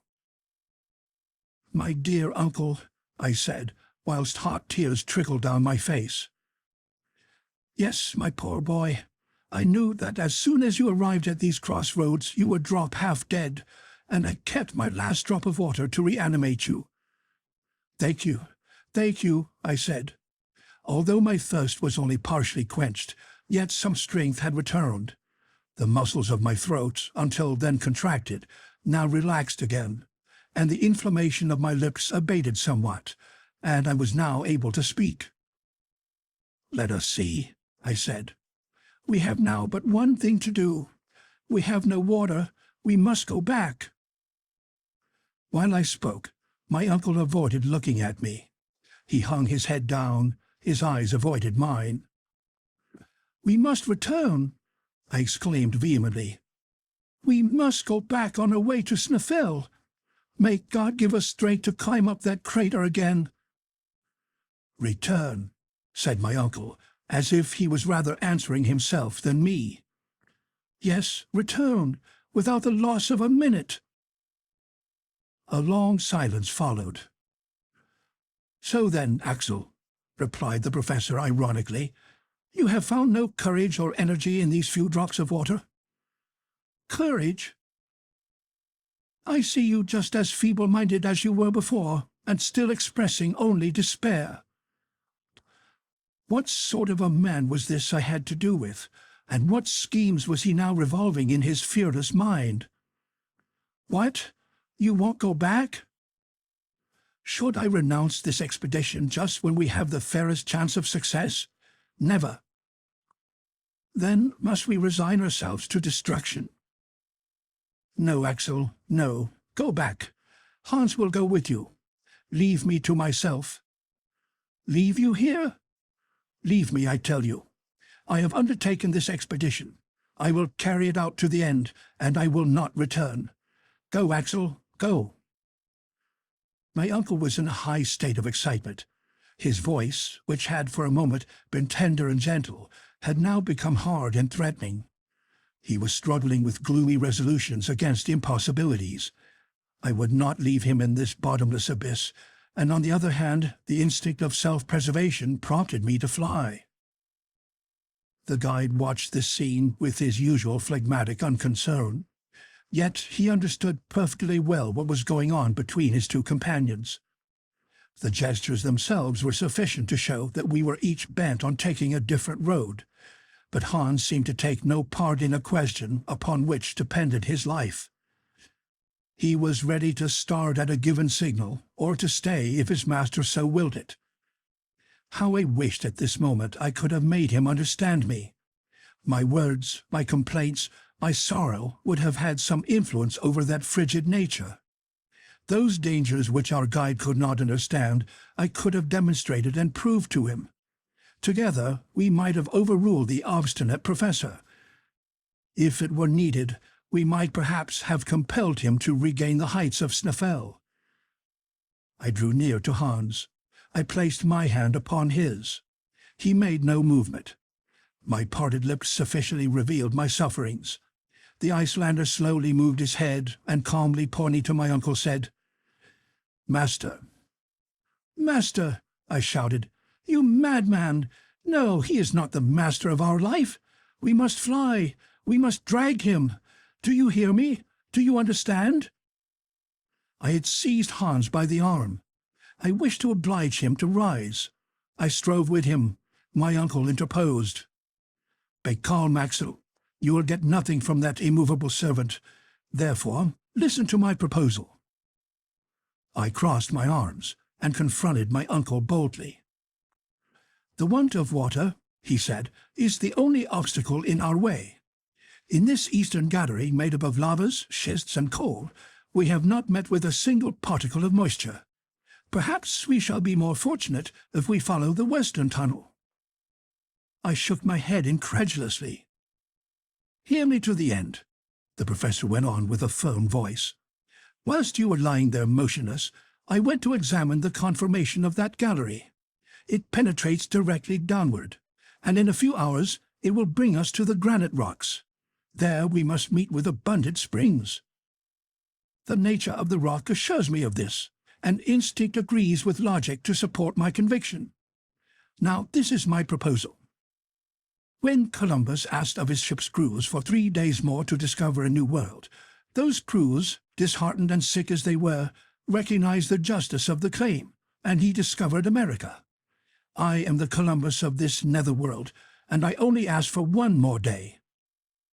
If in a single day I have not met with the water that we want, I swear to you we will return to the surface of the earth." In spite of my irritation, I was moved with these words, as well as with the violence my uncle was doing to his own wishes and making so hazardous a proposal. "Well," I said, "do as you will, and God reward your superhuman energy. You have now but a few hours to tempt fortune. Let us start." End of chapter 21.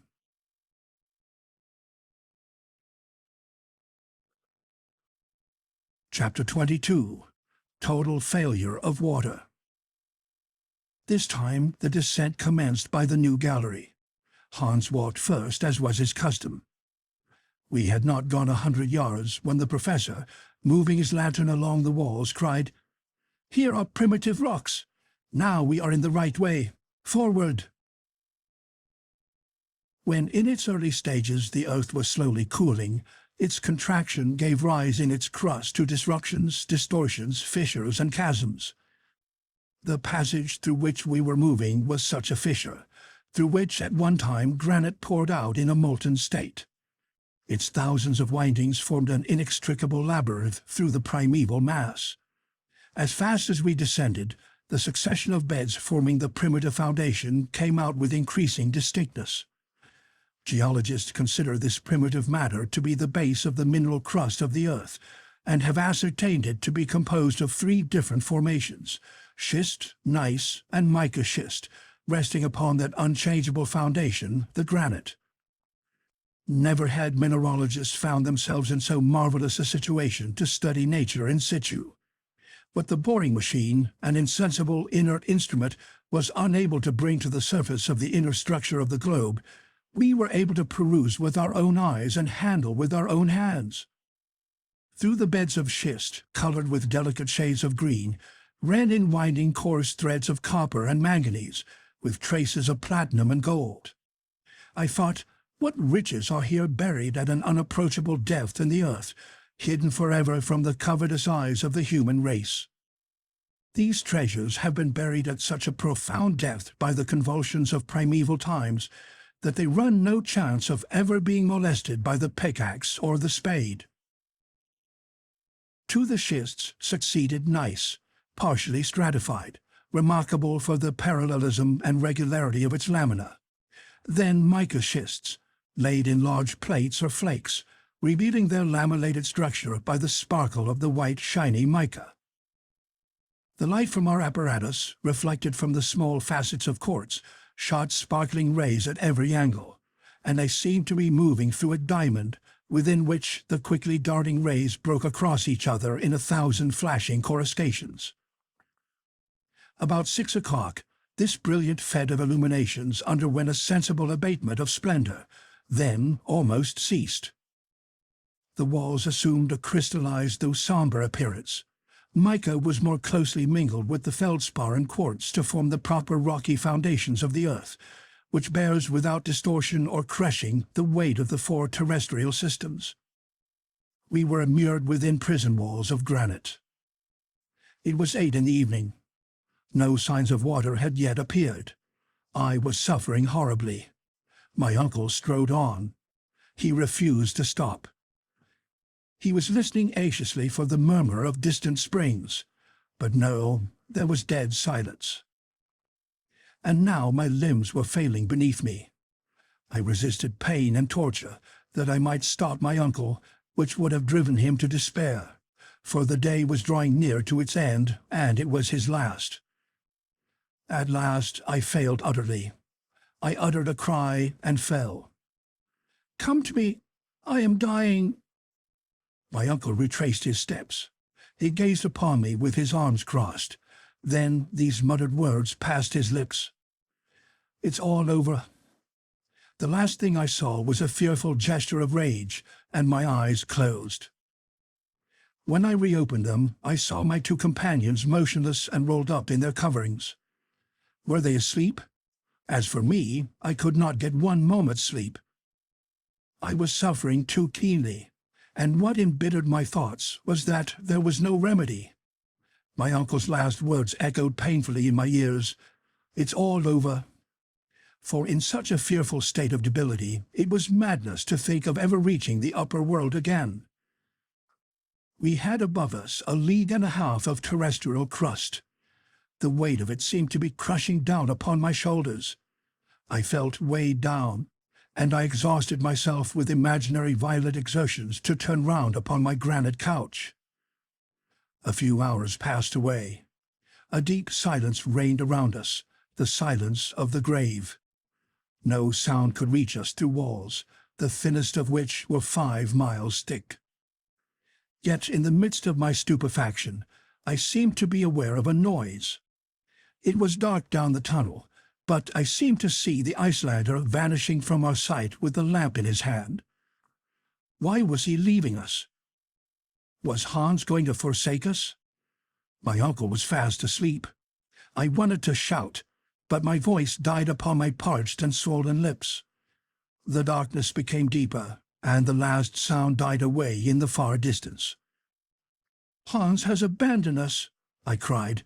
"Hans! Hans!" But these words were only spoken within me.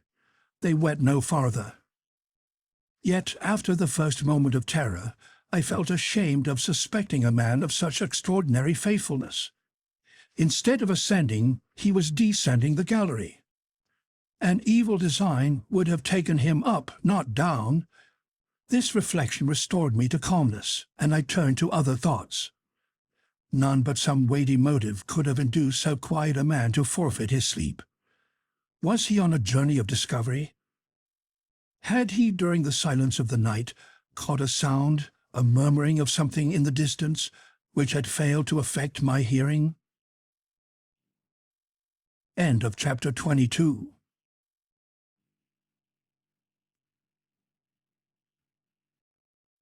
Chapter 23. Water Discovered.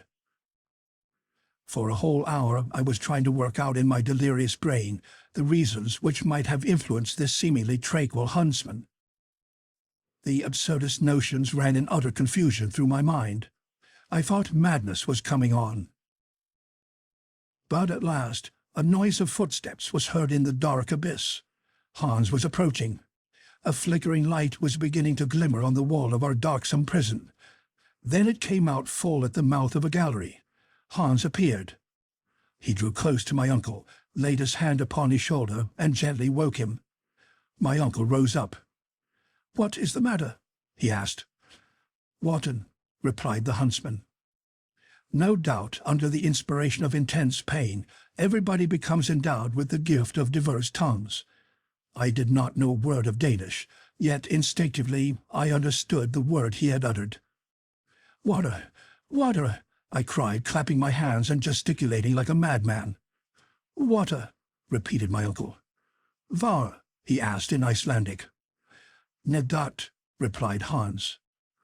"Where?" "Down below." I understood it all.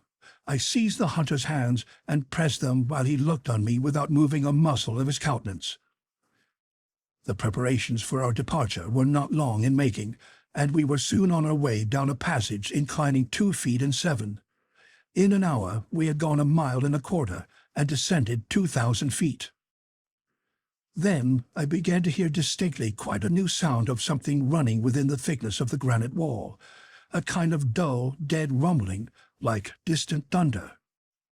During the first part of our walk, not meeting with the promised spring, I felt my agony returning. But then my uncle acquainted me with the cause of the strange noise. "Hans was not mistaken," he said. "What you hear is the rushing of a torrent." "A torrent?" I exclaimed. "There can be no doubt. A subterranean river is flowing around us." We hurried forward in the greatest excitement. I was no longer sensible of my fatigue. This murmuring of waters close at hand was already refreshing me. It was audibly increasing. The torrent, after having for some time flowed over our heads, was now running within the left wall, roaring and rushing. Frequently I touched the wall, hoping to feel some indications of moisture, but there was no hope here. Yet another half hour, another half-li was passed. Then it became clear that the hunter had gone no farther. Guided by an instinct peculiar to mountaineers, he had, as it were, felt this torrent through the rock, but he had certainly seen none of the precious liquid. He had drunk nothing himself. Soon it became evident that if we continued our walk we should widen the distance between ourselves and the stream, the noise of which was becoming fainter. We returned. Hans stopped where the torrent seemed closest. I sat near the wall, while the waters were flowing past me at a distance of 2 feet with extreme violence. But there was a thick granite wall between us and the object of our desires. Without reflection, without asking if there were any means of procuring the water, I gave way to a movement of despair. Hans glanced at me with, I thought, a smile of compassion. He rose and took the lamp. I followed him. He moved towards the wall. I looked on. He applied his ear against the dry stone and moved it slowly to and fro, listening intently. I perceived at once that he was examining to find the exact place where the torrent could be heard the loudest. He met with that point on the left side of the tunnel, at 3 feet from the ground. I was stirred up with excitement. I hardly dared guess what the hunter was about to do, but I could not but understand, and applaud and cheer him on when I saw him lay hold of the pickaxe to make an attack upon the rock.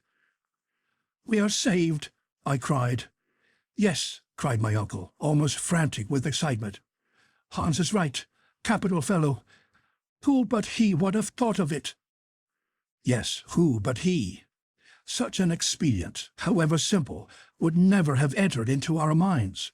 True, it seemed most hazardous to strike a blow of the hammer in this part of the earth's structure. Suppose some displacement should occur and crush us all. Suppose the torrent, bursting through, should drown us in a sudden flood. There was nothing vain in these fancies. But still no fears of falling rocks or rushing floods could stay us now, and our thirst was so intense that, to satisfy it, we would have dared the waves of the North Atlantic. Hans set about the task which my uncle and I together could not have accomplished. If our impatience had armed our hands with power, we should have shattered the rock into 1,000 fragments. Not so Hans. Full of self-possession, he calmly wore his way through the rock with a steady succession of light and skillful strokes, working through an aperture 6 inches wide at the outside. I could hear a louder noise of flowing waters, and I fancied I could feel the delicious fluid refreshing my parched lips. The pick had soon penetrated 2 feet into the granite partition, and our man worked for above an hour. I was in an agony of impatience. My uncle wanted to employ stronger measures, and I had some difficulty in dissuading him.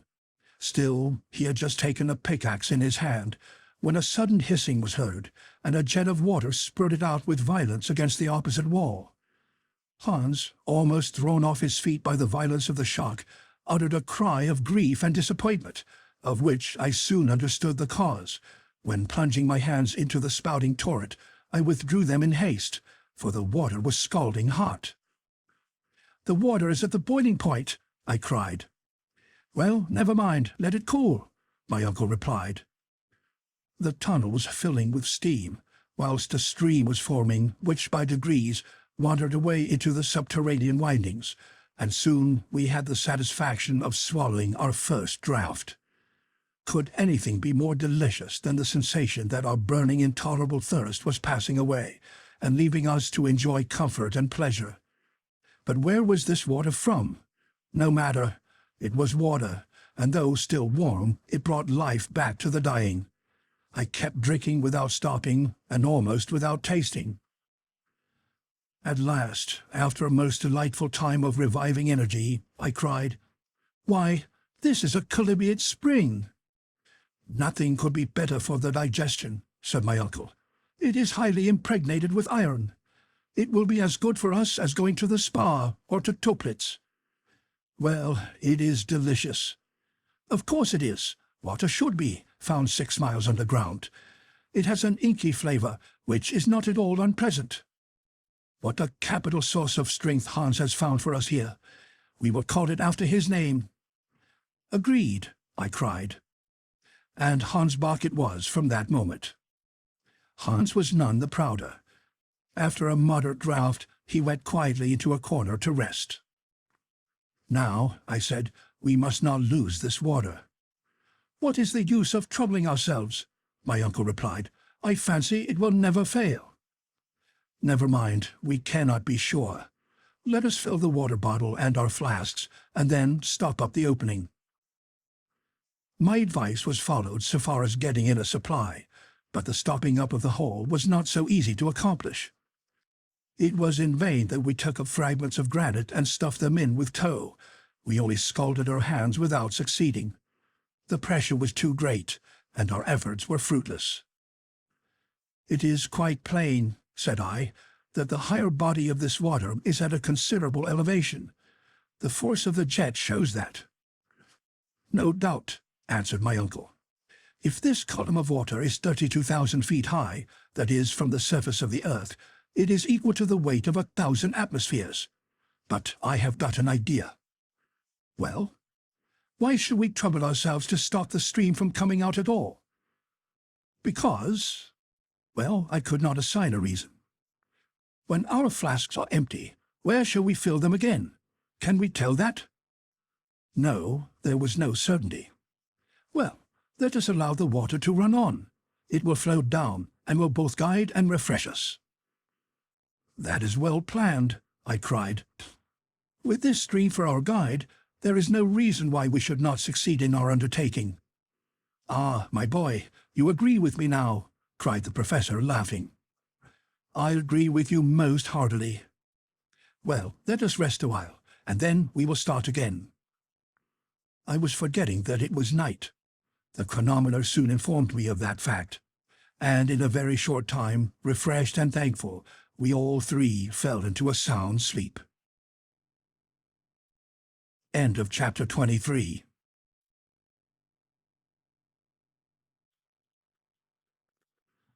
Chapter 24. Well said, old mole. Canst thou work of the ground so fast? By the next day we had forgotten all our sufferings. At first I was wondering that I was no longer thirsty, and I was for asking for the reason. The answer came in the murmuring of the stream at my feet. We breakfasted and drank of this excellent chalybeate water. I felt wonderfully stronger, and quite decided upon pushing on. Why should not so firmly convinced a man as my uncle, furnished with so industrious a guide as Hans, and accompanied by so determined a nephew as myself, go on to final success? Such were the magnificent plans which struggled for mastery within me. If it had been proposed to me to return to the summit of Snæfell, I should have indignantly declined. Most fortunately, all we had to do was to descend. "Let us start," I cried, awakening by my shouts the echoes of the vaulted hollows of the earth. On Thursday at 8 a.m. we started afresh. The granite tunnel winding from side to side earned us past unexpected turns, and seemed almost to form a labyrinth. But on the whole, its direction seemed to be southeasterly. My uncle never ceased to consult his compass to keep account of the ground gone over. The gallery dipped down a very little way from the horizontal, scarcely more than 2 inches in a fathom, and the stream ran gently murmuring at our feet. I compared it to a friendly genius guiding us underground, and caressed with my hand the soft naiad, whose comforting voice accompanied our steps. With my reviving spirits, these mythological notions seemed to come unbidden. As for my uncle, he was beginning to storm against the horizontal road. He loved nothing better than a vertical path. But this way seemed indefinitely prolonged, and instead of sliding along the hypotenuse as we were now doing, he would willingly have dropped down the terrestrial radius. But there was no help for it, and as long as we were approaching the center at all, we felt that we must not complain. From time to time a steeper path appeared. Our naiad then began to tumble before us with a hoarser murmur, and we went down with her to a greater depth. On the whole, that day and the next we made considerable way horizontally, very little vertically. On Friday evening, the 10th of July, according to our calculations, we were 30 leagues southeast of Reykjavik, and at a depth of 2 leagues and a half. At our feet there now opened a frightful abyss. My uncle, however, was not to be daunted, and he clapped his hands at the steepness of the descent. "This would take us a long way," he cried, "and without much difficulty, for the projections in the rock formed quite a staircase." The ropes were so fastened by Hans as to guard against accident, and the descent commenced. I can hardly call it perilous, for I was beginning to be familiar with this kind of exercise. This well, or abyss, was a narrow cleft in the mass of the granite, called by geologists a fault, and caused by the unequal cooling of the globe of the earth. If it had at one time been a passage for eruptive matter thrown out by Snæfell, I still could not understand why no trace was left of its passage. We kept going down a kind of winding staircase, which seemed almost to have been made by the hand of man. Every quarter of an hour we were obliged to halt, to take a little necessary repose and restore the action of our limbs. We then sat down upon a fragment of rock, and we talked as we ate and drank from the stream. Of course, down this fault the Hansbach fell in a cascade, and lost some of its volume. But there was enough and to spare to slake our thirst. Besides, when the incline became more gentle, it would of course resume its peaceable course. At this moment it reminded me of my worthy uncle, in his frequent fits of impatience and anger, while below it ran with the calmness of the Icelandic hunter. On the 6th and 7th of July we kept following the spiral curves of this singular well, penetrating in actual distance no more than 2 leagues, but being carried to a depth of 5 leagues below the level of the sea.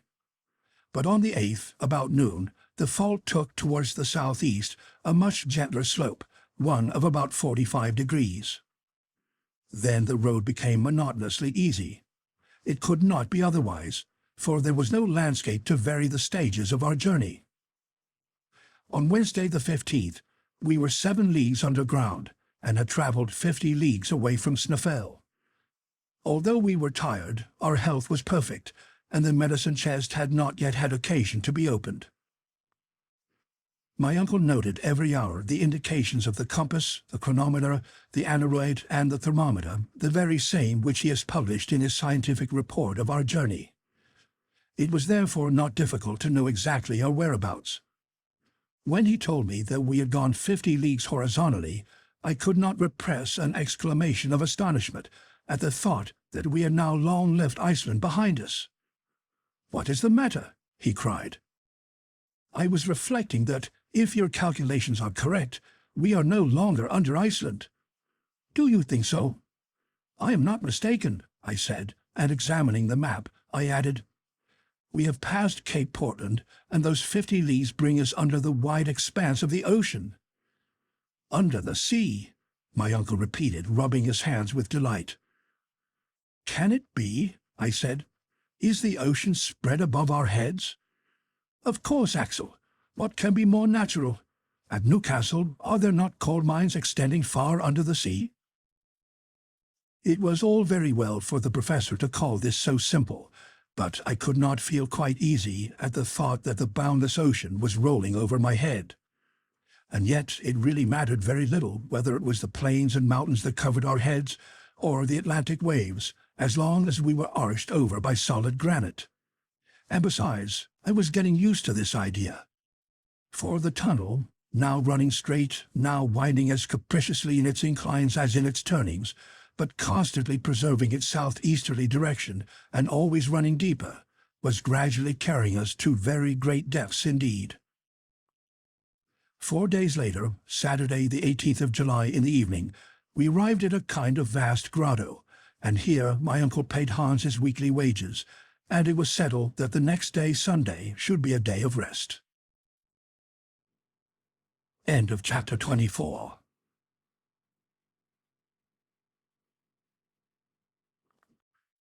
Chapter 25. De Profundis. I therefore awoke next day relieved from the preoccupation of an immediate start. Although we were in the very deepest of known depths, there was something not unpleasant about it. And besides, we were beginning to get accustomed to this troglodyte life.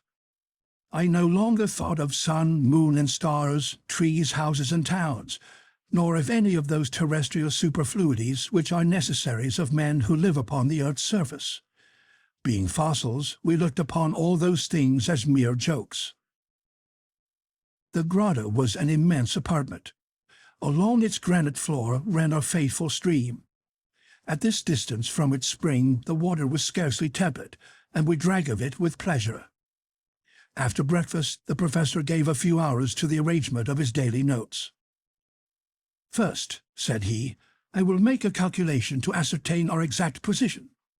I hope, after our return, to draw a map of our journey, which will be in reality a vertical section of the globe containing the track of our expedition." "That will be curious, uncle, but are your observations sufficiently accurate to enable you to do this correctly?" "Yes. I have everywhere observed the angles and the inclines. I am sure there is no error. Let us see where we are now. Take your compass and take the direction." I looked and replied carefully, "Southeast by east." "Well," answered the professor after a rapid calculation, "I infer that we have gone 85 leagues since we started." "Therefore we are under mid-Atlantic?" "To be sure we are." "And perhaps at this very moment there is a storm above, and ships over our heads are being rudely tossed by the tempest." "Quite probable." "And whales are lashing the roof of our prison with their tails." "It may be, Axel, but they won't shake us here. But let us go back to our calculation. Here we are 85 leagues southeast of Snæfellsjökull, and I reckon that we are at a depth of 16 leagues. 16 leagues? I cried. No doubt. Why, this is the very limit assigned by science to the thickness of the crust of the earth. I don't deny it. And here, according to the law of increasing temperature, there ought to be a heat of 2,732 degrees Fahrenheit. So there should, my lad. and all this solid granite ought to be running in fusion. You see that it is not so, and that, as so often happens, facts come to overthrow theories. I am obliged to agree, but after all, it is surprising. What does the thermometer say? 27/6. Therefore, the savants are wrong by 2,705 degrees, and the proportion increase is a mistake. Therefore, Humphrey Davy was right, and I am not wrong in following him. What do you say now? Nothing. In truth, I had a good deal to say. I gave way in no respect to Davy's theory. I still held to the central heat, although I did not feel its effects. I prefer to admit in truth that this chimney of an extinct volcano, lined with lavas, which are non-conductors of heat, did not suffer the heat to pass through its walls. But without stopping to look upon new arguments, I simply took up our situation such as it was. Well, admitting all your calculations to be quite correct, you must allow me to draw one rigid result therefrom. What is it? Speak freely. At the latitude of Iceland, where we now are, the radius of the Earth, the distance from the center to the surface, is about 1,583 leagues. Let us say in round numbers 1,600 leagues or 4,800 miles. Out of 1,600 leagues we have gone 12. So you say. And these 12 at a cost of 85 leagues diagonally? Exactly so. In 20 days? Yes. Now, 16 leagues are the 100th part of the Earth's radius. At this rate, we shall be 2,000 days, or nearly 5 years and a half in getting to the center. No answer was vouchsafed to this rational conclusion. Without reckoning, too, that if a vertical depth of 16 leagues can be attained only by a diagonal descent of 84, it follows that we must go 8,000 miles in a southeasterly direction, so that we shall emerge from some point in the Earth's circumference instead of getting to the center. Confusion to all your figures, and all your hypotheses besides, shouted my uncle in a sudden rage. What is the basis of them all? How do you know that this passage does not run straight to our destination? Besides, there is a precedent. What one man has done, another may do. I hope so, but still I may be permitted— You shall have my leave to hold your tongue, Axel, but not to talk in that irrational way. I could see the awful professor bursting through my uncle's skin, and I took timely warning. Now, look at your aneroid. What does that say? It says we are under considerable pressure. Very good. So you see that by going gradually down and getting accustomed to the density of the atmosphere, we don't suffer at all. Nothing except a little pain in the ears. That's nothing, and you may get rid of even that by quick breathing whenever you feel the pain. Exactly so, I said, determined not to say a word that might cross my uncle's prejudices. There is even positive pleasure in living in this dense atmosphere. Have you observed how intense sound is down here? No doubt it is. A deaf man would soon learn to hear perfectly. But won't this density augment? Yes, according to a rather obscure law. It is well known that the weight of bodies diminishes as fast as we descend. You know that it is at the surface of the globe that weight is most sensibly felt, and that at the center there is no weight at all. I am aware of that. But tell me, will not air at last acquire the density of water? Of course, under a pressure of 710 atmospheres. And how lower down still? Lower down, the density will still increase. But how shall we go down, then? Why, we must fill our pockets with stones. Well, indeed, my worthy uncle, you are never at a loss for an answer. I dared venture no farther into the region of probabilities, for I might presently have stumbled upon an impossibility, which would have brought the professor on the scene when he was not wanted. Still, it was evident that the air, under a pressure which might reach that of thousands of atmospheres, would at last reach the solid state, and then, even if our bodies could resist the strain, we should be stopped, and no reasonings would be able to get us on any farther. But I did not advance this argument. My uncle would have met it with his inevitable Saknussemm, a precedent which possessed no weight with me. For even if the journey of the learned Icelander were really attested, there was one very simple answer, that in the 16th century there was neither barometer nor aneroid, and therefore Saknussemm could not tell how far he had gone. But I kept this objection to myself, and waited the course of events. The rest of the day was passed in calculations and in conversations.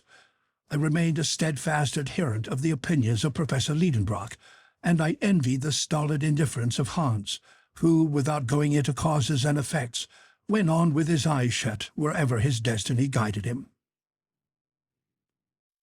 End of chapter 25.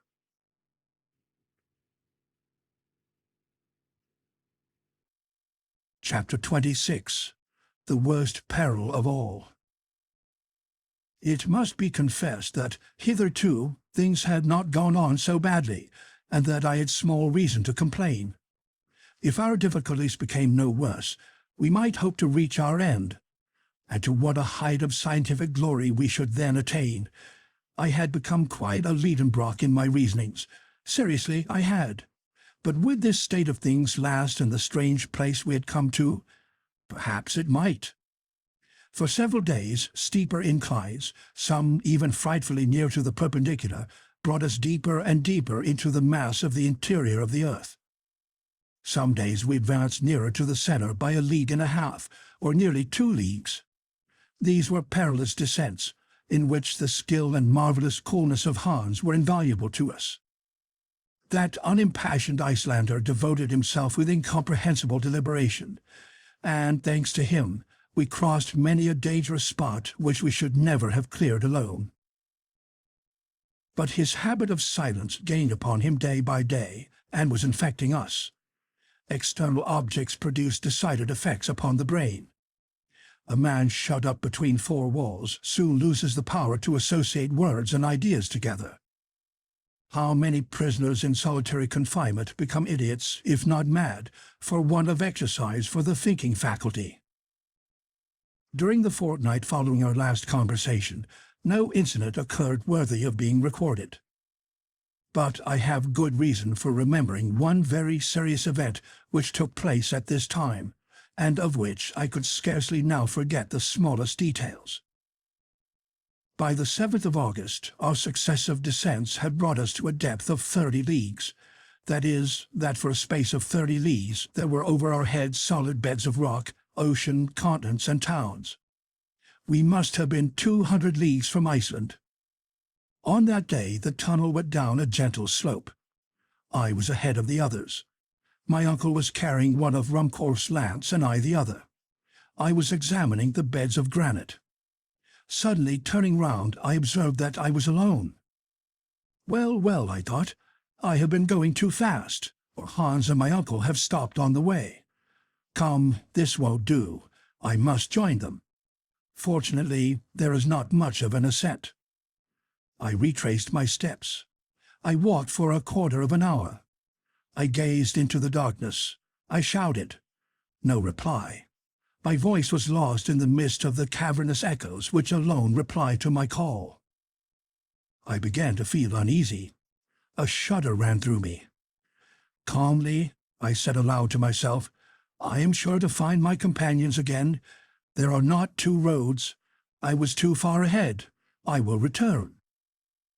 For half an hour I climbed up. I listened for a call, and in that dense atmosphere a voice could reach very far.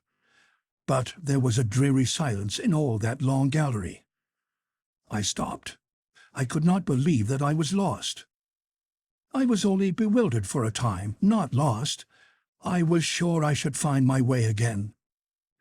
Come, I repeated, since there is but one road, and they are on it, I must find them again.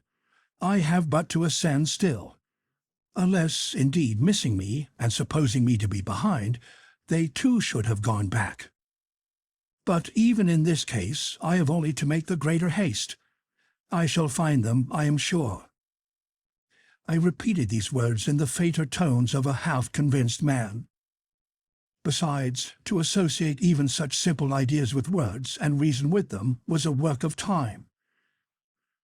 A doubt then seized upon me. Was I indeed in advance when we became separated? Yes, to be sure I was. Hans was after me, preceding my uncle. He had even stopped for a while to strap his baggage better over his shoulders. I could remember this little incident.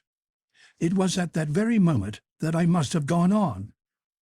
Besides, I thought, have not I a guarantee that I shall not lose my way, a clue in the labyrinth that cannot be broken by faithful stream? I have but to trace it back, and I must come upon them. This conclusion revived my spirits, and I resolved to resume my march without loss of time. How I then blessed my uncle's foresight in preventing the hunter from stopping up the hole in the granite. This beneficent spring, after having satisfied our thirst on the road, would now be my guide among the windings of the terrestrial crust. Before starting afresh, I thought a wash would do me good. I stooped to bathe my face in the Hansbach. To my stupefaction and utter dismay, my feet trod only the rough, dry granite. The stream was no longer at my feet. End of chapter 26.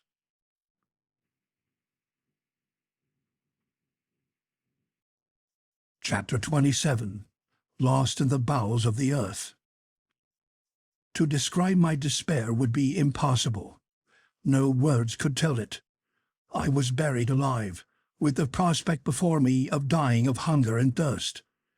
Mechanically, I swept the ground with my hands. How dry and hard the rock seemed to me! But how had I left the course of the stream? For it was a terrible fact that it no longer ran at my side. Then I understood the reason of that fearful silence, when for the last time I listened to hear if any sound from my companions could reach my ears. At the moment when I left the right road, I had not noticed the absence of the stream. It is evident that at that moment a deviation had presented itself before me, whilst the Hansbach, following the caprice of another incline, had gone with my companions away into unknown depths. How was I to return? There was not a trace of their footsteps or of my own, for the foot left no mark upon the granite floor. I racked my brain for a solution of this impracticable problem. One word described my position: lost. Lost at an immeasurable depth. 30 leagues of rock seemed to weigh upon my shoulders with a dreadful pressure. I felt crushed. I tried to carry back my ideas to things on the surface of the earth. I could scarcely succeed. Hamburg, the house in the Königstrasse, my poor Grauben, all that busy world underneath which I was wandering about, was passing in rapid confusion before my terrified memory. I could revive with vivid reality all the incidents of our voyage: Iceland, Monsieur Fridriksson, Snæfell. I said to myself that, if in such a position as I was in now, I was fool enough to cling to one glimpse of hope, it would be madness, and that the best thing I could do was to despair. What human power could restore me to the light of the sun by rending asunder the huge arches of rock which united over my head, buttressing each other with impregnable strength? Who could place my feet on the right path and bring me back to my company? "Oh, my uncle," burst from my lips in the tone of despair. It was my only word of reproach, for I knew how much he must be suffering in seeking me wherever he might be. When I saw myself thus far removed from all earthly help, I had recourse to heavenly succor. The remembrance of my childhood, the recollection of my mother, whom I had only known in my tender early years, came back to me, and I knelt in prayer, imploring for the divine help of which I was so little worthy. This return of trust in God's providence allayed the turbulence of my fears, and I was enabled to concentrate upon my situation all the force of my intelligence. I had 3 days' provisions with me, and my flask was full. But I could not remain alone for long. Should I go up or down? Up, of course. Up continually. I must thus arrive at the point where I had left the stream, that fatal turn in the road. With the stream at my feet, I might hope to regain the summit of Snæfell. Why had I not thought of that sooner? Here was evidently a chance of safety. The most pressing duty was to find out again the course of the Hansbach. I rose, and leaning upon my iron-pointed stick, I ascended the gallery. The slope was rather steep. I walked on without hope, but without indecision, like a man who has made up his mind. For half an hour I met with no obstacle. I tried to recognize my way by the form of the tunnel, by the projections of certain rocks, by the disposition of the fractures. But no particular sign appeared, and I soon saw that this gallery could not bring me back to the turning point. It came to an abrupt end. I struck against an impenetrable wall and fell down upon the rock. Unspeakable despair then seized upon me. I lay overwhelmed, aghast. My last hope was shattered against this granite wall. Lost in this labyrinth, whose windings crossed each other in all directions, it was no use to think of flight any longer. Here I must die the most dreadful of deaths. And, strange to say, the thought came across me that when some day my petrified remains should be found 30 leagues below the surface in the bowels of the earth, the discovery might lead to grave scientific discussions. I tried to speak aloud, but hoarse sounds alone passed my dry lips. I panted for breath. In the midst of my agony, a new terror laid hold of me. In falling, my lamp had got wrong. I could not set it right, and its light was paling and would soon disappear altogether. I gazed painfully upon the luminous current growing weaker and weaker in the wire coil. A dim procession of moving shadows seemed slowly unfolding down the darkening walls. I scarcely dared to shut my eyes for one moment, for fear of losing the least glimmer of this precious light. Every instant it seemed about to vanish, and the dense blackness to come rolling in palpably upon me. One last trembling glimmer shot feebly up. I watched it in trembling and anxiety. I drank it in as if I could preserve it, concentrating upon it the full power of my eyes, as upon the very last sensation of light which they were ever to experience. And the next moment I lay in the heavy gloom of deep, thick, unfathomable darkness. A terrible cry of anguish burst from me. Upon earth, in the midst of the darkest night, light never abdicates its functions altogether. It is still subtle and diffusive, but whatever little there may be, the eye still catches that little. Here there was not an atom. The total darkness made me totally blind. Then I began to lose my head. I arose with my arms stretched out before me, attempting painfully to feel my way. I began to run wildly, hurrying through the inextricable maze, still descending, still running through the substance of the earth's thick crust, a struggling denizen of geological faults, crying, shouting, yelling, soon bruised by contact with the jagged rock, falling and rising again bleeding, trying to drink the blood which covered my face, and even waiting for some rock to shatter my skull against. I shall never know whither my mad career took me. After the lapse of some hours, no doubt exhausted, I fell like a lifeless lump at the foot of the wall and lost all consciousness. End of chapter 27.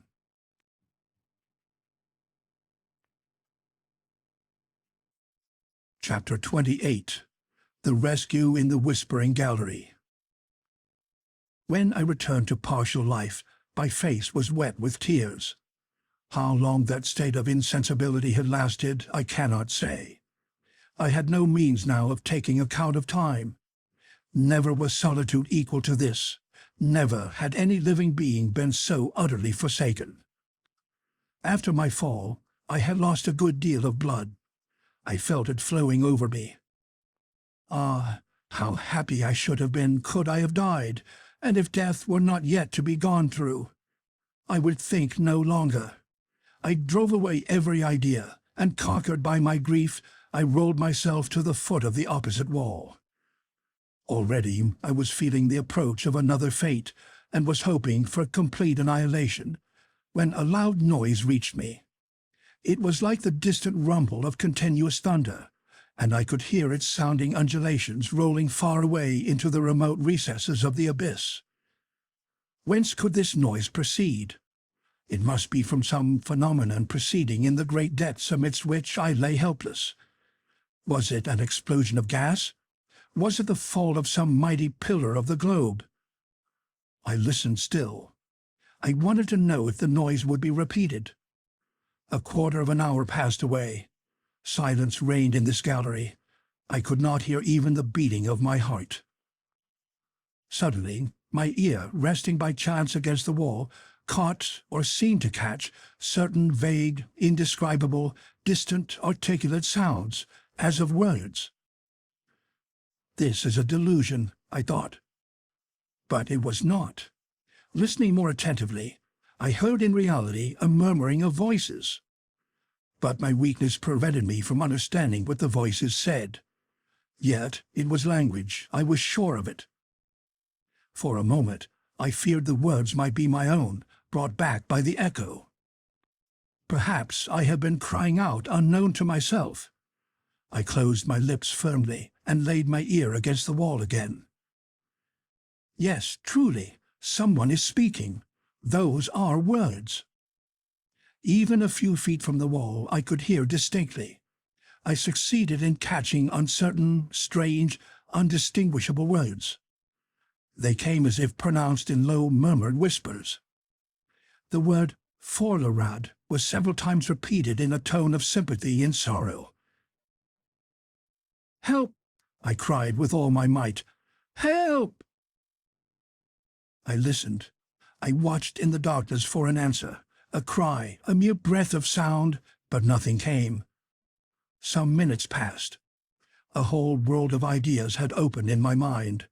I thought that my weakened voice could never penetrate to my companions. "It is they," I repeated. "What other men can be 30 leagues underground?" I again began to listen. Passing my ear over the wall from one place to another, I found the point where the voices seemed to be best heard. The word "Forlarad" again returned, then the rolling of thunder which had roused me from my lethargy. "No," I said, "no, it is not through such a mass that a voice can be heard. I am surrounded by granite walls, and the loudest explosion could never be heard here. This noise comes along the gallery. There must be here some remarkable exercise of acoustic laws." I listened again, and this time, yes, this time, I did distinctly hear my name pronounced across the wide interval. It was my uncle's own voice. He was talking to the guide, and "Forlarad" is a Danish word. Then I understood it all. To make myself heard, I must speak along this wall, which would conduct the sound of my voice just as a wire conducts electricity. But there was no time to lose. If my companions moved but a few steps away, the acoustic phenomenon would cease. I therefore approached the wall and pronounced these words as clearly as possible. "Uncle Lidenbrock!" I waited with the deepest anxiety. Sound does not travel with great velocity. Even increased density air has no effect upon its rate of traveling. It merely augments its intensity. Seconds, which seemed ages, passed away, and at last these words reached me. "Axel! Axel! Is it you?" "Yes, yes," I replied. "My boy, where are you?" "Lost in the deepest darkness." "Where is your lamp?" "It is out." "And the stream?" "Disappeared." "Axel, Axel, take courage." "Wait, I am exhausted. I can't answer. Speak to me." "Courage," resumed my uncle. "Don't speak. Listen to me. We have looked for you up the gallery and down the gallery. Could not find you. I wept for you, my poor boy. At last, supposing you were still on the Hansbach, we fired our guns. Our voices are audible to each other, but our hands cannot touch. But don't despair, Axel. It is a great thing that we can hear each other." During this time I had been reflecting. A vague hope was returning to my heart. There was one thing I must know to begin with. I placed my lips close to the wall, saying, "My uncle." "My boy," came to me after a few seconds. "We must know how far we are apart." "That is easy." "You have your chronometer?" "Yes." "Well, take it. Pronounce my name, knowing exactly the second when you speak. I will repeat it as soon as it shall come to me, and you will observe the exact moment when you get my answer." "Yes, and half the time between my call and your answer will exactly indicate that which my voice would take in coming to you." "Just so, my uncle." "Are you ready?" "Yes." "Now, attention. I am going to call your name." I put my ear to the wall, and as soon as the name Axel came, I immediately replied, "Axel," then waited. 40 seconds, said my uncle. 40 seconds between the two words. "So, the sound takes 20 seconds in coming. Now, at the rate of 1,120 feet in a second, this is 22,400 feet, or 4 miles and a quarter nearly." "4 miles and a quarter," I murmured. "It will soon be over, Axel." "Must I go up or down?"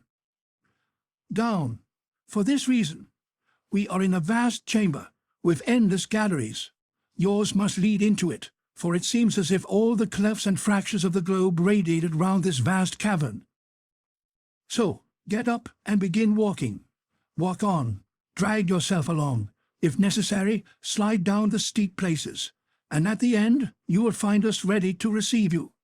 Now, begin moving." These words cheered me up. "Goodbye, uncle," I cried. "I am going. There will be no more voices heard when once I have started. So, goodbye." "Goodbye, Axel. Au revoir."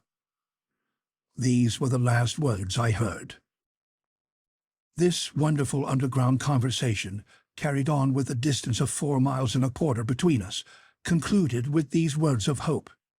I thanked God from my heart, for it was He who had conducted me through those vast solitudes to the point where, alone of all others perhaps, the voices of my companions could have reached me. This acoustic effect is easily explained on scientific grounds. It arose from the concave form of the gallery and the conducting power of the rock. There are many examples of this propagation of sounds which remain unheard in the intermediate space. I remember that a similar phenomenon has been observed in many places, amongst others on the eternal surface of the gallery of the Dome of St. Paul's in London, and especially in the midst of the curious caverns among the quarries near Syracuse, the most wonderful of which is called Dionysius' Ear. These remembrances came into my mind, and I clearly saw that since my uncle's voice really reached me, there could be no obstacle between us. Following the directions by which the sound came, of course I should arrive in his presence if my strength did not fail me. I therefore rose. I rather dragged myself than walked. The slope was rapid, and I slid down. Soon the swiftness of the descent increased horribly, and threatened to become a fall. I no longer had the strength to stop myself. Suddenly there was no ground under me. I felt myself revolving in air, striking and rebounding against the craggy projections of a vertical gallery, quite a well. My head struck against a sharp corner of the rock, and I became unconscious. End of chapter 28.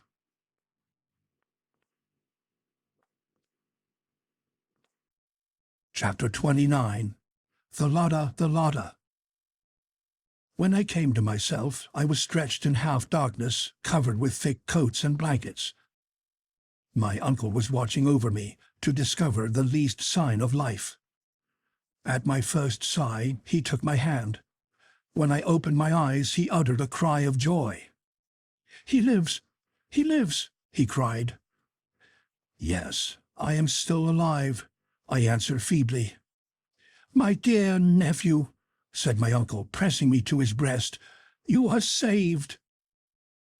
I was deeply touched with the tenderness of his manner as he uttered these words, and still more with the care with which he watched over me. But such trials were wanted to bring out the professor's tenderer qualities. At this moment Hans came. He saw my hand in my uncle's, and I may safely say that there was joy in his countenance. "Goddag," said he. "How do you do, Hans? How are you? And now, uncle, tell me where we are at the present moment." "Tomorrow, Axel, tomorrow. Now you are too faint and weak. I have bandaged your head with compresses which must not be disturbed. Sleep now, and tomorrow I will tell you all." "But do tell me what time it is, and what day." "It is Sunday, the 8th of August, and it is 10 at night. You must ask me no more questions until the 10th. In truth, I was very weak, and my eyes involuntarily closed. I wanted a good night's rest, and I therefore went off to sleep, with the knowledge that I had been 4 long days alone in the heart of the earth. Next morning, on awakening, I looked round me. My couch, made up of all our travelling gear, was in a charming grotto, adorned with splendid stalactites, and the soil of which was a fine sand. It was half light. There was no torch, no lamp, yet certain mysterious glimpses of light came from without through a narrow opening in the grotto. I heard, too, a vague and indistinct noise, something like the murmuring of waves breaking upon a shingly shore, and at times I seemed to hear the whistling of wind. I wondered whether I was awake, whether I was dreaming, whether my brain, crazed by my fall, was not affected by imaginary noises. Yet neither eyes nor ears could be so utterly deceived. It is a ray of daylight, I thought, sliding in through this cleft in the rock. That is indeed the murmuring of waves. That is the rustling noise of wind. Am I quite mistaken, or have we returned to the surface of the earth? Has my uncle given up the expedition, or is it happily terminated? I was asking myself these unanswerable questions when the professor entered. "Good morning, Axel," he cried cheerily. "I feel sure you are better." "Yes, I am indeed," said I, sitting up on my couch. "You can hardly fail to be better, for you have slept quietly. Hans and I watched you by turns, and we have noticed you were evidently recovering." "Indeed, I do feel a great deal better, and I will give you a proof of that presently, if you will let me have my breakfast." "You shall eat, lad. The fever has left you. Hans rubbed your wounds with some ointment or other of which the Icelanders keep the secret, and they have healed marvellously. Our hunter is a splendid fellow." Whilst he went on talking, my uncle prepared a few provisions, which I devoured eagerly, notwithstanding his advice to the contrary. All the while I was overwhelming him with questions which he answered readily. I then learnt that my providential fall had brought me exactly to the extremity of an almost perpendicular shaft, and as I landed in the midst of an accompanying torrent of stones, the least of which would have been enough to crush me, the conclusion was that a loose portion of the rock had come down with me. This frightful conveyance had thus carried me to the arms of my uncle, where I fell bruised, bleeding, and insensible. "Truly, it is wonderful that you have not been killed 100 times over. But for the love of God, don't let us ever separate again, or we may never see each other more." "Not separate? Is the journey not over, then?" I opened a pair of astonished eyes, which immediately called for the question. "What is the matter, Axel?" "I have a question to ask you. You say that I am safe and sound?" "No doubt you are." "And all my limbs unbroken?" "Certainly." "And my head?" "Your head, except for a few bruises, is all right, and it is on your shoulders where it ought to be." "Well, I'm afraid my brain is affected." "Your mind affected?" "Yes, I fear so." "Are we again on the surface of the globe?" "No, certainly not." "Then I must be mad, for don't I see the light of day, and don't I hear the wind blowing and the sea breaking on the shore?" Ah, is that all? Do tell me all about it. I can't explain the inexplicable, but you will soon see and understand that geology has not yet learned all it has to learn. Then let us go, I answered quickly. No, Axel, the open air might be bad for you. Open air? Yes, the wind is rather strong. You must not expose yourself. But I assure you I am perfectly well. A little patience, my nephew. A relapse might get us into trouble, and we have no time to lose, for the voyage may be a long one. The voyage? Yes, rest today, and tomorrow we will set sail. Set sail? And I almost leaped up. What did it all mean? Had we a river, a lake, a sea to depend upon? Was there a ship at our disposal in some underground harbor? My curiosity was highly excited. My uncle vainly tried to restrain me. When he saw that my impatience was doing me harm, he yielded. I dressed in haste. For greater safety, I wrapped myself in a blanket and came out of the grotto. End of chapter 29.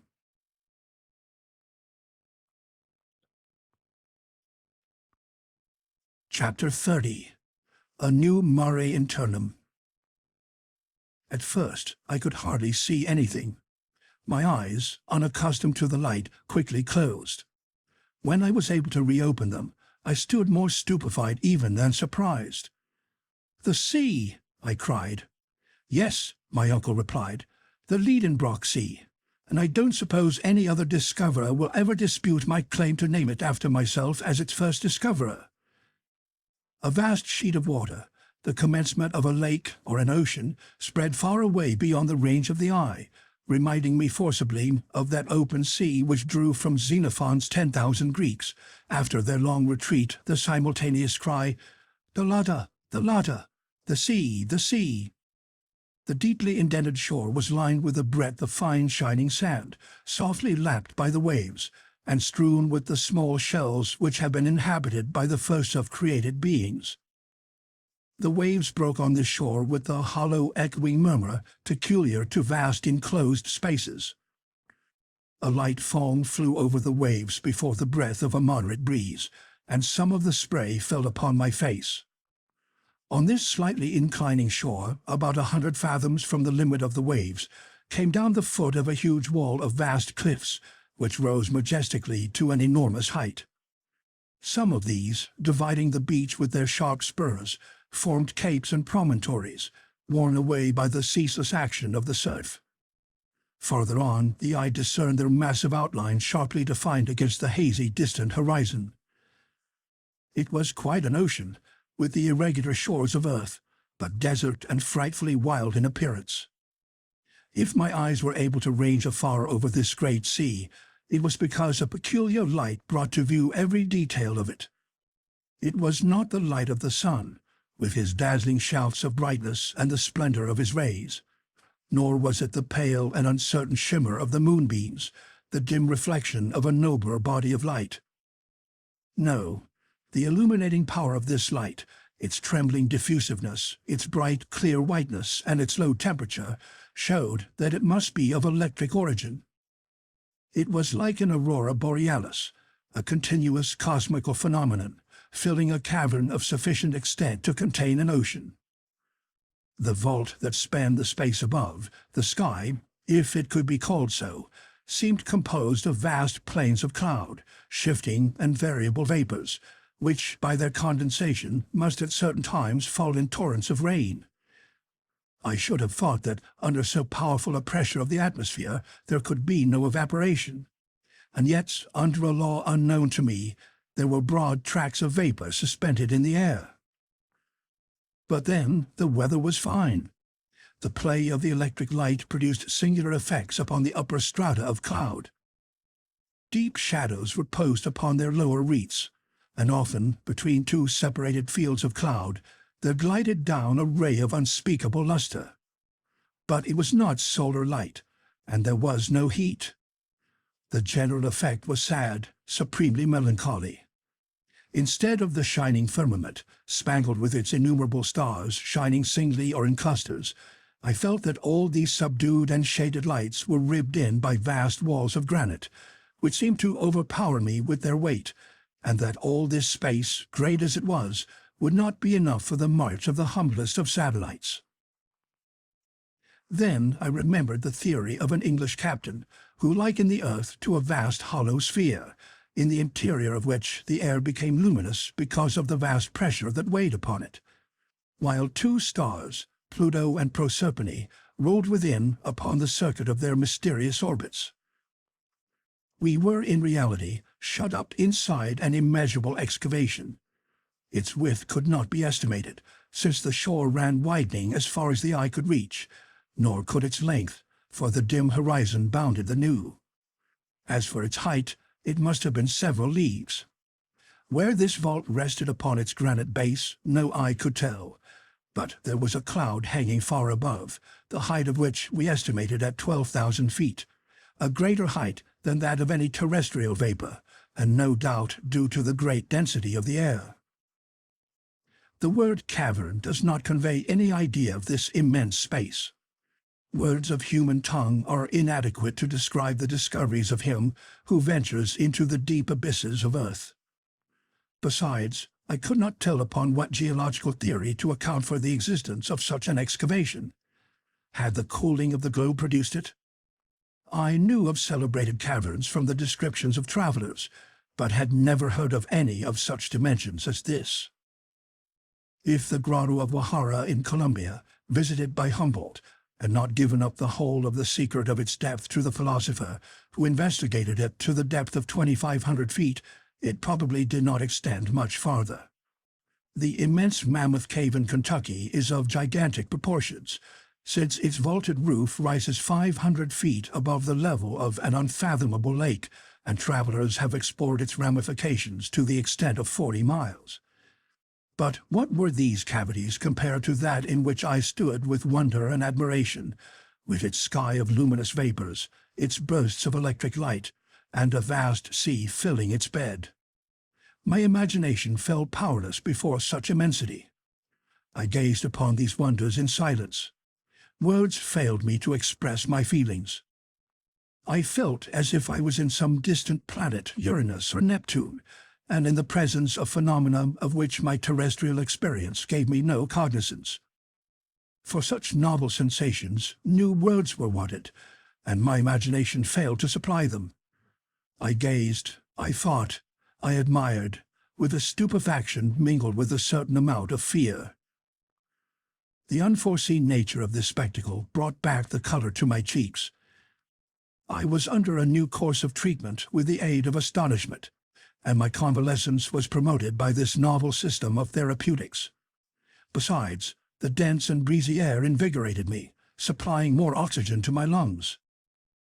It will be easily conceived that after an imprisonment of 47 days in a narrow gallery, it was the height of physical enjoyment to breathe a moist air impregnated with saline particles. I was delighted to leave my dark grotto. My uncle, already familiar with these wonders, had ceased to feel surprised. "You feel strong enough to walk a little way now?" he asked. "Yes, certainly, and nothing could be more delightful." "Well, take my arm, Axel, and let us follow the windings of the shore." I eagerly accepted, and we began to coast along this new sea. On the left, huge pyramids of rock, piled one upon another, produced a prodigious titanic effect. Down their sides flowed numberless waterfalls, which went on their way in brawling but pellucid streams. A few light vapors, leaping from rock to rock, denoted the place of hot springs, and streams flowed softly down to the common basin, gliding down the gentle slopes with a soft murmur. Against these streams I recognized our faithful traveling companion, the Hansbach, coming to lose its little volume quietly in the mighty sea, just as if it had done nothing else since the beginning of the world. "We shall see it no more," I said with a sigh. "What matters," replied the philosopher, "whether this or another serves to guide us?" I thought him rather ungrateful. But at that moment my attention was drawn to an unexpected sight. At a distance of 500 paces, at the turn of a high promontory, appeared a high, tufted, dense forest. It was composed of trees of moderate height, formed like umbrellas, with exact geometrical outlines.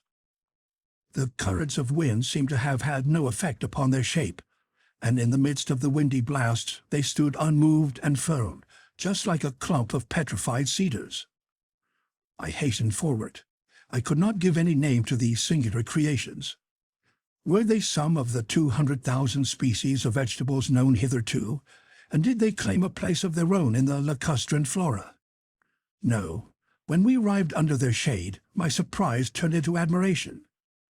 There stood before me productions of earth, but of gigantic stature, which my uncle immediately named. "It is only a forest of mushrooms," said he. And he was right. Imagine the large development attained by these plants, which prefer a warm, moist climate. I knew that the Lycopodon giganteum attains, according to Bulliard, a circumference of 8 or 9 feet. But here were pale mushrooms, 30 to 40 feet high, and crowned with a cap of equal diameter. There they stood in thousands. No light could penetrate between their huge cones, and complete darkness reigned beneath these giants. They formed settlements of domes placed in close array, like the round, thatched roofs of a Central African city. Yet I wanted to penetrate farther underneath, though a chill fell upon me as soon as I came under those cellular vaults. For half an hour we wandered from side to side in the damp shades, and it was a comfortable and pleasant change to arrive once more upon the seashore.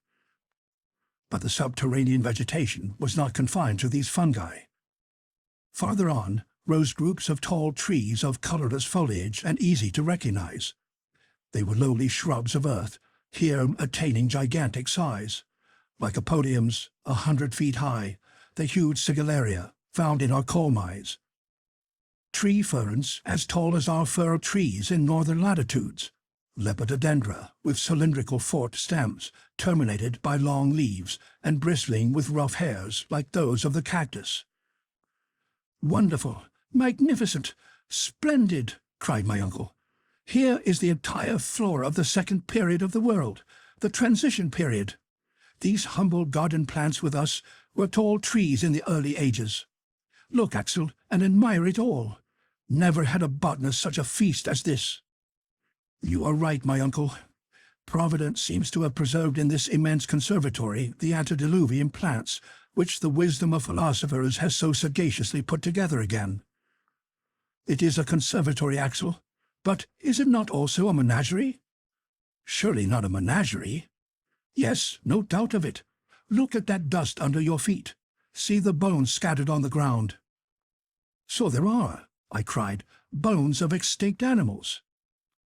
I had rushed upon these remains, formed of indestructible phosphates of lime, and without hesitation I named these monstrous bones, which lay scattered about like decayed trunks of trees. "Here is the lower jaw of a mastodon," I said. "These are the molar teeth of the Dinotherium. This femur must have belonged to the greatest of those beasts, the Megatherium. It certainly is a menagerie, for these remains were not brought here by a deluge. The animals to which they belonged roamed on the shores of this subterranean sea, under the shade of those arborescent trees. Here are entire skeletons. And yet I cannot understand the appearance of these quadrupeds in a granite cavern. Why? Because animal life existed upon Earth only in the secondary period, when a sediment of soil had been deposited by the rivers and taken the place of the incandescent rocks of the primitive period. Well, Axel, there is a very simple answer to your objection that this soil is alluvial. What? At such a depth below the surface of the earth? No doubt, and there is a geological explanation of the fact. At a certain period, the earth consisted only of an elastic crust or bark, alternately acted on by forces from above or below, according to the laws of attraction and gravitation. Probably there were subsidences of the outer crust, when a portion of the sedimentary deposits was carried down sudden openings. That may be, I replied. But if there have been creatures now extinct in these underground regions, Why may not some of those monsters be now roaming through these gloomy forests, or hidden behind the steep crags? And as this unpleasant notion got hold of me, I surveyed with anxious scrutiny the open spaces before me, but no living creature appeared upon the barren strand. I felt rather tired, and went to sit down at the end of a promontory, at the foot of which the waves came and beat themselves into spray. Thence my eye could sweep every part of the bay. Within its extremity, a little harbour was formed between the pyramidal cliffs, where the still water slept untouched by the boisterous winds. A brig and 2 or 3 schooners might have moored within it in safety. I almost fancied I should presently see some ship issue from it, full sail, and take to the open sea under the southern breeze. But this illusion lasted a very short time. We were the only living creatures in this subterranean world. When the wind lulled, a deeper silence than that of the deserts fell upon the arid, naked rocks and weighed upon the surface of the ocean. I then desired to pierce the distant haze and to rend asunder the mysterious curtain that hung across the horizon. Anxious queries arose to my lips. Where did that sea terminate? Where did it lead to? Should we ever know anything about its opposite shores? My uncle made no doubt about it at all. I both desired and feared. After spending an hour in the contemplation of this marvelous spectacle, we returned to the shore to regain the grotto, and I fell asleep in the midst of the strangest thoughts. End of chapter 30.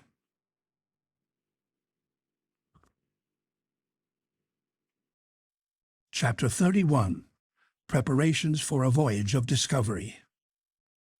The next morning I woke feeling perfectly well. I thought a bathe would do me good, and I went to plunge for a few minutes into the waters of this Mediterranean Sea, for assuredly it better deserved this name than any other sea. I came back to breakfast with a good appetite. Hans was a good caterer for our little household. He had water and fire at his disposal, so that he was able to vary our bill of fare now and then. For dessert, he gave us a few cups of coffee, and never was coffee so delicious. "Now," said my uncle, "now is the time for high tide, and we must not lose the opportunity to study this phenomenon." "What, the tide?" I cried. "Can the influence of the sun and moon be felt down here? Why not? Are not all bodies subject throughout their mass to the power of universal attraction? This mass of water cannot escape the general law, and in spite of the heavy atmospheric pressure on the surface, you will see it rise like the Atlantic itself." At the same moment we reached the sand on the shore, and the waves were by slow degrees encroaching on the shore. "Here is the tide rising," I cried. "Yes, Axel, and judging by these ridges of foam, you may observe that the sea will rise about 12 feet. "This is wonderful," I said. "No, it is quite natural." "You may say so, uncle, but to me it is most extraordinary, and I can hardly believe my eyes. Who would ever have imagined, under this terrestrial crust, an ocean with ebbing and flowing tides, with winds and storms?" "Well," replied my uncle, "is there any scientific reason against it?" "No, I see none, as soon as the theory of central heat is given up."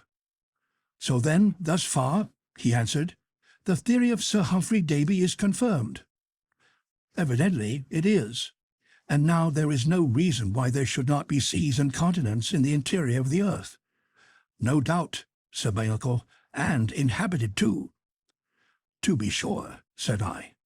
"And why should not these waters yield to us fishes of unknown species?"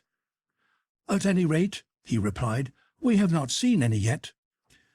"Well, let us make some lines, and see if the bait will draw here as it does in sublunary regions." "We will try, Axel, for we must penetrate all secrets of these newly discovered regions."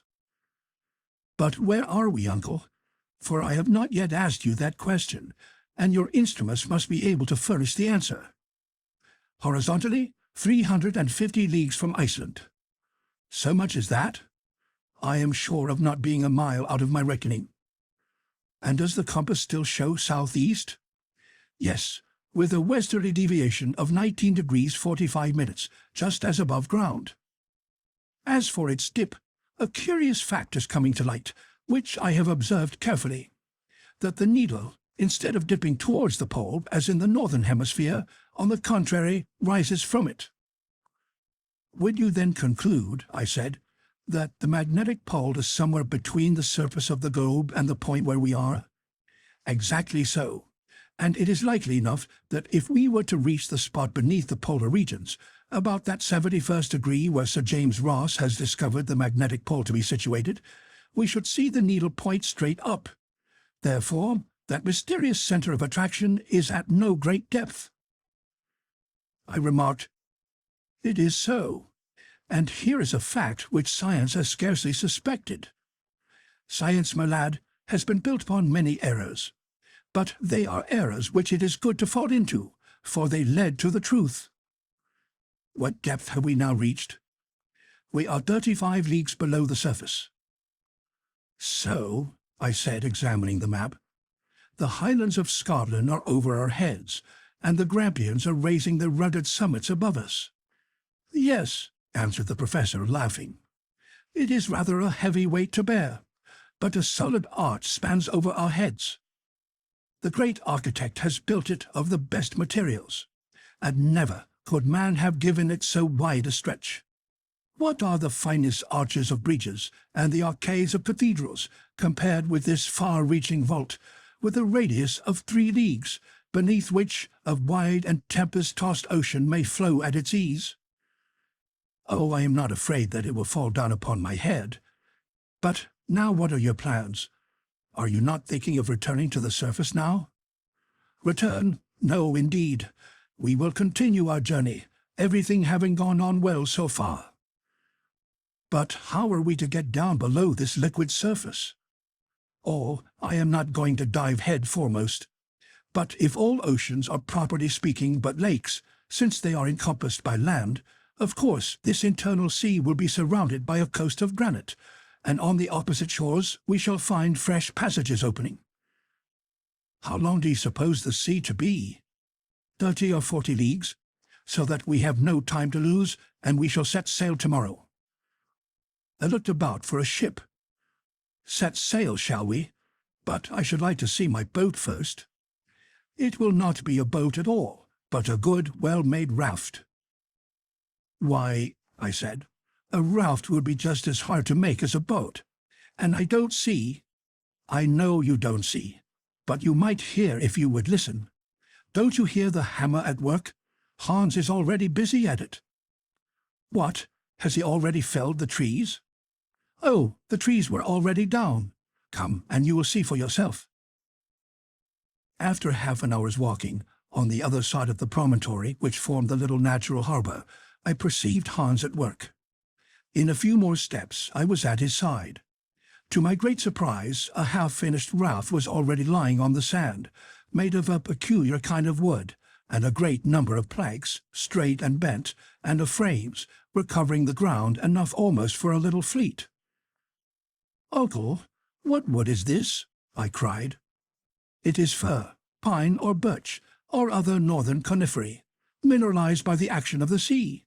It is called surturbrand, a variety of brown coal or lignite found chiefly in Iceland." "But surely, then, like other fossil wood, it must be as hard as stone and cannot float." "Sometimes that may happen. Some of these woods become true anthracites, but others, such as this, have only gone through the first stage of fossil transformation. Just look," added my uncle, throwing into the sea one of those precious waves. The bit of wood, after disappearing, returned to the surface and oscillated to and fro with the waves. "Are you convinced?" said my uncle. "I am quite convinced, although it is incredible." By next evening, thanks to the industry and skill of our guide, the raft was made. It was 10 feet by 5. The planks of surturbrand, braced strongly together with cords, presented an even surface. And when launched, this improvised vessel floated easily upon the waves of the Lidenbrock Sea. End of chapter 31.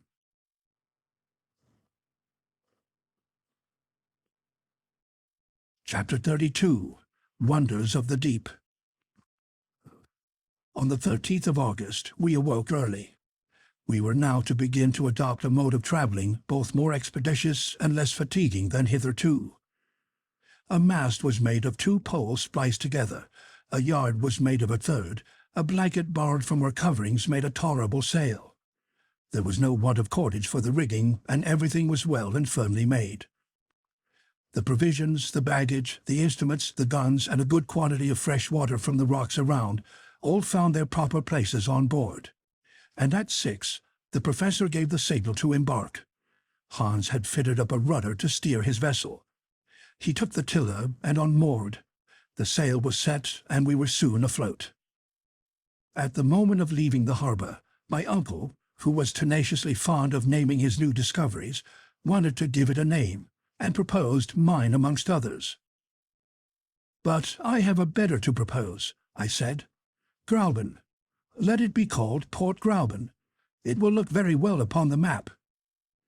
"Port Grauben let it be, then." And so the cherished remembrance of my Verlin days became associated with our adventurous expedition. The wind was from the northwest. We went with it at a high rate of speed. The dense atmosphere acted with great force and impelled us swiftly on. In an hour my uncle had been able to estimate our progress. "At this rate," he said, "we shall make 30 leagues in 24 hours, and we shall soon come in sight of the opposite shore." I made no answer, but went and sat forward. The northern shore was already beginning to dip under the horizon. The eastern and western strands spread wide as if to bid us farewell. Before our eyes lay far and wide a vast sea. Shadows of great clouds swept heavily over its silver-grey surface. The glistening bluish rays of electric lights, here and there reflected by the dancing drops of spray, shot out little sheaves of light from the track we left in our rear. Soon we entirely lost sight of land. No object was left for the eye to judge by, and but for the frothy track of the raft, I might have thought we were standing still. About 12, immense shoals of seaweeds came in sight.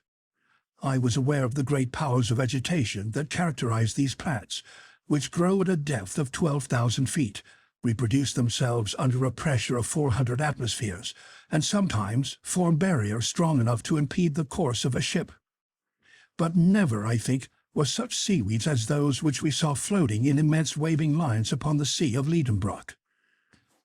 Our raft skirted the whole length of the Fuci, 3,000 or 4,000 feet long, undulating like vast serpents beyond the reach of sight. I found some amusement in tracing these endless waves, always thinking I should come to the end of them, and for hours my patience was vying with my surprise. What natural force could have produced such plants? And what must have been the appearance of the earth in the first ages of its formation, when, under the action of heat and moisture, the vegetable kingdom alone was developing on its surface? Evening came, and, as on the previous day, I perceived no change in the luminous condition of the air. It was a constant condition, the permanency of which might be relied upon. After supper, I laid myself down at the foot of the mast, and fell asleep in the midst of fantastic reveries. Hans, keeping fast by the helm, let the raft run on, which, after all, needed no steering, the wind blowing directly aft. Since our departure from Port Grauben, Professor Lidenbrock had entrusted the log to my care. I was to register every observation, make entries of interesting phenomena, the direction of the wind, the rate of sailing, the way we made, in a word, every particular of our singular voyage. I shall therefore reproduce here these daily notes, written, so to speak, as the course of events directed, in order to furnish an exact narrative of our passage. Friday, August 14. Wind steady, northwest. The raft makes rapid way in a direct line. Coast 30 leagues to leeward. Nothing in sight before us. Intensity of light the same. Weather fine. That is to say that the clouds are flying high, are light, and bathed in a white atmosphere resembling silver in a state of fusion. Thermometer 89 degrees Fahrenheit. At noon, Hans prepared a hook at the end of a line. He baited it with a small piece of meat and flung it into the sea. For 2 hours nothing was caught. Are these waters then bare of inhabitants? No, there's a pull at the line. Hans draws it in and brings out a struggling fish. "A sturgeon," I cried, "a small sturgeon." The professor eyes the creature attentively, and his opinion differs from mine. The head of this fish was flat, but rounded in front, and the interior part of its body was plated with bony angular scales. It had no teeth, its pectoral fins were large, and of tail there was none. The animal belonged to the same order as the sturgeon, but differed from that fish in many essential particulars. After a short examination, my uncle pronounced his opinion. "This fish belongs to an extinct family, of which only fossil traces are found in the Devonian formations." "What?" I cried. "Have we taken alive an inhabitant of the seas of primitive ages?" "Yes, and you will observe that these fossil fishes have no identity with any living species. To have in one's possession a living specimen is a happy event for a naturalist." "But to what family does it belong?" "It is of the order of ganoids, of the family of the Cephalaspidae, and a species of Pteryctis. But this one displays a peculiarity confined to all fishes that inhabit subterranean waters. It is blind, and not only blind, but actually has no eyes at all." I looked. Nothing could be more certain. But supposing it might be a solitary case, we baited afresh and threw out our line. Surely this ocean is well peopled with fish, for in another couple of hours we took a large quantity of Pteryctids, as well as of others belonging to the extinct family of the dipterites, but of which my uncle could not tell the species. None had organs of sight. This unhoped-for catch recruited our stock of provisions. Thus it is evident that this sea contains none but species known to us in their fossil state, in which fishes as well as reptiles are the less perfectly and completely organized the farther back their date of creation. Perhaps we may yet meet with some of those saurians which science has reconstructed out of a bit of bone or cartilage. I took up the telescope and scanned the whole horizon, and found it everywhere a desert sea. We are far away removed from the shores. I gazed upward in the air. Why should not some of the strange birds restored by the immortal Cuvier again flap their sail-broad vans in this dense and heavy atmosphere? There are sufficient fish for their support. I surveyed the whole space that stretches overhead. It is as desert as the shore was. Still, my imagination carried me away amongst the wonderful speculations of paleontology. Though awake, I fell into a dream. I thought I could see floating on the surface of the waters enormous colonia, pre-Adamite tortoises, resembling floating islands. Over the dimly lighted strand there trod the huge mammals of the first ages of the world, the Leptotherium, slender beast, found in the caverns of Brazil; the Merycotherium, ruminating beast, found in the drift of ice-clad Siberia. Farther on, the Pachydermatous Lophiodon, crested-toothed, a gigantic tapir, hides behind the rocks to dispute its prey with the Anoplotherium, unarmed beast, a strange creature which seemed a compound of horse, rhinoceros, camel, and hippopotamus.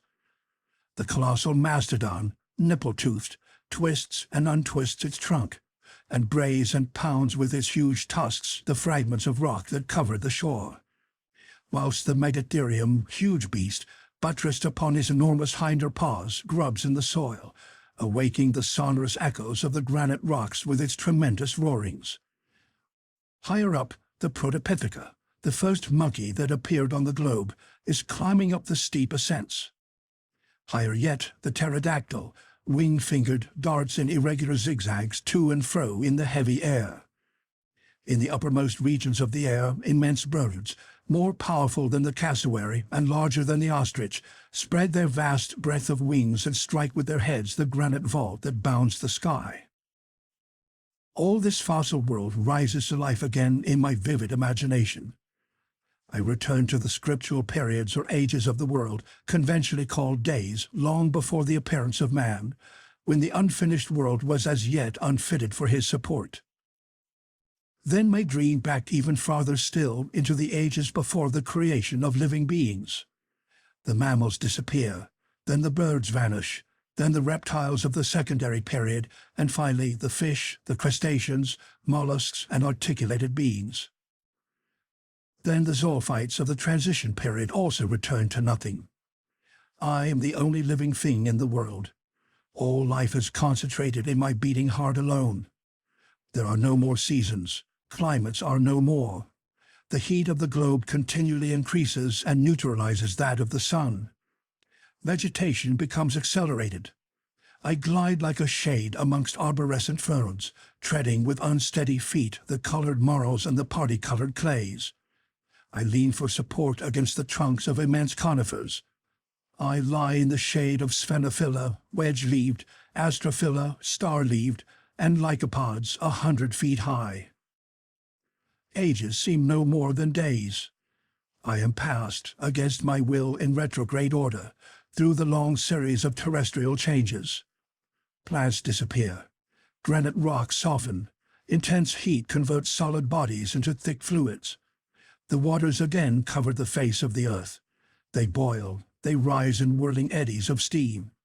White and ghastly mists wrap around the shifting forms of the earth, which by imperceptible degrees dissolves into a gaseous mass, glowing fiery red and white, as large and as shining as the sun.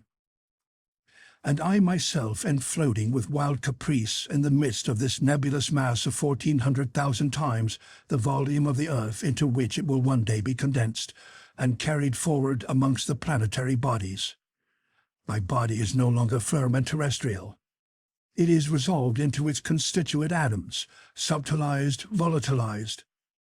Sublimed into imponderable vapor, I mingle and am lost in the endless foods of those vast globular volumes of vaporous mists, which roll upon their flaming orbits through infinite space. But is it not a dream? Whither is it carrying me? My feverish hand has vainly attempted to describe upon paper its strange and wonderful details. I have forgotten everything that surrounds me. The professor, the guide, the raft, are all gone out of my ken. An illusion has laid hold upon me. "What is the matter?" my uncle breaks in. My staring eyes are fixed vacantly upon him. "Take care, Axel, or you will fall overboard." At that moment I felt the sinewy hand of Hans seizing me vigorously. But for him, carried away by my dream, I should have thrown myself into the sea. "Is he mad?" cried the professor. "What is it all about?" at last I cried, returning to myself. "Do you feel ill?" my uncle asked. "No, but I have had a strange hallucination. It is over now. Is all going on right?" "Yes, it is a fair wind and a fine sea. We are sailing rapidly along, and if I am not out in my reckoning, we shall soon land." At these words I rose and gazed round upon the horizon, still everywhere bounded by clouds alone. End of chapter 32.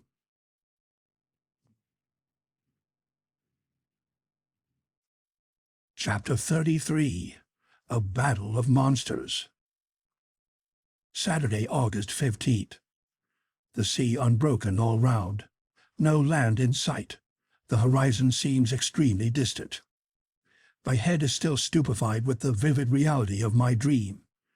My uncle has had no dreams, but he is out of temper. He examines the horizon all round with his glass, and folds his arms with the air of an injured man. I remark that Professor Lidenbrock has a tendency to relapse into an impatient mood, and I make a note of it in my log. All my danger and sufferings were needed to strike a spark of human feeling out of him, but now that I am well, his nature has resumed its sway. And yet, what cause was there for anger? Is not the voyage prospering as favorably as possible under the circumstances? Is not the raft spinning along with marvelous speed? "You seem anxious, my uncle," I said, seeing him continually with his glass to his eye. "Anxious? No, not at all." "Impatient, then?" "One might be, with less reason than now." "Yet we are going very fast." "What does that signify? I am not complaining that the rate is slow, but that the sea is so wide. I then remembered that the professor, before starting, had estimated the length of this underground sea at 30 leagues. Now we had made 3 times the distance, yet still the southern coast was not in sight. "We are not descending as we ought to be," the professor declares. "We are losing time, and the fact is, I have not come all this way to take a little sail upon a pond on a raft." He called this sea a pond, and our long voyage taking a little sail. "But," I remarked, "since we have followed the road that Saknussemm has shown us, that is just the question. Have we followed that road? Did Saknussemm meet this sheet of water? Did he cross it? Has not the stream that we followed led us altogether astray? At any rate, we cannot feel sorry to have come so far. This prospect is magnificent, but I don't care for prospects. I came with an object, and I mean to attain it. Therefore, don't talk to me about views and prospects." I take this as my answer, and I leave the professor to bite his lips with impatience. At 6 in the evening, Hans asks for his wages, and his 3 Riksdaler are counted out to him. Sunday, August 16th. Nothing new. Weather unchanged. The wind freshens. On awaking, my first thought was to observe the intensity of the light. I was possessed with an apprehension lest the electric light should grow dim or fail altogether. But there seemed no reason to fear. The shadow of the route was clearly outlined upon the surface of the waves. Truly, this sea is of infinite width. It must be as wide as the Mediterranean or the Atlantic, and why not? My uncle took sounding several times. He tied the heaviest of our pickaxes to a long rope, which he let down 200 fathoms. No bottom yet, and we had some difficulty in hauling up our plummet. But when the pick was shipped again, Hans pointed out on its surface deep prints as if it had been violently compressed between 2 hard bodies. I looked at the hunter. "Dender," said he. I could not understand him, and turned to my uncle, who was entirely absorbed in his calculations. I had rather not disturb him while he is quiet. I returned to the Icelander. He, by a snapping motion of his jaws, conveys his ideas to me. "Teeth," I cried, considering the iron bar with more attention. "Yes, indeed, those are the marks of teeth imprinted upon the metal. The jaws which they are must be possessed of amazing strength. Is there some monster beneath us belonging to the extinct races, more voracious than the shark, more fearful in vastness than the whale? I could not take my eyes off this indented iron bar. Surely, will my last night's dream be realized? These thoughts agitated me all day, and my imagination scarcely calmed down after several hours' sleep. Monday, August 17. I am trying to recall the peculiar instincts of the monsters of the pre-Adamite world, who, coming next in succession after the mollusks, the crustaceans, and the fishes, preceded the animals of mammalian race upon the earth. The world then belonged to reptiles. Those monsters held the mastery in the seas of the secondary period. They possessed a perfect organization, gigantic proportions, prodigious strength.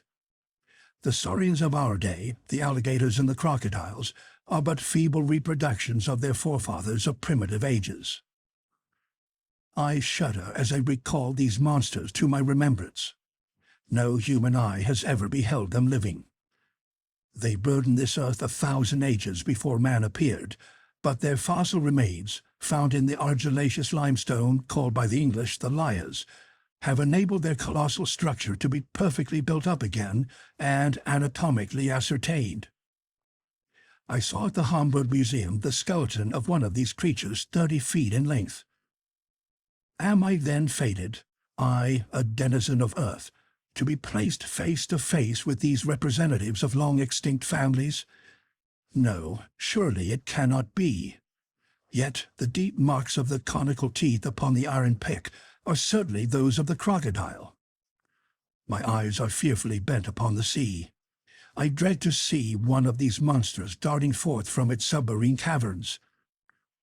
I suppose Professor Lidenbrock was of my opinion too, and even shared my fears, for after having examined the pick, his eyes traversed the ocean from side to side. What a very bad notion that was of his, I thought to myself, to take soundings just here. He has disturbed some monstrous beast in its remote den, and if we are not attacked on our voyage... I look at our guns and see that they are all right. My uncle notices it and looks on approvingly. Already widely disturbed regions on the surface of the water indicate some commotion below.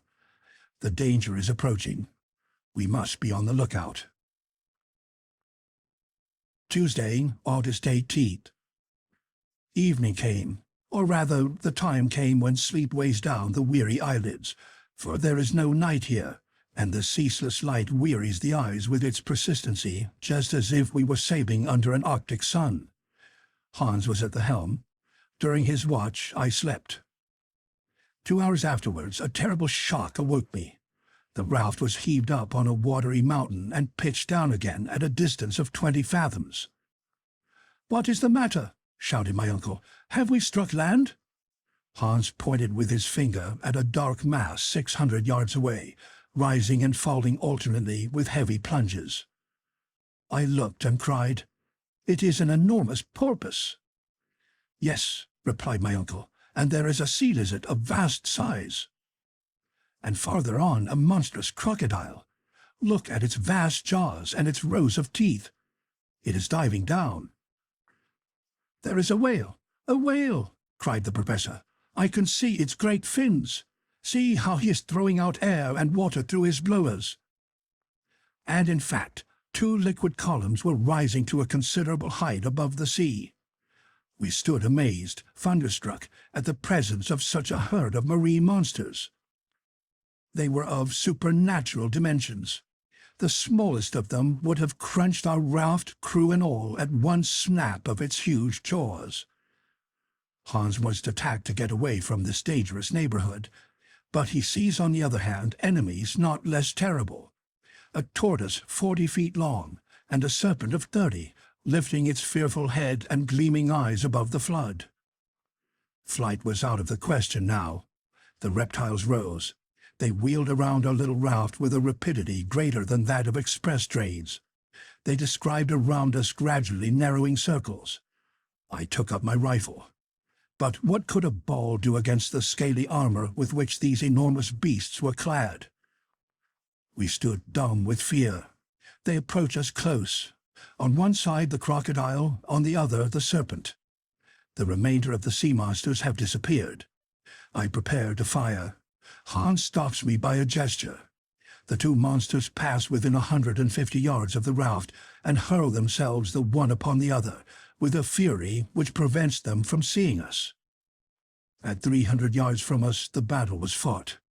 We could distinctly observe the 2 monsters engaged in deadly conflict. But it now seems to me as if the other animals were taking part in the fray: the porpoise, the whale, the lizard, the tortoise. Every moment I seem to see one or other of them. I point them to the Icelander. He shakes his head negatively. "Tva," says he. "What 2? Does he mean that there are only 2 animals?" "He is right," said my uncle, whose glass has never left his eye. "Surely you must be mistaken," I cried. "No, the first of those monsters has a porpoise's snout, a lizard's head, a crocodile's teeth, and hence our mistake. It is the ichthyosaurus, the fish lizard, the most terrible of the ancient monsters of the deep." "And the other?" "The other is a plesiosaurus, almost lizard, a serpent, armored with the carapace and the paddles of a turtle. He is the dreadful enemy of the other." Hans has spoken truly. 2 monsters only were creating all this commotion. And before my eyes are 2 reptiles of the primitive world. I can distinguish the eye of the ichthyosaurus glowing like a red-hot coal, and as large as a man's head.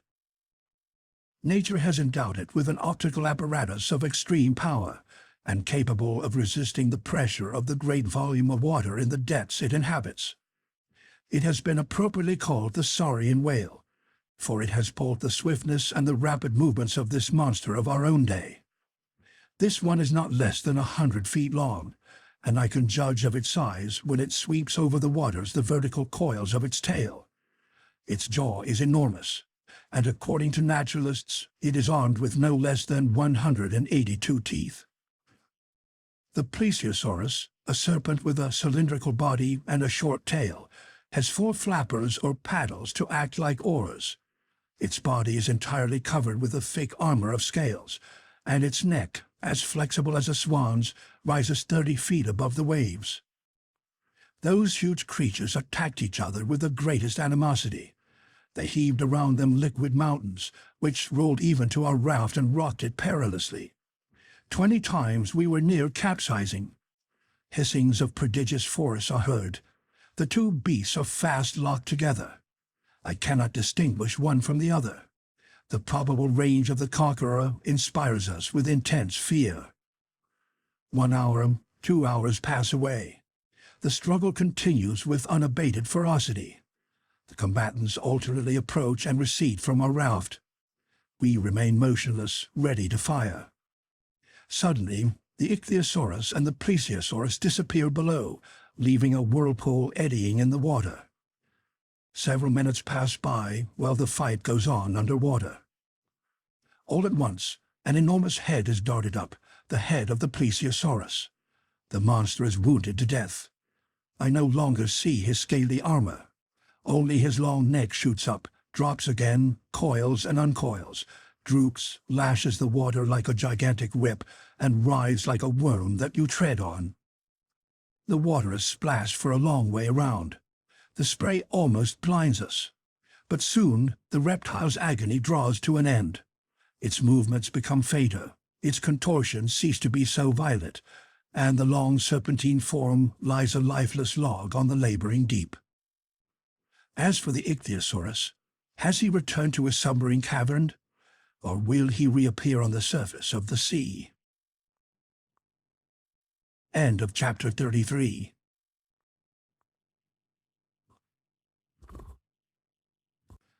Chapter 34. The Great Geyser. Wednesday, August 19. Fortunately, the wind blows violently and has enabled us to flee from the scene of the late terrible struggle. Hans keeps his post at the helm. My uncle, whom the absorbing incidents of the combat had drawn away from his contemplations, began again to look impatiently around him. The voyage resumes its uniform tenor, which I don't care to break with a repetition of such events as yesterday's. Thursday, August 20. Wind north-northeast, unsteady and fitful. Temperature high. Rate 3½ leagues an hour. About noon, a distant noise is heard. I note the fact without being able to explain it.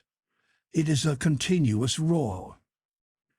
In the distance, said the professor, there is a rock or islet against which the sea is breaking. Hans climbs up the mast but sees no breakers. The ocean is smooth and unbroken to its farthest limit.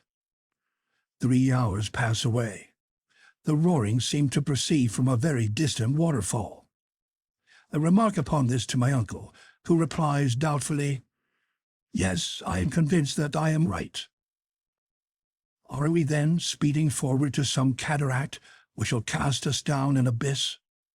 This method of getting on may please the professor because it is vertical, but for my part I preferred the more ordinary modes of horizontal progression. At any rate, some leagues to the windward there must be some noisy phenomenon, for now the roarings are heard with increasing loudness. Do they proceed from the sky or the ocean? I look up to the atmospheric vapors and try to fathom their depths. The sky is calm and motionless. The clouds have reached the utmost limit of the lofty vault, and there lies still bathed in the bright glare of the electric light. It is not there that we must seek for the cause of this phenomenon. Then I examine the horizon, which is unbroken and clear of all mist. There is no change in its aspect. But if this noise arises from a fall, a cataract, if all this ocean flows away headlong into a lower basin yet, if that deafening roar is produced by a mass of falling water, the current must needs accelerate. and its increasing speed will give me the measure of the peril that threatens us. I consult the current. There is none. I throw an empty bottle into the sea. It lies still. About 4, Hans rises, lays hold of the mast, climbs to its top. Thence his eye sweeps a large area of sea, and it is fixed upon a point. His countenance exhibits no surprise, but his eye is immovably steady. "He sees something," says my uncle. I believe he does. Hans comes down, then stretches his arm to the south, saying, "Der nere." "Down there," repeated my uncle. Then, seizing his glass, he gazes attentively for a minute, which seems to me an age. "Yes, yes," he cried. "I see a vast inverted cone rising from the surface." "Is it another sea beast?" "Perhaps it is." "Then let us steer farther westward, for we know something of the danger of coming across monsters of that sort." "Let us go straight on," replied my uncle.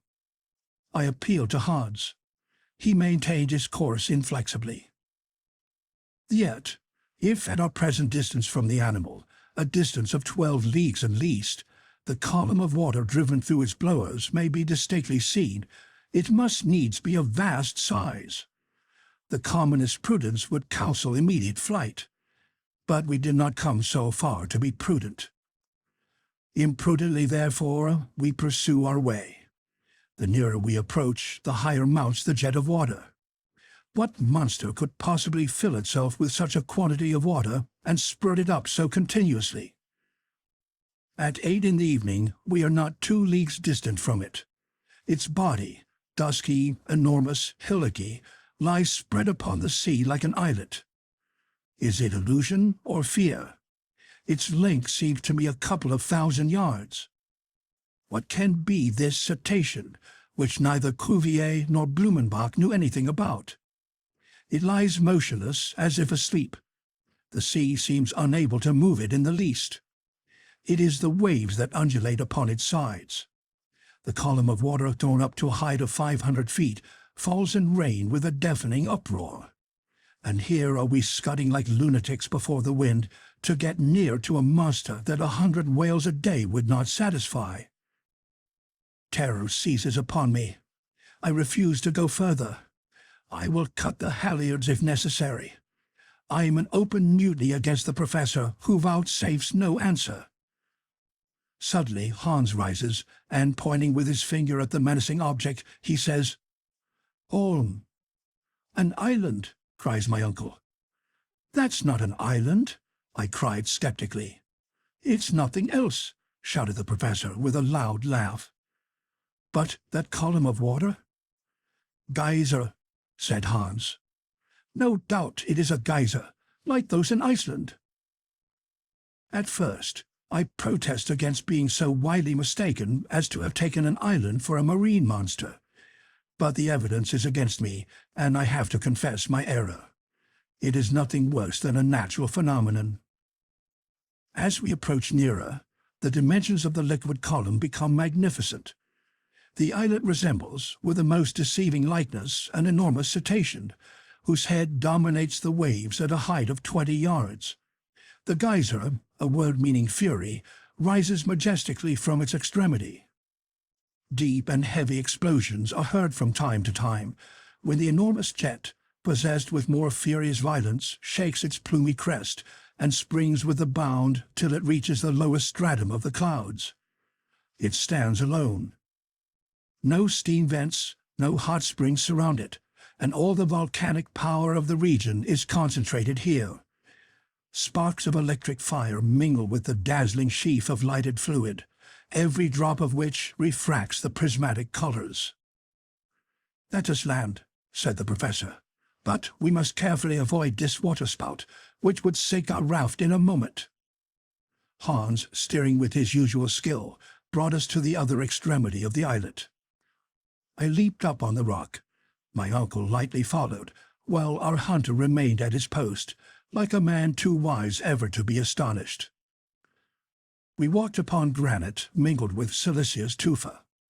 The soil shivers and shakes under our feet, like the sides of an overheated boiler filled with steam struggling to get loose. We come in sight of a small central basin, out of which the geyser springs. I plunge a register thermometer into the boiling water. It marks an intense heat of 325 degrees, which is far above the boiling point. Therefore, this water issues from an ardent furnace, which is not at all in harmony with Professor Lidenbrock's theories. I cannot help making the remark. "Well," he replied, "how does that make against my doctrine?" "Oh, nothing at all," I said, seeing that I was going in opposition to immovable obstinacy. "Still, I am constrained to confess that hitherto we have been wonderfully favored, and that for some reason unknown to myself we have accomplished our journey under singularly favorable conditions of temperature.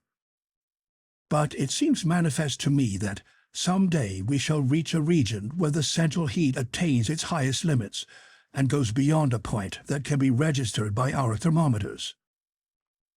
That is what we shall see." So says the professor, who, having named this volcanic islet after his nephew, gives the signal to embark again. For some minutes I am still contemplating the geyser. I notice that it throws up its column of water with variable force, sometimes sending it to a great height, then again to a lower, which I attribute to the variable pressure of the steam accumulated in its reservoir. At last we leave the island, rounding away past the low rocks on its southern shore. Hans has taken advantage of the halt to refit his rudder. But before going any farther, I make a few observations, to calculate the distance we have gone over and note them in my journal. We have crossed 270 leagues of sea since leaving Port Gräuben, and we are 620 leagues from Iceland, under England. End of chapter 34.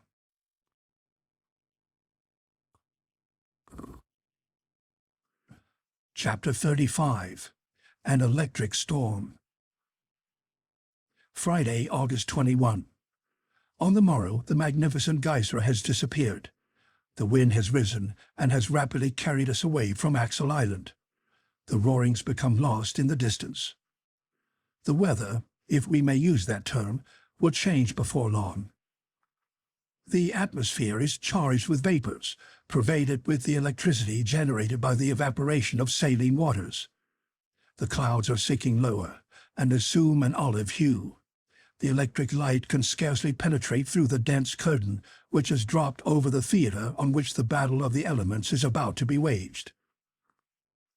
I feel peculiar sensations, like many creatures on earth, at the approach of violent atmospheric changes. The heavily voluted cumulus clouds lower gloomily and threateningly. They wear that implacable look which I have sometimes noticed at the outbreak of a great storm. The air is heavy, the sea is calm. In the distance, the clouds resemble great bales of cotton, piled up in picturesque disorder. By degrees they dilate, and gain in huge size what they lose in number. Such is their ponderous weight that they cannot rise from the horizon. But obeying an impulse from higher currents, their dense consistency slowly yields. The gloom upon them deepens, and they soon present to our view a ponderous mass of almost level surface. From time to time a fleecy tuft of mist, with yet some gleaming light left upon it, drops down upon the dense floor of grey, and loses itself in the opaque and impenetrable mass.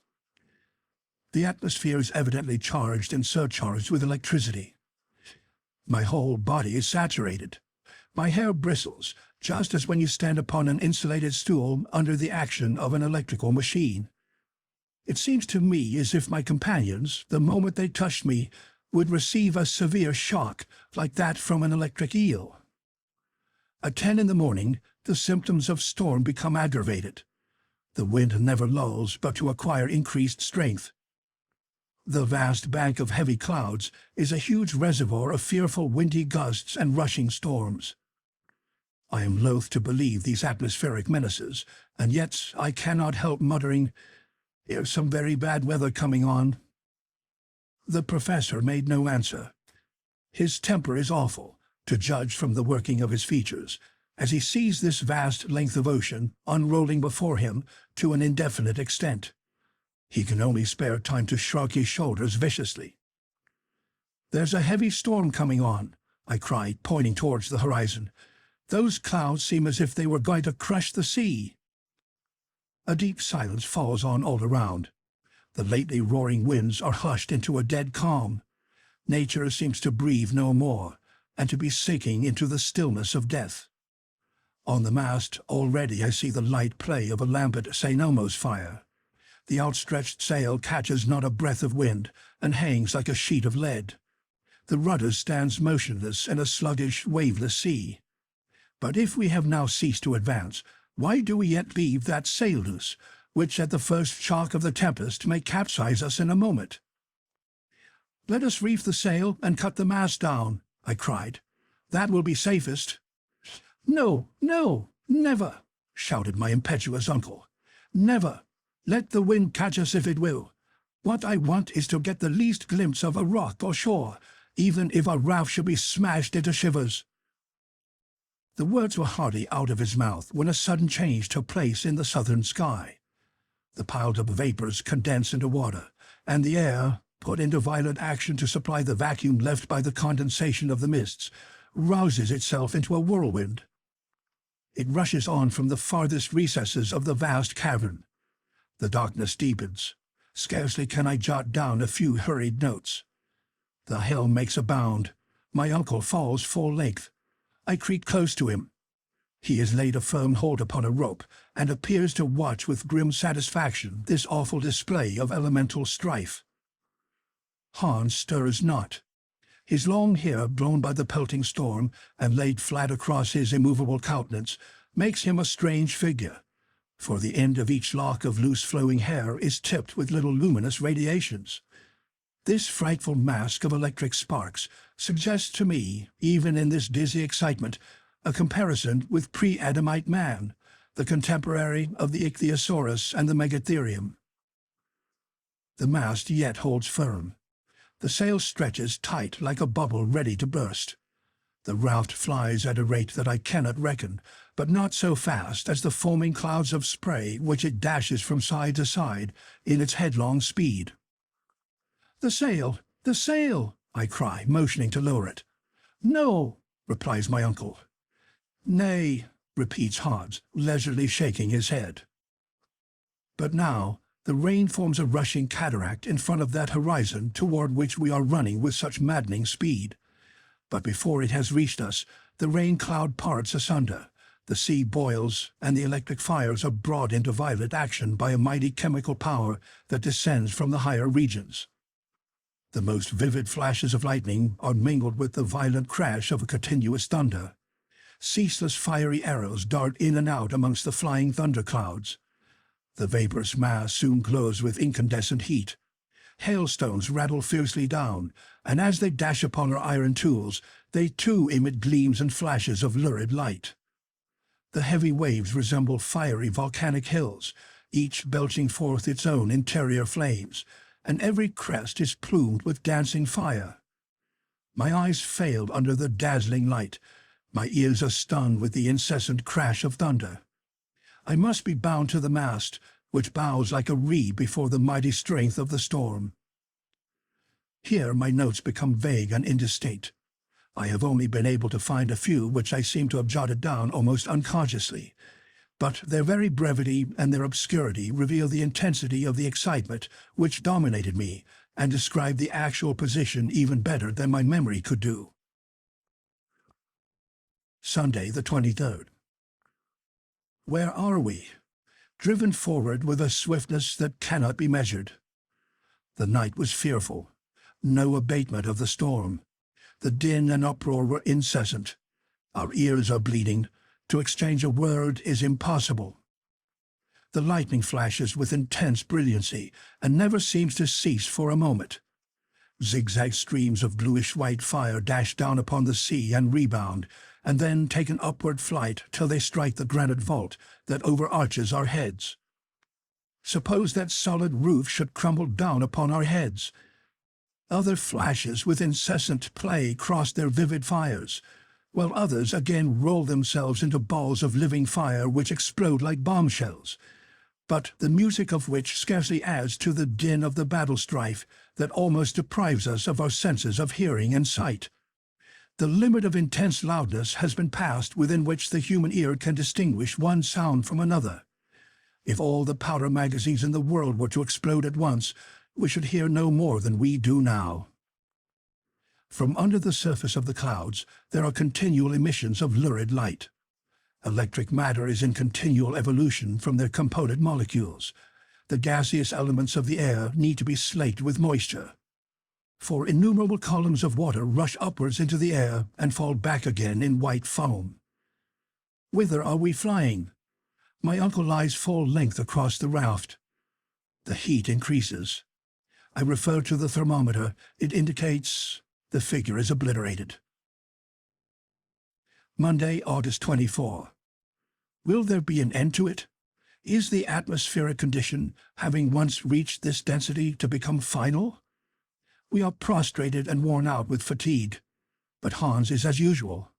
The raft bears on still to the southeast. We have made 200 leagues since we left Axel Island. At noon, the violence of the storm redoubles.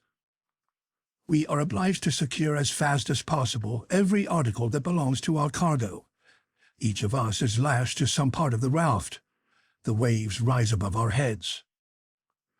For 3 days we have never been able to make each other hear a word. Our mouths open, our lips move, but not a word can be heard. We cannot even make ourselves heard by approaching our mouth close to the ear. My uncle has drawn nearer to me. He has uttered a few words. They seem to be, "We are lost, but I am not sure." At last I write down the words, "Let us lower the sail." He nods his consent. Scarcely has he lifted his head again before a ball of fire has bounded over the waves and lighted on board our raft. Mast and sail flew up in an instant together, and I saw them carried up to prodigious height, resembling in appearance a pterodactyl, one of those strong birds of the infant world. We lay there, our blood running cold with unspeakable terror. The fireball, half of it white, half azure blue, and the size of a 10-inch shell, moved slowly about the raft, but revolving on its own axis with astonishing velocity, as if whipped round by the force of the whirlwind. Here it comes, there it glides. Now it is up the ragged stump of the mast. Thence it lightly leaps on the provision bag, descends with a light bound, and just skims the powder magazine. Horrible!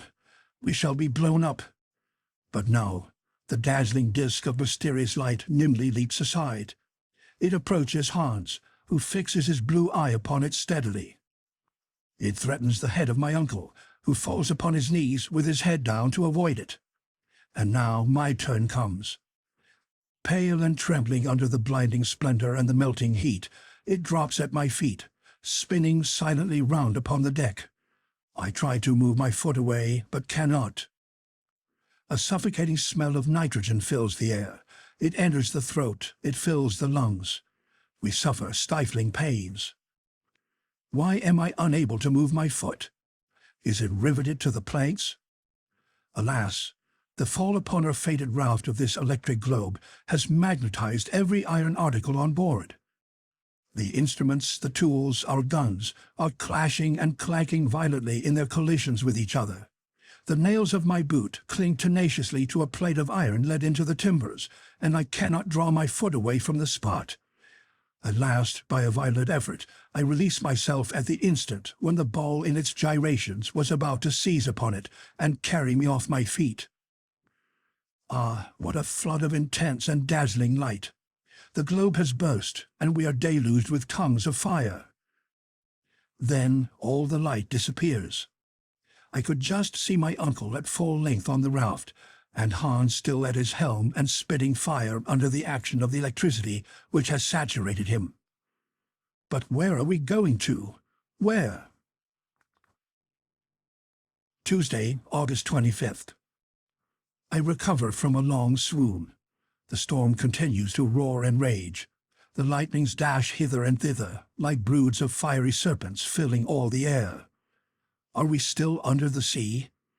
Yes, we are borne at incalculable speed. We have been carried under England, under the Channel, under France, perhaps under the whole of Europe.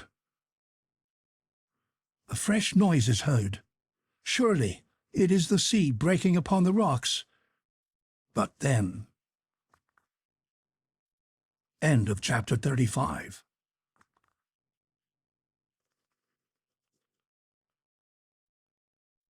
Chapter 36. Calm philosophic discussions. Here I end what I may call my log, happily saved from the wreck, and I resumed my narrative as before. What happened when the raft was dashed upon the rocks is more than I can tell. I felt myself hurled into the waves, and if I escaped from death, and if my body was not torn over the sharp edges of the rocks, it was because the powerful arm of Hans came to my rescue. The brave Icelander carried me out of the reach of the waves, over a burning sand where I found myself by the side of my uncle. Then he returned to the rocks, against which the furious waves were beating, to save what he could. I was unable to speak. I was shattered with fatigue and excitement. I wanted a whole hour to recover even a little. But a deluge of rain was still falling, though with that violence which generally denotes the near cessation of a storm. A few overhanging rocks afforded us some shelter from the storm. Hans prepared some food, which I could not touch, and each of us, exhausted with 3 sleepless nights, fell into a broken and painful sleep. The next day the weather was splendid. The sky and the sea had sunk into sudden repose. Every trace of the awful storm had disappeared. The exhilarating voice of the professor fell upon my ears as I awoke. He was ominously cheerful. "Well, my boy," he cried, "have you slept well? Would not anyone have thought that we were still in our cheerful little house on the Königstrasse, and that I was only just coming down to breakfast, and that I was to be married to Grauben that day? Alas, if the tempest had but sent the raft a little more east, we should have passed under Germany, under my beloved town of Hamburg, under the very street where dwelt all that I loved most in the world. Then only 40 leagues would have separated us. But they were 40 leagues perpendicular of solid granite wall, and in reality we were 1,000 leagues asunder. All these painful reflections rapidly crossed my mind before I could answer my uncle's question. "Well now," he repeated, "won't you tell me how you have slept?" "Oh, very well," I said. "I am only a little knocked up, but I shall soon be better." "Oh," says my uncle, "that's nothing to signify. You are only a little bit tired." "But you, uncle, you seem in very good spirits this morning." "Delighted, my boy, delighted. We have got there." "To our journey's end?" "No, but we have got to the end of the endless sea.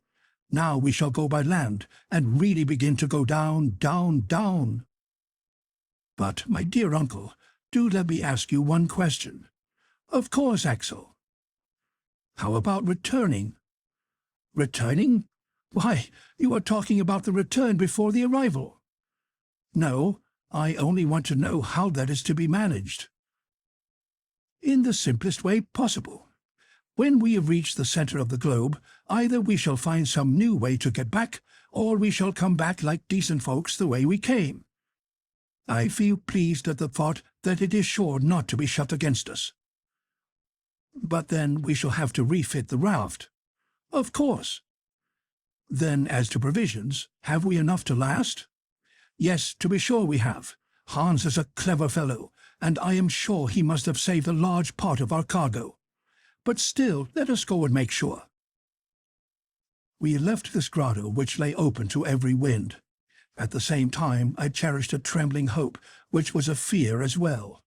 It seemed to me impossible that the terrible wreck of the raft should not have destroyed everything on board. On my arrival on the shore, I found Hans surrounded by an assemblage of articles all arranged in good order. My uncle shook hands with him with a lively gratitude. This man, with almost superhuman devotion, had been at work all the while that we were asleep, and had saved the most precious of the articles at the risk of his life. Not that we had suffered no losses. For instance, our firearms. But we might do without them. Our stock of powder had remained uninjured after having risked blowing up during the storm. "Well," cried the professor, "as we have no guns, we cannot hunt, that's all." "Yes, but how about the instruments?" "Here's the anorite, the most useful of all, and for which I would have given all the others. By means of it I can calculate the depth and know when we have reached the center. Without it we might very likely go beyond and come out at the antipodes." Such high spirits as these were rather too strong. "But where is the compass?" I asked. "Here it is upon this rock, in perfect condition, as well as the thermometers and the chronometer. The hunter is a splendid fellow." There was no denying it. We had all our instruments. As for tools and appliances, there they all lay on the ground, ladders, ropes, picks, spades, etc. Still, there was the question of provisions to be settled, and I asked, "How are we off for provisions?" The boxes containing these were in a line upon the shore, in a perfect state of preservation. For the most part, the sea had spared them, and what with biscuits, salt meat, spirits, and salt fish, we might reckon on 4 months' supply. 4 months! Cried the professor. "We have time to go and to return, and with what is left, I will give a grand dinner to my friends at the Johanneum." I ought by this time to have been quite accustomed to my uncle's ways, yet there was always something fresh about him to astonish me. "Now," said he, "we will replenish our supply of water with the rain which the storm has left in all these granite basins. Therefore we shall have no reason to fear anything from thirst. As for the raft, I will recommend Hans to do his best to repair it, although I don't expect it will be of any further use to us." "How so?" I cried. "An idea of my own, my lad. I don't think we shall come out by the way we went in." I stared at the professor with a good deal of mistrust. I asked, was he not touched in the brain? And yet there was method in his madness. "And now let us go to breakfast," said he. I followed him to a headland, after he had given his instructions to the hunter.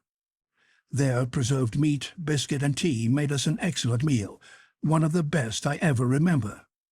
Hunger, the fresh air, the calm, quiet weather, after the commotions we had gone through, all contributed to give me a good appetite. Whilst breakfasting, I took the opportunity to put to my uncle the question where we were now. "That seems to me," I said, "rather difficult to make out." "Yes, it is difficult," he said, "to calculate exactly. Perhaps even impossible, since during these 3 stormy days I have been unable to keep any account of the rate or direction of the raft, but still we may get an approximation." "The last observation," I remarked, "was made on the island, when the geyser was. You mean Axel Island. Don't decline the honor of having given your name to the first island ever discovered in the central parts of the globe." "Well," said I, "let it be Axel Island." Then we had cleared 270 leagues of sea, and we were 600 leagues from Iceland. "Very well," answered my uncle. "Let us start from that point and count 4 days' storm, during which our rate cannot have been less than 80 leagues in the 24 hours. "That is right, and this would make 300 leagues more. "Yes, and the Lidenbrock Sea would be 600 leagues from shore to shore. Surely, Axel, it may vie in size with the Mediterranean itself." "Especially," I replied, "if it happens that we have only crossed it in its narrowest part. And it is a curious circumstance," I added, "that if my computations are right, and we are 900 leagues from Reykjavik, we have now the Mediterranean above our head." "That is a good long way, my friend. But whether we are under Turkey or the Atlantic depends very much upon the question in what direction we have been moving. Perhaps we have deviated." "No, I think not. Our course has been the same all along, and I believe this shore is southeast of Port Gräuben." "Well," replied my uncle, We may easily ascertain this by consulting the compass. Let us go and see what it says." The professor moved towards the rock upon which Hans had laid down the instruments. He was gay and full of spirits. He rubbed his hands, he studied his attitudes. I followed him, curious to know if I was right in my estimate. As soon as we had arrived at the rock, my uncle took the compass, laid it horizontally, and questioned the needle, which, after a few oscillations, presently assumed a fixed position. My uncle looked and looked and looked again. He rubbed his eyes, and then turned to me thunderstruck with some unexpected discovery. "What is the matter?" I asked. He motioned to me to look. An exclamation of astonishment burst from me. The north pole of the needle was turned to what we supposed to be the south. It pointed to the shore instead of to the open sea. I shook the box, examined it again. It was in perfect condition.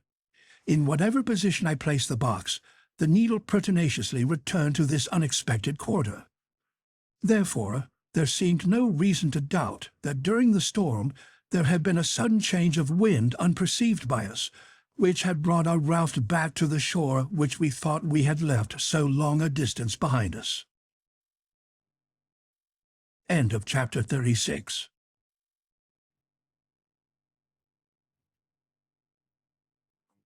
Chapter 37. The Lidenbrock Museum of Geology. How shall I describe the strange series of passions which in succession shook the breast of Professor Lidenbrock? First stupefaction, then incredulity, lastly a downright burst of rage. Never had I seen the man so put out of countenance and so disturbed. The fatigues of our passage across, the dangers met, had all to be begun over again. We had gone backwards instead of forwards. But my uncle rapidly recovered himself. "Aha! Will fate play tricks upon me? Will the elements lay plots against me? Shall fire, air, and water make a combined attack against me? Well, they shall know what a determined man can do. I will not yield. I will not stir a single foot backwards, and it will be seen whether man or nature is to have the upper hand." Erect upon the rock, angry and threatening, Otto Lidenbrock was a rather grotesque, fierce parody upon the fierce Achilles defying the lightning.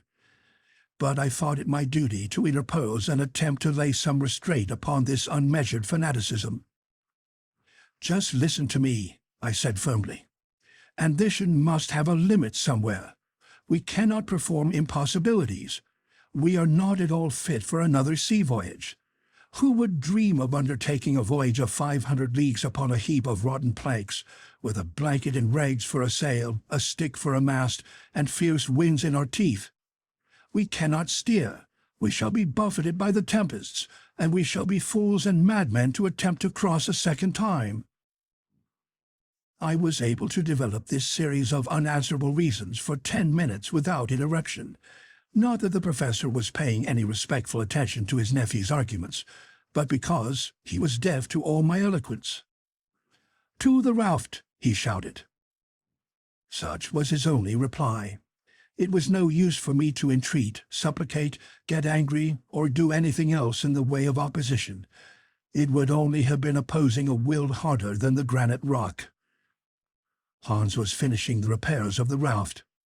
One would have thought that this strange being was guessing at my uncle's intentions.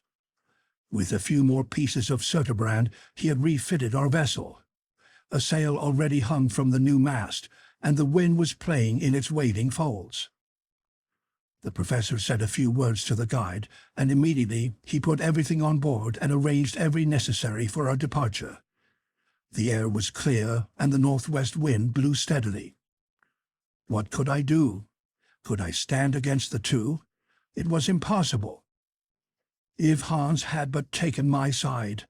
But no, it was not to be. The Icelander seemed to have renounced all will of his own, and made a vow to forget and deny himself. I could get nothing out of a servant so feudalized, as it were, to his master. My only course was to proceed. I was therefore going with as much resignation as I could find to resume my accustomed place on the raft, when my uncle laid his hand upon my shoulder. "We shall not sail until tomorrow," he said. I made a movement intended to express resignation. "I must neglect nothing," he said, "and since my fate has driven me on this part of the coast, I will not leave it until I have examined it." To understand what followed, it must be borne in mind that, through circumstances hereafter to be explained, we were not really where the professor supposed we were. In fact, we were not upon the north shore of the sea.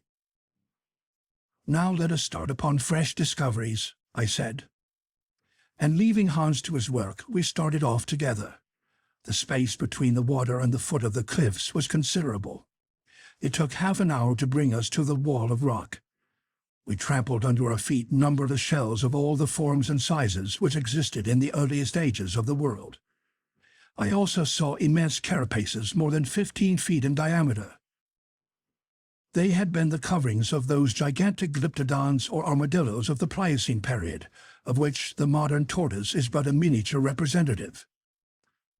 The soil was besides this scattered with stony fragments, boulders rounded by water action, and ridged up in successive lines. I was therefore led to the conclusion that at one time the sea must have covered the ground on which we were treading. On the loose and scattered rocks, now out of reach of the highest tides, the waves had left manifest traces of their power to wear their way in the hardest stone. This might up to a certain point explain the existence of an ocean 40 leagues beneath the surface of the globe. But in my opinion, this liquid mass would be lost by degrees farther and farther within the interior of the earth, and it certainly had its origin in the waters of the ocean overhead, which had made their way hither through some fissure. Yet it must be believed that that fissure is now closed, and that all this cavern or immense reservoir was filled in a very short time. Perhaps even this water, subjected to the fierce action of central heat, had partly been resolved into vapor. This would explain the existence of those clouds suspended over our heads, and the development of that electricity which raised such tempests within the bowels of the earth. This theory of the phenomena we had witnessed seemed satisfactory to me, for however great and stupendous the phenomena of nature, fixed physical laws will or may always explain them. We were therefore walking upon sedimentary soil, the deposits of the waters of former ages. The professor was carefully examining every little fissure in the rocks. Wherever he saw a hole, he always wanted to know the depth of it. To him, this was important. We had traversed the shores of the Lidenbrock Sea for a mile when we observed a sudden change in the appearance of the soil. It seemed upset, contorted, and convulsed by a violent upheaval of the lower strata. In many places, depressions or elevations gave witness to some tremendous power affecting the dislocation of the strata. We moved with difficulty across these granite fissures and chasms, mingled with silex, crystals of quartz, and alluvial deposits. When a field, nay, more than a field, a vast plain of bleached bones lay spread before us. It seemed like an immense cemetery, where the remains of 20 ages mingled their dust together. Huge mounds of bony fragments rose stage after stage in the distance. They undulated away to the limits of the horizon, and melted in the distance in a faint haze. There, within 3 miles, were accumulated the materials for a complete history of the animal life of ages, a history scarcely outlined in the 2 recent strata of the inhabited world. But an impatient curiosity impelled our steps. Crackling and rattling, our feet were trampling on the remains of prehistoric animals and interesting fossils, the possession of which is a matter of rivalry and contention between the museums of great cities. 1,000 Cuviers could never have reconstructed the organic remains deposited in this magnificent and unparalleled collection. I stood amazed. My uncle had uplifted his long arms to the vault which was our sky, his mouth gaping wide, his eyes flashing behind his shining spectacles, his head balancing with an up and down motion. His whole attitude denoted unlimited astonishment. Here he stood, facing an immense collection of scattered Leptotheria, Merycotheria, Lophiodium, Anoplotheria, Megatheria, mastodons, Protopitheci, pterodactyls, and all sorts of extinct monsters here assembled together for his special satisfaction. Fancy and enthusiastic bibliomaniac suddenly brought into the midst of the famous Alexandrian library burnt by Omar and restored by a miracle from its ashes. Just such a crazed enthusiast was my uncle, Professor Lidenbrock. But more was to come, when, with a rush through clouds of bone dust, he laid his hand upon a bear's skull and cried with a voice trembling with excitement, "Axel, Axel, a human head!" "A human skull?" I cried, no less astonished. "Yes, nephew. Aha, Monsieur Milne Edwards. Ah, Monsieur de Quatrefages, how I wish he was standing here at the side of Otto Lidenbrock." End of chapter 37.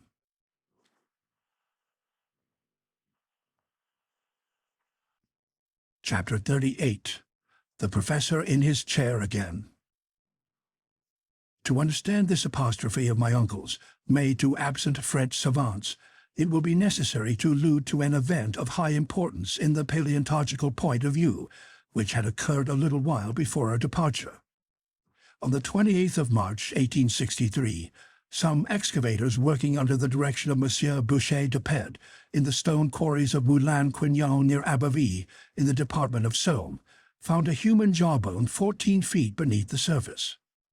It was the first fossil of this nature that had ever been brought to light.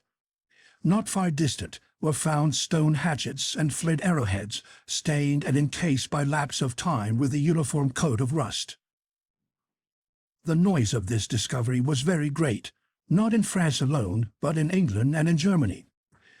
Several savants of the French Institute, and amongst them Messieurs Milne Edwards and de Quatrefages, saw at once the importance of this discovery, proved to demonstration the genuineness of the bone in question, and became the most ardent defendants in what the English called this trial of a jawbone. To the geologists of the United Kingdom, who believed in the certainty of the fact, Messrs. Falconer, Busk, Carpenter, and others, scientific Germans were soon joined, and amongst them the forwardest, the most fiery, and the most enthusiastic was my uncle Lidenbrock. Therefore, the genuineness of a fossil human relic of the Quaternary period seemed to be incontestably proved and admitted. It is true that this theory met with a most obstinate opponent in Monsieur Elie de Beaumont. This high authority maintained that the sword of Moulin-Quignon was not diluvial at all, but was of much more recent formation, and agreeing in that with Cuvier, he refused to admit that the human species could be contemporary with the animals of the Quaternary period. My uncle Lidenbrock, along with the great body of the geologists, had maintained his ground, disputed and argued, until Monsieur Elie de Beaumont stood almost alone in his opinion. We knew all these details, but we were not aware that, since our departure, the question had advanced to farther stages. Other similar maxillaries, though belonging to the individuals of various types in different nations, were found in the loose grey soil of certain grottos in France, Switzerland, and Belgium, as well as weapons, tools, earthen utensils, bones of children and adults. The existence, therefore, of man in the Quaternary period seemed to become daily more certain. Nor was this all.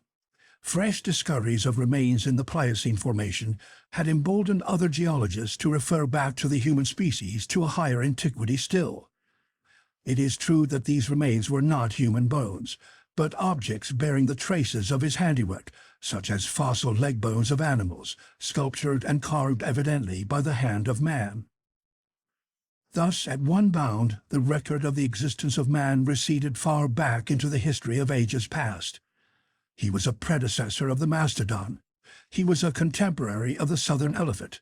He lived 100,000 years ago, when, according to geologists, the Pliocene formation was in progress. Such then was the state of paleontological science, and what we knew of it was sufficient to explain our behavior in the presence of this stupendous Golgotha. Anyone may now understand the frenzied excitement of my uncle, when, 20 yards farther on, he found himself face to face with a primitive man. It was a perfectly recognizable human body. Had some particular soil, like that of the cemetery Saint-Michel at Bordeaux, preserved it thus for so many ages? It might be so.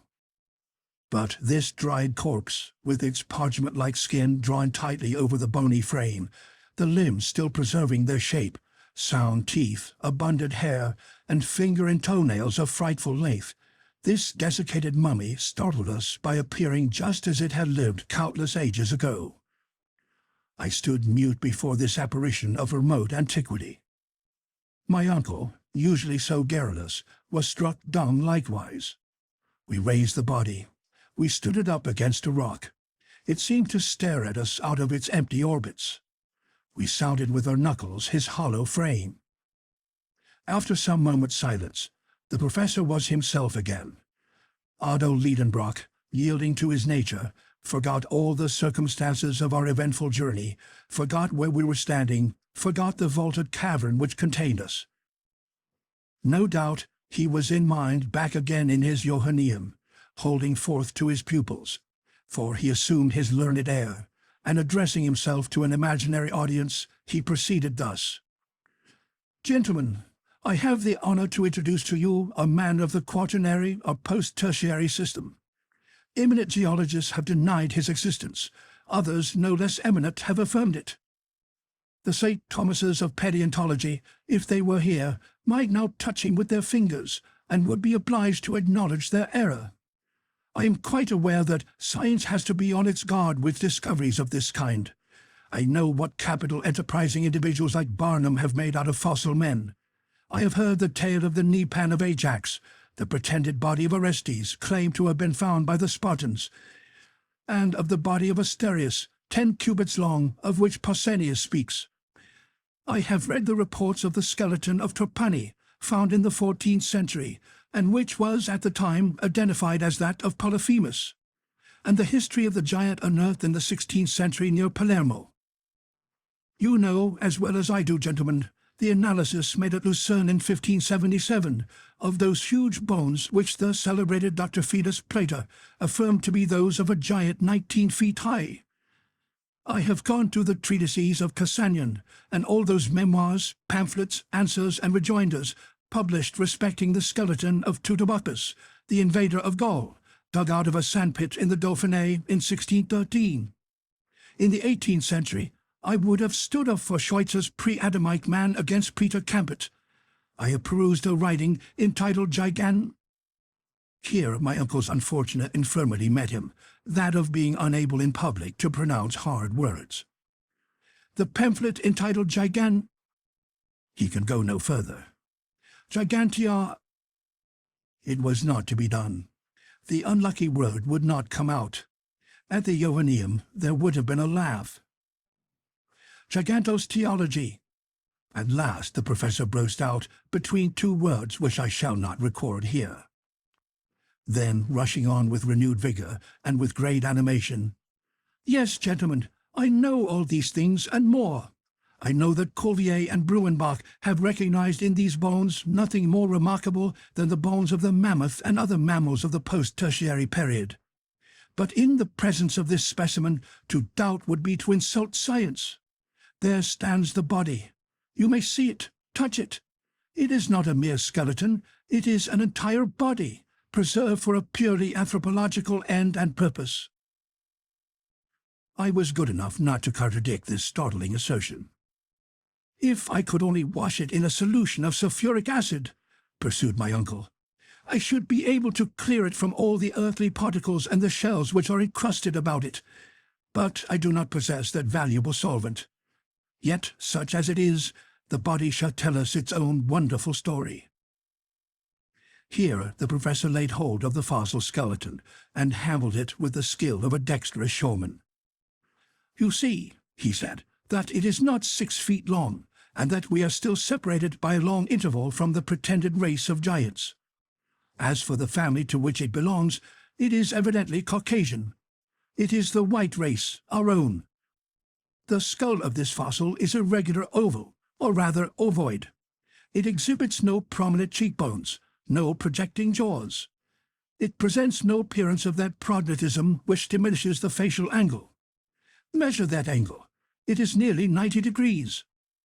But I will go further in my deductions, and I will affirm that this specimen of the human family is of the Japhetic race, which has since spread from the Indies to the Atlantic. Don't smile, gentlemen." Nobody was smiling, but the learned professor was frequently disturbed by the broad smiles provoked by his learned eccentricities. "Yes," he pursued with animation, "this is a fossil man, the contemporary of the mastodons whose remains filled this amphitheatre.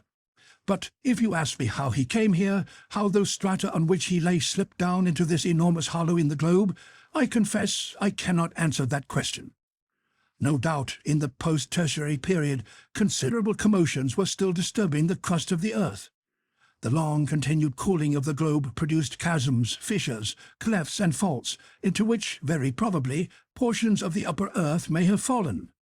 I make no rash assertions, but there is the man surrounded by his own works, by hatchets, by flint arrowheads, which are the characteristics of the Stone Age.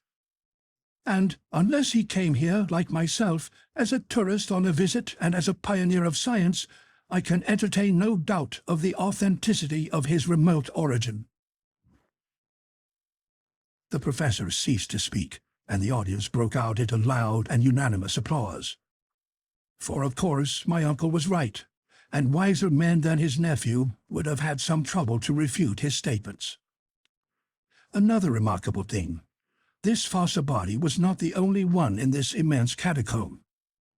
We came upon other bodies at every step amongst this mortal dust, and my uncle might select the most curious of these specimens to demolish the incredulity of skeptics. In fact, it was a wonderful spectacle, that of these generations of men and animals commingled in a common cemetery. Then one very serious question arose presently which we scarcely dared to suggest. Had all those creatures slided through a great fissure in the crust of the earth, down to the shores of the Lidenbrock Sea, when they were dead and turning to dust? Or had they lived and grown and died here in this subterranean world under a false sky, just like the inhabitants of the upper earth? Until the present time we had seen alive only marine monsters and fishes. Might not some living man, some native of the abyss, be yet a wanderer below on this desert strand? End of chapter 38.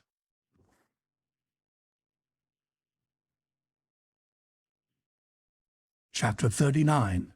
Forest scenery illuminated by electricity. For another half-hour we trod upon a pavement of bones. We pushed on, impelled by our burning curiosity. What other marvels did this cavern contain? What new treasures lay here for science to unfold? I was prepared for any surprise. My imagination was ready for any astonishment, however astounding. We had long lost sight of the seashore behind the hills of bones. The rash professor, careless of losing his way, hurried me forward. We advanced in silence, bathed in luminous electric fluid. By some phenomenon which I am unable to explain, it lighted up all sides of every object equally. Such was its diffusiveness, there being no central point from which the light emanated, that shadows no longer existed. You might have thought yourself under the rays of a vertical sun in a tropical region at noonday and the height of summer. No vapor was visible. The rocks, the distant mountains, a few isolated clumps of forest trees in the distance, presented a weird and wonderful aspect under these totally new conditions of a universal diffusion of light. We were like Hoffmann's shadowless man. After walking a mile, we reached the outskirts of a vast forest, but not one of those forests of fungi which bordered Port Gräuben. Here was the vegetation of a tertiary period in its fullest blaze of magnificence. Tall palms, belonging to species no longer living, splendid palmacites, firs, yews, cypress trees, thujas, representatives of the conifers were linked together by a tangled network of long climbing plants. A soft carpet of moss and hepaticas luxuriously clothed the soil. A few sparkling streams ran almost in silence under what would have been the shade of trees, but that there was no shadow. On their banks grew tree ferns similar to those we grow in hothouses. But a remarkable feature was the total absence of color in all those trees, shrubs, and plants, growing without the life-giving heat and light of the sun. Everything seemed mixed up and confounded in one uniform silver-gray or light-brown tint, like that of fading and faded leaves. Not a green leaf anywhere, and the flowers, which were abundant enough in the tertiary period which first gave birth to flowers, looked like brown paper flowers, without color or scent. My uncle Lidenbrock ventured to penetrate under this colossal grove. I followed him, not without fear. Since nature had here provided vegetable nourishment, why should not the terrible mammals be there too? I perceived in the broad clearings left by fallen trees decayed with age, leguminose plants, acerinae, rubicinae, and many other eatable shrubs, dear to ruminant animals at every period. Then I observed, mingled together in confusion, trees of countries far apart on the surface of the globe. The oak and the palm were growing side by side. The Australian eucalyptus leaned against the Norwegian pine. The birch tree of the north mingled its foliage with the New Zealand kauris. It was enough to distract the most ingenious classifier of terrestrial botany. Suddenly I halted.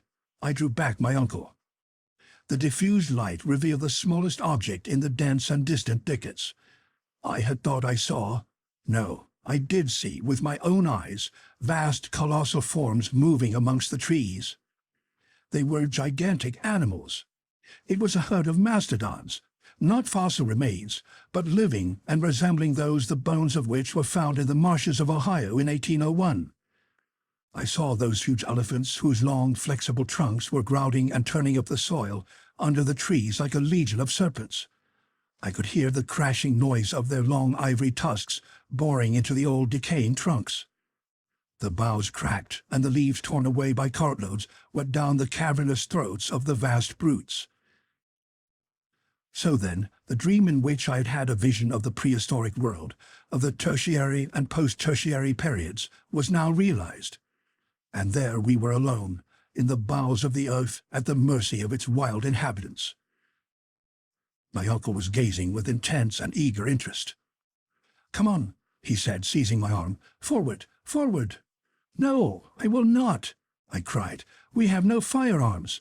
What could we do in the midst of a herd of those four-footed giants? Come away, uncle, come.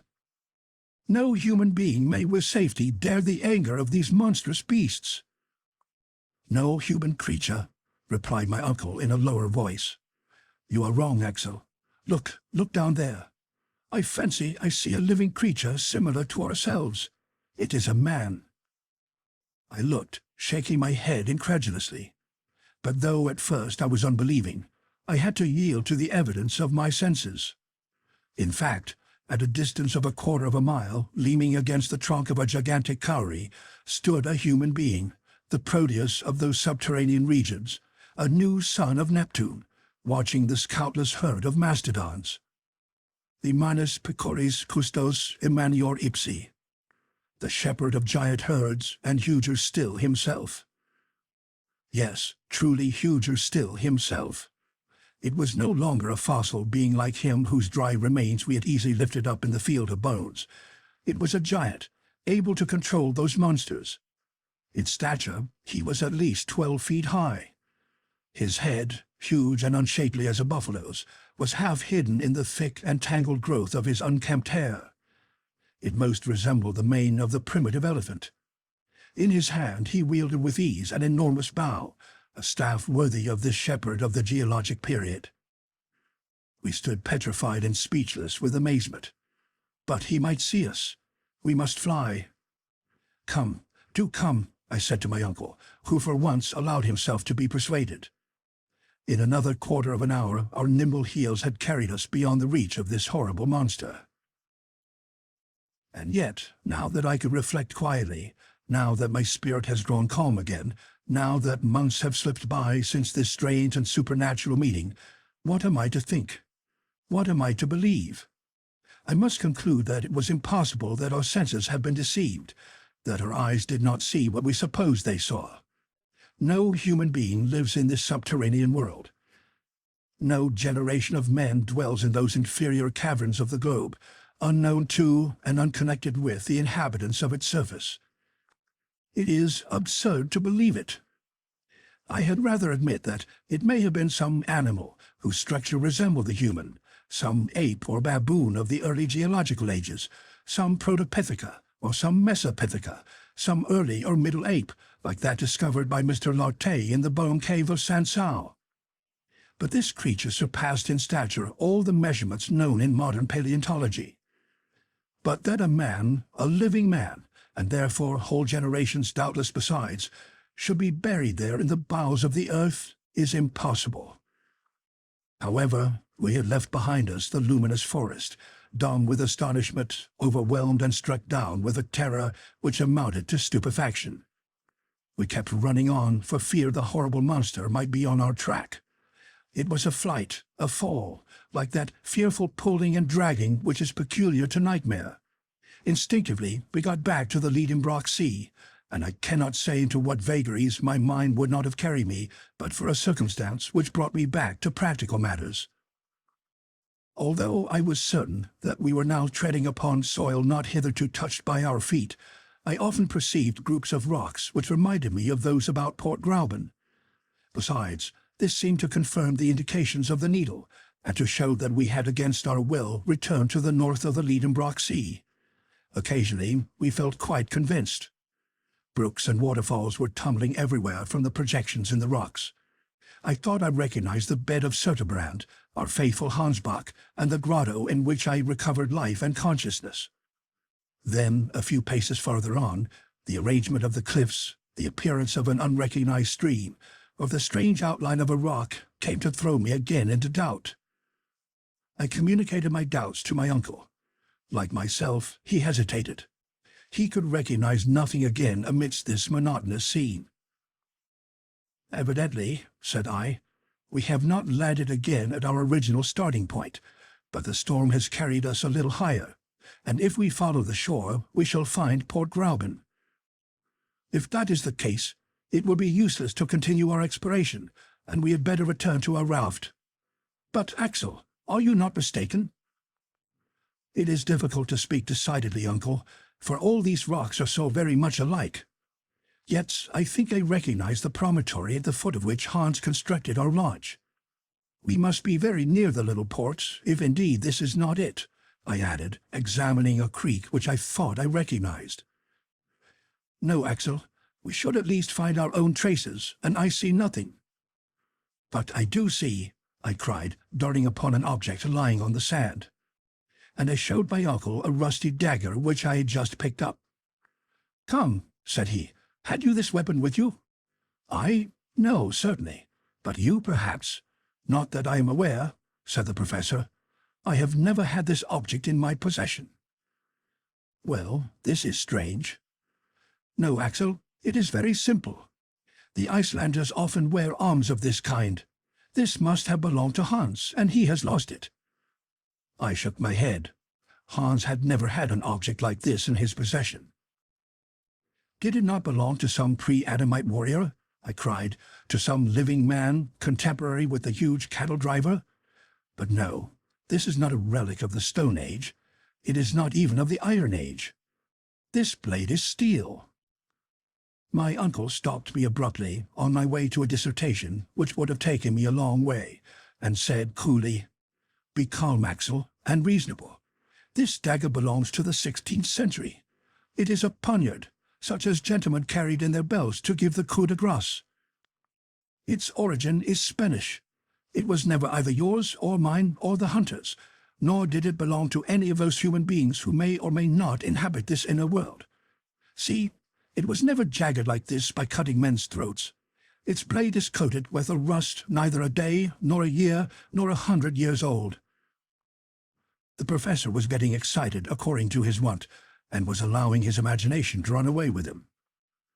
"Axel, we are on the way towards the grand discovery.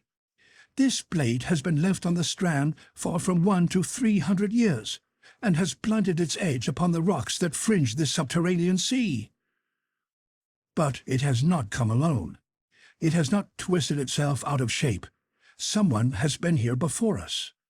Yes, a man has. And who was that man? A man who has engraved his name somewhere with that dagger. That man wanted once more to mark the way to the center of the earth. Let us look about, look about. And, wonderfully interested, we peered all along the high wall, peeping into every fissure which might open out into a gallery. And so we arrived at a place where the shore was much narrower. Here the sea came to lap the foot of the steep cliff, leaving a passage no wider than a couple of yards. Between two boldly projecting rocks appeared the mouth of a dark tunnel. There, upon a granite slab, appeared two mysterious graven letters, half eaten away by time. They were the initials of the bold and daring traveller. "A.S.," shouted my uncle. "Arne Saknussemm! Arne Saknussemm everywhere!" End of chapter 39.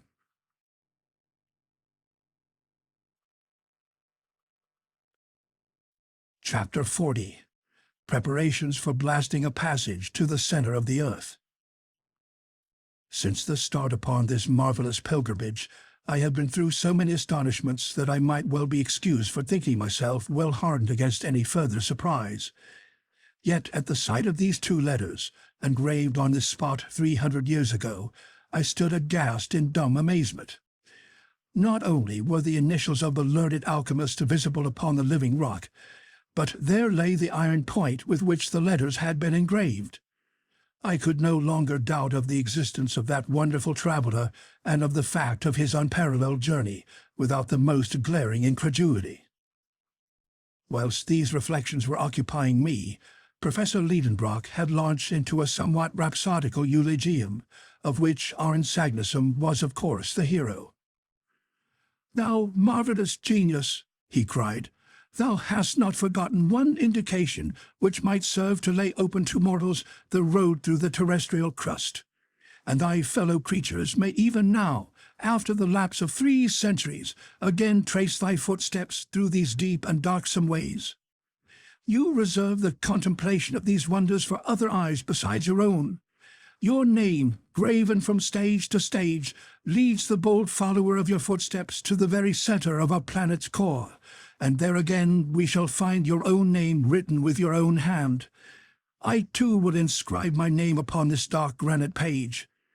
But forever henceforth let this cape that advances into the sea discovered by yourself be known by your own illustrious name, Cape Saknussemm." Such were the glowing words of panegyric which fell upon my attentive ear, and I could not resist the sentiment of enthusiasm with which I too was infected. The fire of zeal kindled afresh in me. I forgot everything. I dismissed from my mind the past perils of the journey, the future danger of our return. That which another had done, I supposed, we might also do, and nothing that was not superhuman appeared impossible to me. "Forward! Forward!" I cried. I was already darting down the gloomy tunnel when the professor stopped me. He, the man of impulse, counselled patience and coolness. "Let us first return to Hans," he said, "and bring the raft to this spot." I obeyed, not without dissatisfaction, and passed out rapidly among the rocks on the shore. I said, "Uncle, do you know it seems to me that circumstances have wonderfully befriended us hitherto?" "You will think so, Axel?" "No doubt. Even the tempest has put us on the right way. Blessings on that storm. It has brought us back to this coast from which fine weather would have carried us far away. Suppose we had touched with our prow, the prow of a rudder, the southern shore of the Lidenbrock Sea, what would have become of us? We should never have seen the name of Saknussemm, and we should at this moment be imprisoned on a rock-bound, impassable coast. Yes, Axel, it is providential that, whilst supposing we were steering south, we should have just got back north at Cape Saknussemm. I must say that this is astonishing, and that I feel I have no way to explain it." "What does that signify, uncle? Our business is not to explain facts, but to use them." "Certainly, but, well, uncle, we are going to resume the northern route, and to pass under the north countries of Europe, under Sweden, Russia, Siberia, who knows where, instead of burrowing under the deserts of Africa, or perhaps the waves of the Atlantic, and that is all I want to know." Yes, Axel, you are right. It is all for the best, since we have left that weary horizontal sea, which led us nowhere. Now we shall go down, down, down. Do you know that it is now only 1,500 leagues to the center of the globe? Is that all? I cried. Why, that is nothing. Let us start. March! All this crazy talk was going on still when we met the hunter. Everything was made ready for our instant departure. Every bit of cordage was put on board. We took our places, and with our sails set, Hans steered us along the coast to Cape Saknussemm. The wind was unfavorable to a species of launch not calculated for shallow water. In many places we were obliged to push ourselves along with iron-ported sticks. Often the sunken rocks just beneath the surface obliged us to deviate from our straight course. At last, after 3 hours sailing, about 6 in the evening, we reached a place suitable for our landing. I jumped ashore, followed by my uncle and the Icelander. This short passage had not served to cool my ardor. On the contrary, I even proposed to burn our ship to prevent the possibility of return, but my uncle would not consent to that.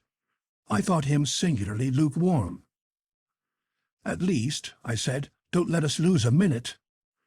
"Yes, yes, lad," he replied, "but first let us examine this new gallery to see if we shall require our ladders."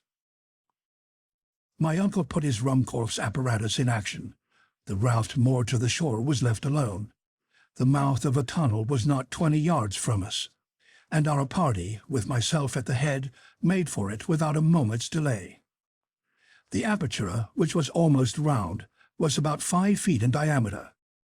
The dark passage was cut out in the live rock and lined with a coat of eruptive matter which formerly issued from it. The interior was level with the ground outside, so that we were able to enter without difficulty. We were following a horizontal plane when, only 6 paces in, our progress was interrupted by an enormous block just across our way. "A cursed rock!" I cried in a passion, finding myself suddenly confronted by an impassable obstacle. Right and left we searched in vain for a way up and down, side to side. There was no getting any farther. I felt fearfully disappointed, and I would not admit that the obstacle was final. I stopped. I looked underneath the block. No opening. Above, granite still. Hans passed his lamp over every portion of the barrier in vain. We must give up all hope of passing it. I sat down in despair. My uncle strode from side to side in the narrow passage. "But how was it with Saknussemm?" I cried. "Yes," said my uncle. "Was he stopped by this stone barrier?" "No, no," I replied with animation. "This fragment of rock has been shaken down by some shock or convulsion, or by one of those magnetic storms which agitate these regions, and has blocked up the passage which lay open to him. Many years have elapsed since the return of Saknussemm to the surface, and the fall of this huge fragment. Is it not evident that this gallery was once the way open to the course of the lava, and that at that time there must have been a free passage? See here are recent fissures grooving and channeling the granite roof. This roof itself is formed of fragments of rock carried down, of enormous stones, as if by some giant's hand. But at one time the expulsive force was greater than usual, and this block, like the falling keystone of a ruined arch, has slipped down to the ground and blocked up the way.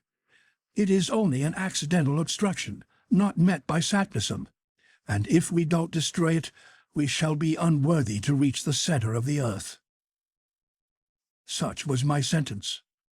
The soul of the professor had passed into me. The genius of discovery possessed me wholly. I forgot the past, I scorned the future.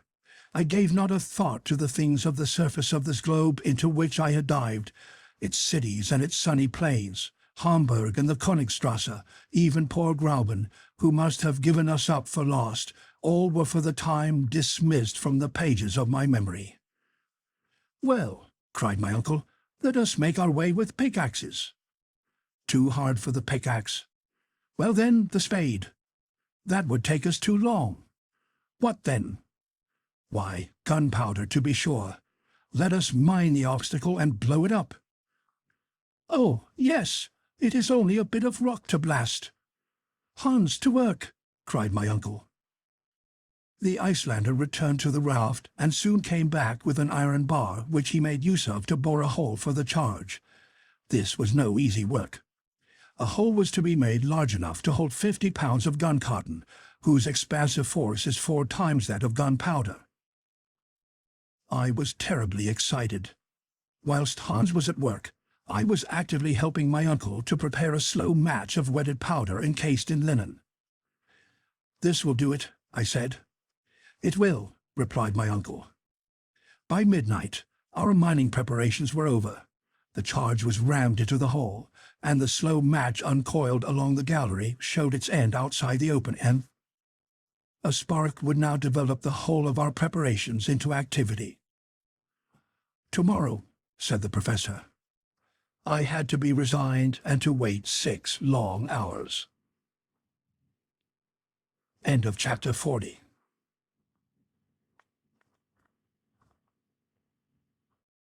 Chapter 41. The Great Explosion and the Rush Down Below. The next day, Thursday, August 27, is a well-remembered date in our subterranean journey. It never returns to my memory without sending through me a shudder of horror and a palpitation of the heart. From that hour we had no further occasion for the exercise of reason, or judgment, or skill, or contrivance. We were henceforth to be hurled along, the playthings of the fierce elements of the deep. At 6 we were afoot. The moment drew near to clear a way by blasting through the opposing mass of granite. I begged for the honor of lighting the fuse. This duty done, I was to join my companions on the raft, which had not yet been unloaded. We should then push off as far as we could and avoid the dangers arising from the explosion, the effects of which were not likely to be confined to the rock itself. The fuse was calculated to burn 10 minutes before setting fire to the mine. I therefore had sufficient time to get away to the raft. I prepared to fulfill my task with some anxiety. After a hasty meal, my uncle and the hunter embarked whilst I remained on shore. I was supplied with a lighted lantern to set fire to the fuse. "Now go," said my uncle, "and return immediately to us." "Don't be uneasy," I replied. "I will not play by the way." I immediately proceeded to the mouth of the tunnel. I opened my lantern. I laid hold of the end of the match. The professor stood, chronometer in hand. "Ready?" he cried. "Aye." "Fire!" I instantly plunged the end of the fuse into the lantern. It spluttered and flamed, and I ran at the top of my speed to the raft. "Come on board, quickly, and let us push off." Hans, with a vigorous thrust, sent us from the shore. The raft shot 20 fathoms out to sea. It was a moment of intense excitement. The professor was watching the hand of the chronometer. 5 minutes more," he said. 4, 3, my pulse beat half-seconds. 2, 1, down, granite rocks, down with you. What took place at that moment? I believe I did not hear the dull roar of the explosion, but the rocks suddenly assumed a new arrangement. They rent asunder like a curtain. I saw a bottomless pit open on the shore. The sea, lashed into sudden fury, rose up in an enormous billow, the ridge of which the unhappy raft was uplifted bodily in the air with all its crew and cargo. We all 3 fell down flat. In less than a second we were in deep, unfathomable darkness. Then I felt as if not only myself but the raft also had no support beneath. I thought it was sinking, but it was not so. I wanted to speak to my uncle, but the roaring of the waves prevented him from hearing even the sound of my voice. In spite of darkness, noise, astonishment, and terror, I then understood what had taken place. On the other side of the blown-up rock was an abyss. The explosion had caused a kind of earthquake in this fissured and abysmal region. A great gulf had opened, and the sea, now changed into a torrent, was hurrying us along into it. I gave myself up for lost.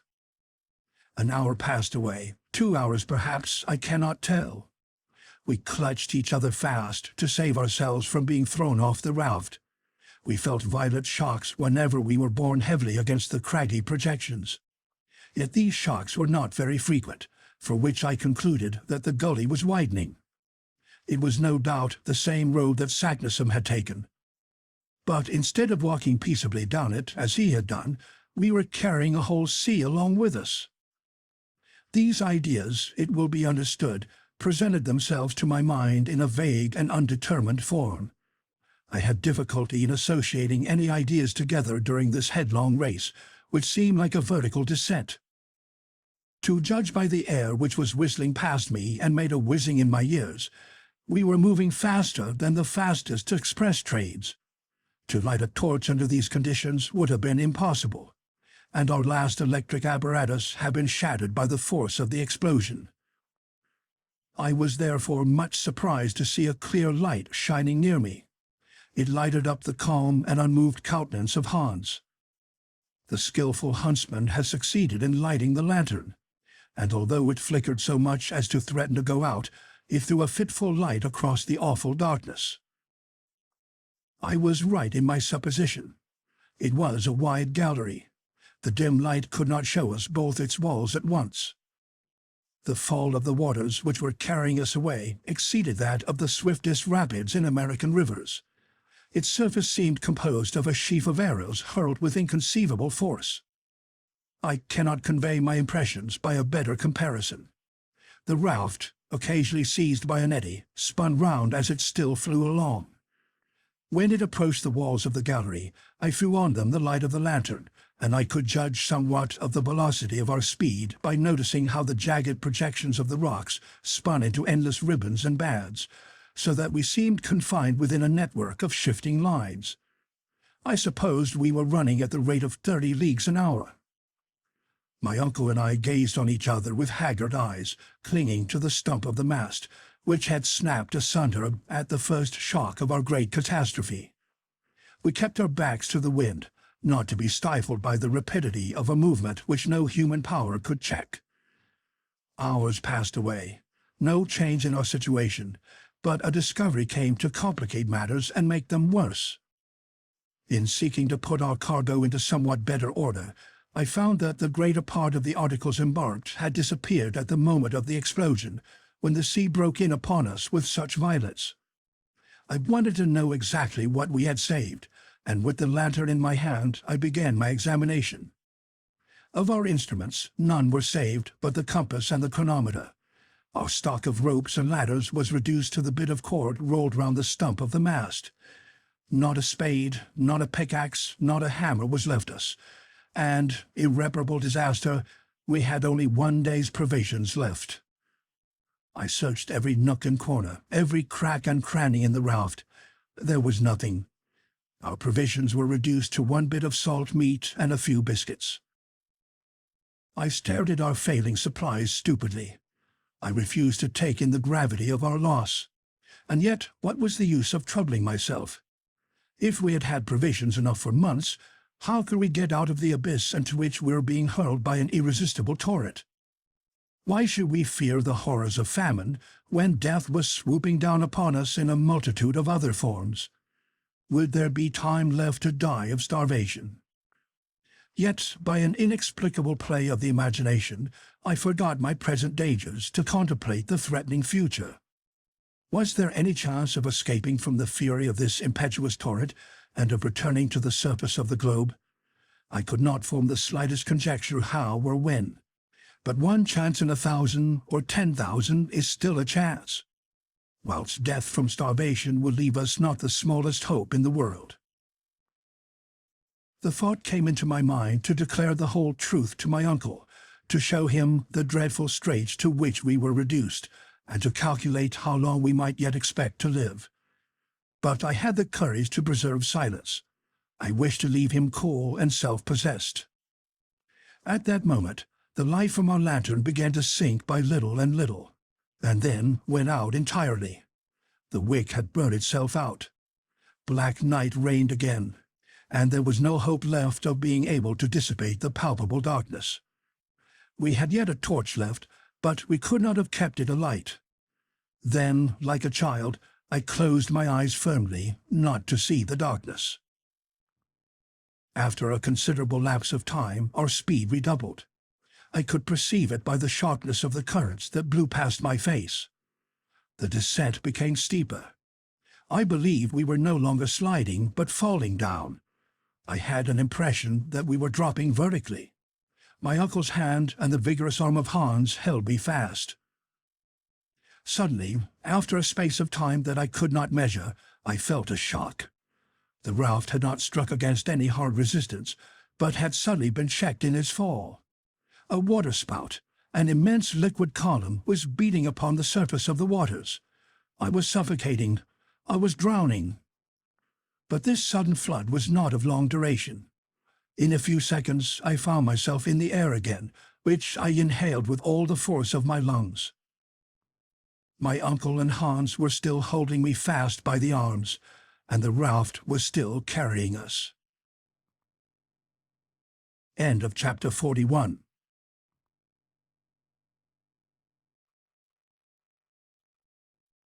Chapter 42. Headlong speed upward through the horrors of darkness. It might have been, as I guessed, about 10 at night. The first of my senses which came into play after this last bout was that of hearing. All at once I could hear, and it was a real exercise of the sense of hearing. I could hear the silence in the gallery after the din which for hours had stunned me. At last these words of my uncle's came to me like a vague murmuring. "We are going up." "What do you mean?" I cried. "Yes, we are going up, up." I stretched out my arm. I touched the wall and drew back my hand, bleeding. We were ascending with extreme rapidity. "The torch! The torch!" cried the professor. Not without difficulty, Hans succeeded in lighting the torch, and the flame, preserving its upward tendency, threw enough light to show us what kind of a place we were in. "Just as I thought," said the professor. "We are in a tunnel not 24 feet in diameter. The water had reached the bottom of the gulf. It is now rising to its level and carrying us with it. Where to? I cannot tell, but we must be ready for anything. We are mounting at a speed which seems to me of 14 feet in a second, or 10 miles an hour. At this rate we shall get on." "Yes, if nothing stops us. If this well has an aperture. But suppose it to be stopped. If the air is condensed by the pressure of this column of water, we shall be crushed." "Axel," replied the professor with perfect coolness, "our situation is almost desperate. But there are some chances of deliverance, and it is these that I am considering. If at every instant we may perish, so at every instant we may be saved. Let us then be prepared to seize upon the smallest advantage. But what shall we do now? Recruit our strength by eating." At these words I fixed a haggard eye upon my uncle. That which I had been so unwilling to confess at last had to be told. "Eat, did you say?" "Yes, at once." The professor added a few words in Danish, but Hans shook his head mournfully. "What?" cried my uncle. "Have we lost our provisions?" "Yes, here is all we have left. 1 bit of salt meat for the 3. My uncle stared at me as if he could not understand. "Well," said I, "do you think we have any chance of being saved?" My question was unanswered. An hour passed away. I began to feel the pangs of a violent hunger. My companions were suffering too, and not one of us dared touch this wretched remnant of our goodly store. But now we were mounting up with excessive speed. Sometimes the air would cut our breaths short, as is experienced by aeronauts ascending too rapidly. But whilst they suffer from cold in proportion to their rise, we were beginning to feel a contrary effect. The heat was increasing in a manner to cause us the most fearful anxiety, and certainly the temperature was at this moment at the height of 100 degrees Fahrenheit. What could be the meaning of such a change? Up to this time, facts had supported the theories of Davy and of Lidenbrock. Until now, particular conditions of non-conducting rocks, electricity, and magnetism had tempered the laws of nature, giving us only a moderately warm climate, for the theory of a central fire remained, in my estimation, the only one that was true and explicable. Were we then turning back to where the phenomena of central heat ruled in all their rigor and would reduce the most refractory rocks to the state of a molten liquid? I feared this, and said to the professor, "If we are neither drowned nor shattered to pieces, nor starved to death, there is still the chance that we may be burned alive and reduced to ashes." At this, he shrugged his shoulders and returned to his thoughts. Another hour passed, and except some slight increase in the temperature, nothing new had happened. "Come," said he, "we must determine upon something." "Determine on what?" said I. "Yes, we must recruit our strength by carefully rationing ourselves, and so prolong our existence by a few hours. But we shall be reduced to a very great weakness at last. And our last hour is not far off. Well, if there is a chance of safety, if a moment for active exertion presents itself, where shall we find the required strength if we allowed ourselves to be enfeebled by hunger? Well, uncle, when this bit of meat has been devoured, what shall we have left?" "Nothing, Axel, nothing at all. But will it do you any more good to devour it with your eyes than with your teeth? Your reasoning has in it neither sense nor energy." "Then don't you despair?" I cried irritably. "No, certainly not," was the professor's firm reply. "What? Do you think there is any chance of safety left?" "Yes, I do. As long as the heart beats, as long as body and soul keep together, I cannot admit that any creature endowed with a will has need to despair of life." Resolute words these. The man who could speak so under such circumstances was of no ordinary type. "Finally, what do you mean to do?" I asked. "Eat what is left to the last crumb and recruit our fading strength. This meal will be our last, perhaps, so let it be. But at any rate, we shall once more be men and not exhausted, empty bags." "Well, let us consume it then," I cried. My uncle took the piece of meat and the few biscuits which had escaped from the general destruction. He divided them into 3 equal portions and gave one to each. This made about a pound of nourishment for each. The professor ate his greedily, with a kind of feverish rage. I ate without pleasure, almost with disgust. Hans, quietly, moderately masticating his small mouthfuls without any noise, and relishing them with the calmness of a man above all anxiety about the future. By diligent search he had found a flask of Hollands. He offered it to us each in turn, and this generous beverage cheered us up slightly. "Voortreffelijk," said Hans, drinking in his tone. "Excellent," replied my uncle. A glimpse of hope had returned, although without cause. But our last meal was over, and it was now 5 in the morning. Man is so constituted that health is a purely negative state. Hunger once satisfied, it is difficult for a man to imagine the horrors of starvation. They cannot be understood without being felt. Therefore it was that, after our long fast, these few mouthfuls of meat and biscuit made us triumph over our past agonies. But as soon as the meal was done, we each of us fell deep into thought. What was Hans thinking of, that man of the far west, but who seemed ruled by the fatalist doctrines of the East? As for me, my thoughts were made up of remembrances, and they carried me up to the surface of the globe, of which I ought never to have taken leave. The house in the Königstrasse, my poor dear Grauben, that kind soul Martha, flitted like visions before my eyes, and in the dismal moanings which from time to time reached my ears, I thought I could distinguish the roar of the traffic of the great cities upon earth. My uncle still had his eye upon his work. Torch in hand, he tried to gather some idea of our situation from the observation of the strata. This calculation could, at best, be but a vague approximation. But a learned man is always a philosopher when he succeeds in remaining cool, and assuredly Professor Lidenbrock possessed this quality to a surprising degree. I could hear him murmuring geological terms. I could understand them, and in spite of myself I felt interested in this last geological study. Eruptive granite, he was saying. We are still in the primitive period, but we are going up, higher still. Who can tell? Ah, who can tell?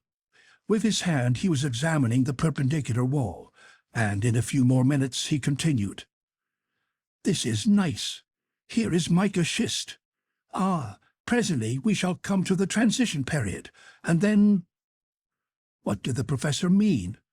Could he be trying to measure the thickness of the crust of the earth that lay between us and the world above? Had he any means of making this calculation? No, he had not the aneroid, and no guessing could supply its place. Still, the temperature kept rising, and I felt myself steeped in a broiling atmosphere. I could only compare it to the heat of a furnace at the moment when the molten metal is running into the mold. Gradually, we have been obliged to throw aside our coats and waistcoats. The lightest covering became uncomfortable and even painful. Are we rising into a fiery furnace? I cried at one moment when the heat was redoubling. No, replied my uncle, that is impossible, quite impossible. Yet, I answered, feeling the wall, this well is burning hot. At the same moment, touching the water, I had to withdraw my hand in haste. The water is scalding, I cried. This time the professor's only answer was an angry gesture.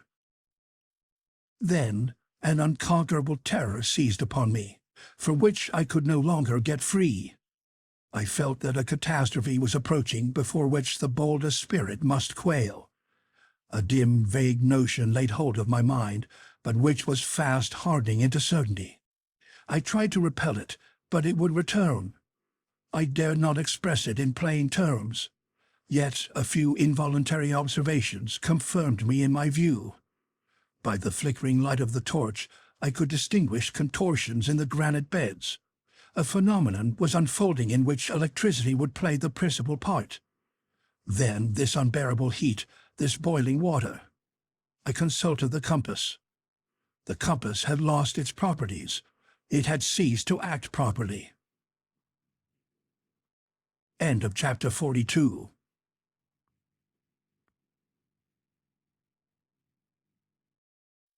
Chapter 43. Shot out of a volcano at last. Yes, our compass was no longer a guide. The needle flew from pole to pole with a kind of frenzied impulse. It ran round the dial, and spun hither and thither as if it were giddy or intoxicated. I knew quite well that according to the best received theories, the mineral covering of the globe is never at absolute rest. The changes brought about by the chemical decomposition of its component parts, the agitation caused by great liquid torrents, and the magnetic currents are continually tending to disturb it, even when living beings upon its surface may fancy that all is quiet below. A phenomenon of this kind would not have greatly alarmed me, or at any rate, it would not have given rise to dreadful apprehensions.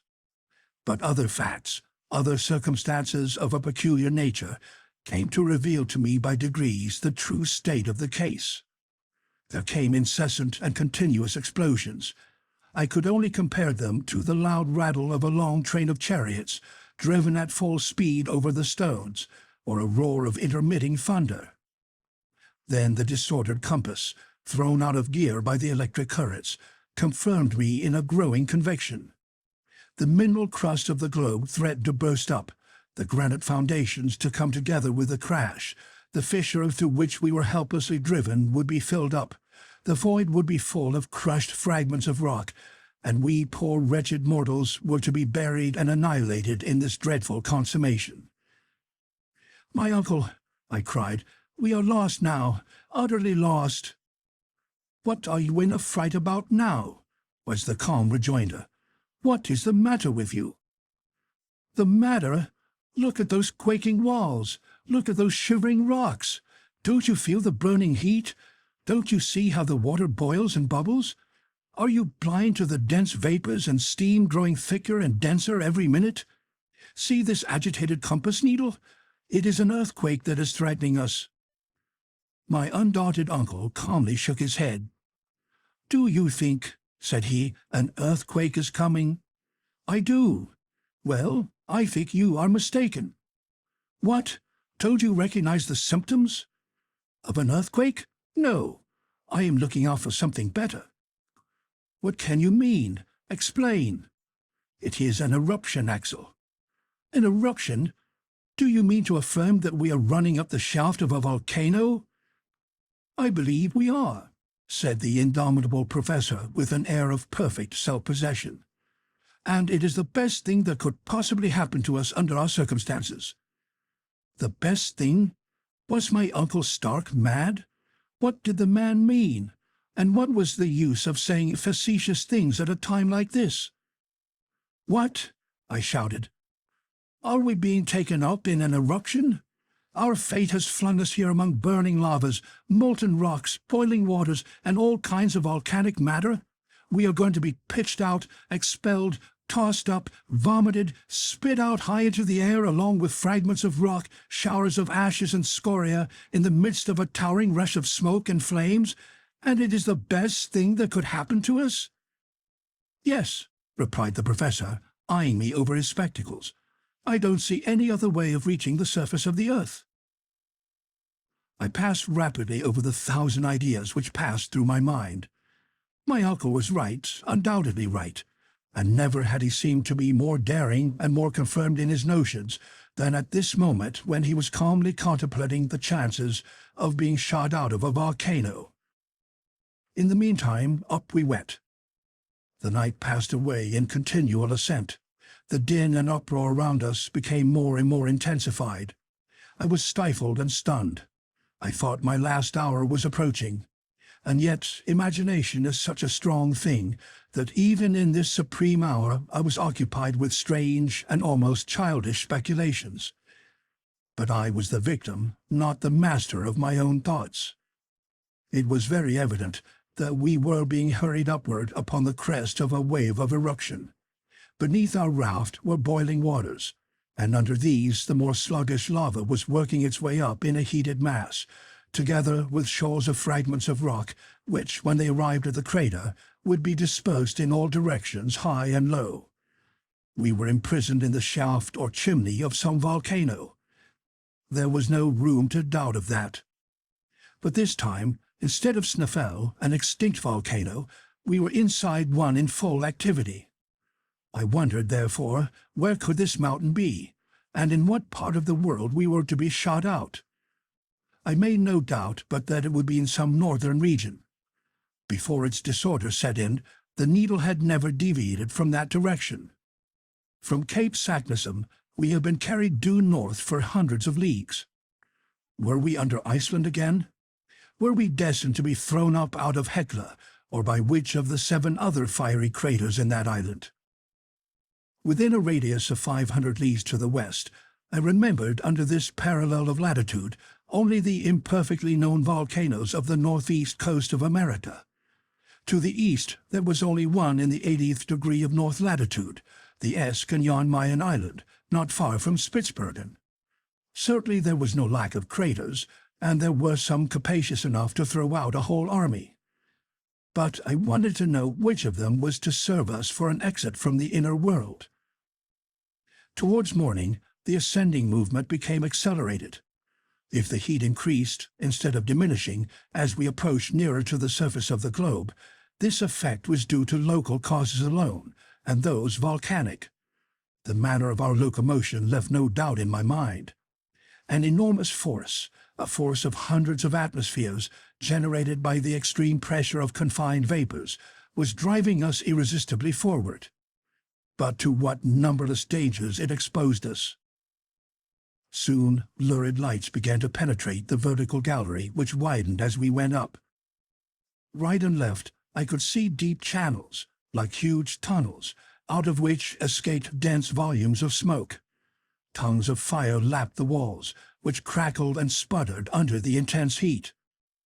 "See, "See, my uncle," I cried. "Well, those are only sulphureous flames and vapours, which one must expect to see in an eruption. They are quite natural. But suppose they should wrap us round? But they won't wrap us round. But we shall be stifled. We shall not be stifled at all. The gallery is widening, and if it becomes necessary, we shall abandon the raft and creep into a crevice. But the water, the rising water. There is no more water, Axel, only a lava paste, which is bearing us up on its surface to the top of the crater." The liquid column had indeed disappeared, to give place to dense and still boiling eruptive matter of all kinds. The temperature was becoming unbearable. A thermometer exposed to this atmosphere would have marked 150 degrees. The perspiration streamed from my body. But for the rapidity of our ascent, we should have been suffocated. But the professor gave up his idea of abandoning the raft, and it was well he did. However roughly joined together, those planks afforded us a firmer support than we could have found anywhere else. About 8 in the morning, a new incident occurred. The upward movement ceased. The raft lay motionless. "What is this?" I asked, shaken by this sudden stoppage as if by a shock. "It is a halt," replied my uncle. "Is the eruption checked?" I asked. "I hope not." I rose and tried to look around me. Perhaps the raft itself, stopped in its course by a projection, was staying the volcanic torrent. If this were the case, we should have to release it as soon as possible. But it was not so. The blast of ashes, scoryx, and rubbish had ceased to rise. "Has the eruption stopped?" I cried. "Ah," said my uncle between his clenched teeth, "you are afraid. But don't alarm yourself. This lull cannot last long. It has lasted now 5 minutes, and in a short time we shall resume our journey to the mouth of the crater." As he spoke, the professor continued to consult his chronometer, and he was again right in his prognostications. The raft was soon hurried and driven forward with a rapid but irregular movement, which lasted about 10 minutes, and then stopped again. "Very good," said my uncle. "In 10 minutes more we shall be off again, for our present business lies with an intermittent volcano. It gives us time now and then to take a breath." This was perfectly true. When the 10 minutes were over, we started off again with renewed and increased speed. We were obliged to lay fast hold of the planks of the raft, not to be thrown off. Then again the paroxysm was over. I have since reflected upon this singular phenomenon without being able to explain it. At any rate, it was clear that we were not in the main shaft of the volcano, but in a lateral gallery, where there were felt recurrent tunes of reaction. How often this operation was repeated, I cannot say. All I know is that at each fresh impulse we were hurled forward with a greatly increased force, and we seemed as if we were mere projectiles. During the short halts we were stifled with the heat. Whilst we were being projected forward, the hot air almost stopped my breath. I thought for a moment how delightful it would be to find myself carried suddenly into the Arctic regions, with a cold 30 degrees below the freezing point. My overheated brain conjured up visions of white plains of cold snow, where I might roll and allay my feverish heat. Little by little, my brain, weakened by so many constantly repeated shocks, seemed to be giving way altogether. But for the strong arm of Hans, I should more than once have had my head broken against the granite roof of our burning dungeon. I have, therefore, no exact recollection of what took place during the following hours. I have a confused impression left of continuous explosions, loud detonations, a general shaking of the rocks all round us, and of a spinny movement with which our raft was once whirled helplessly round. It rocked upon the lava torrent amidst a dense fall of ashes. Snorting flames darted their fiery tongues at us. There were wild, fierce puffs of stormy wind from below, resembling the blasts of vast iron furnaces blowing all at one time. And I caught a glimpse of the figure of Hans lighted up by the fire. And all the feeling I had left was just what I imagined must be the feeling of an unhappy criminal, doomed to be blown away alive from the mouth of a cannon, just before the trigger is pulled, and the flying limbs and rags of flesh and skin fill the quivering air and spatter the blood-stained ground. End of chapter 43.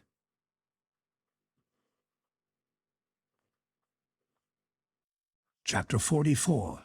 Sunny Lands in the Blue Mediterranean. When I opened my eyes again, I felt myself grasped by the belt with the strong hand of our guide. With the other arm he supported my uncle. I was not seriously hurt, but I was shaken and bruised and battered all over.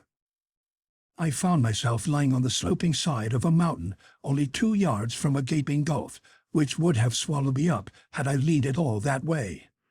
Hans had saved me from death whilst I lay rolling in the edge of a crater. "Where are we?" asked my uncle irascibly, as if he felt much injured by being landed upon the earth again. The hunter shook his head in token of complete ignorance. "Is it Iceland?" I asked. "Nay," replied Hans. "What, not Iceland?" cried the professor. "Hans must be mistaken," I said, raising myself up. This was our final surprise after all the astonishing events of our wonderful journey.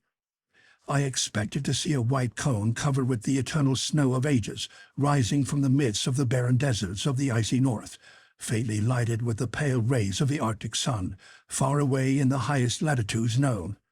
But contrary to all our expectations, my uncle, the Icelander, and myself were sitting halfway down a mountain baked under the burning rays of a southern sun, which was blistering us with the heat and blinding us with the fierce light of its nearly vertical rays.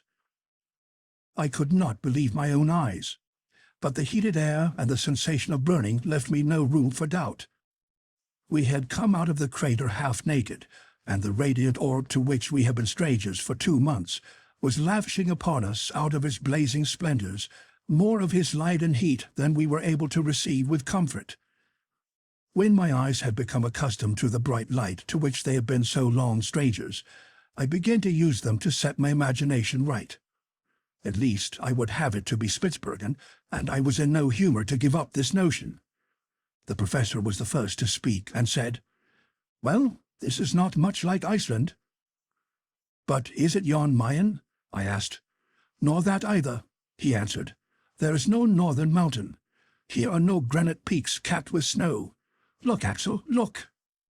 Above our heads, at a height of 500 feet or more, we saw the crater of a volcano, the which, at intervals of 15 minutes or so, there issued with loud explosions lofty columns of fire, mingled with pumice stones, ashes, and flowing lava.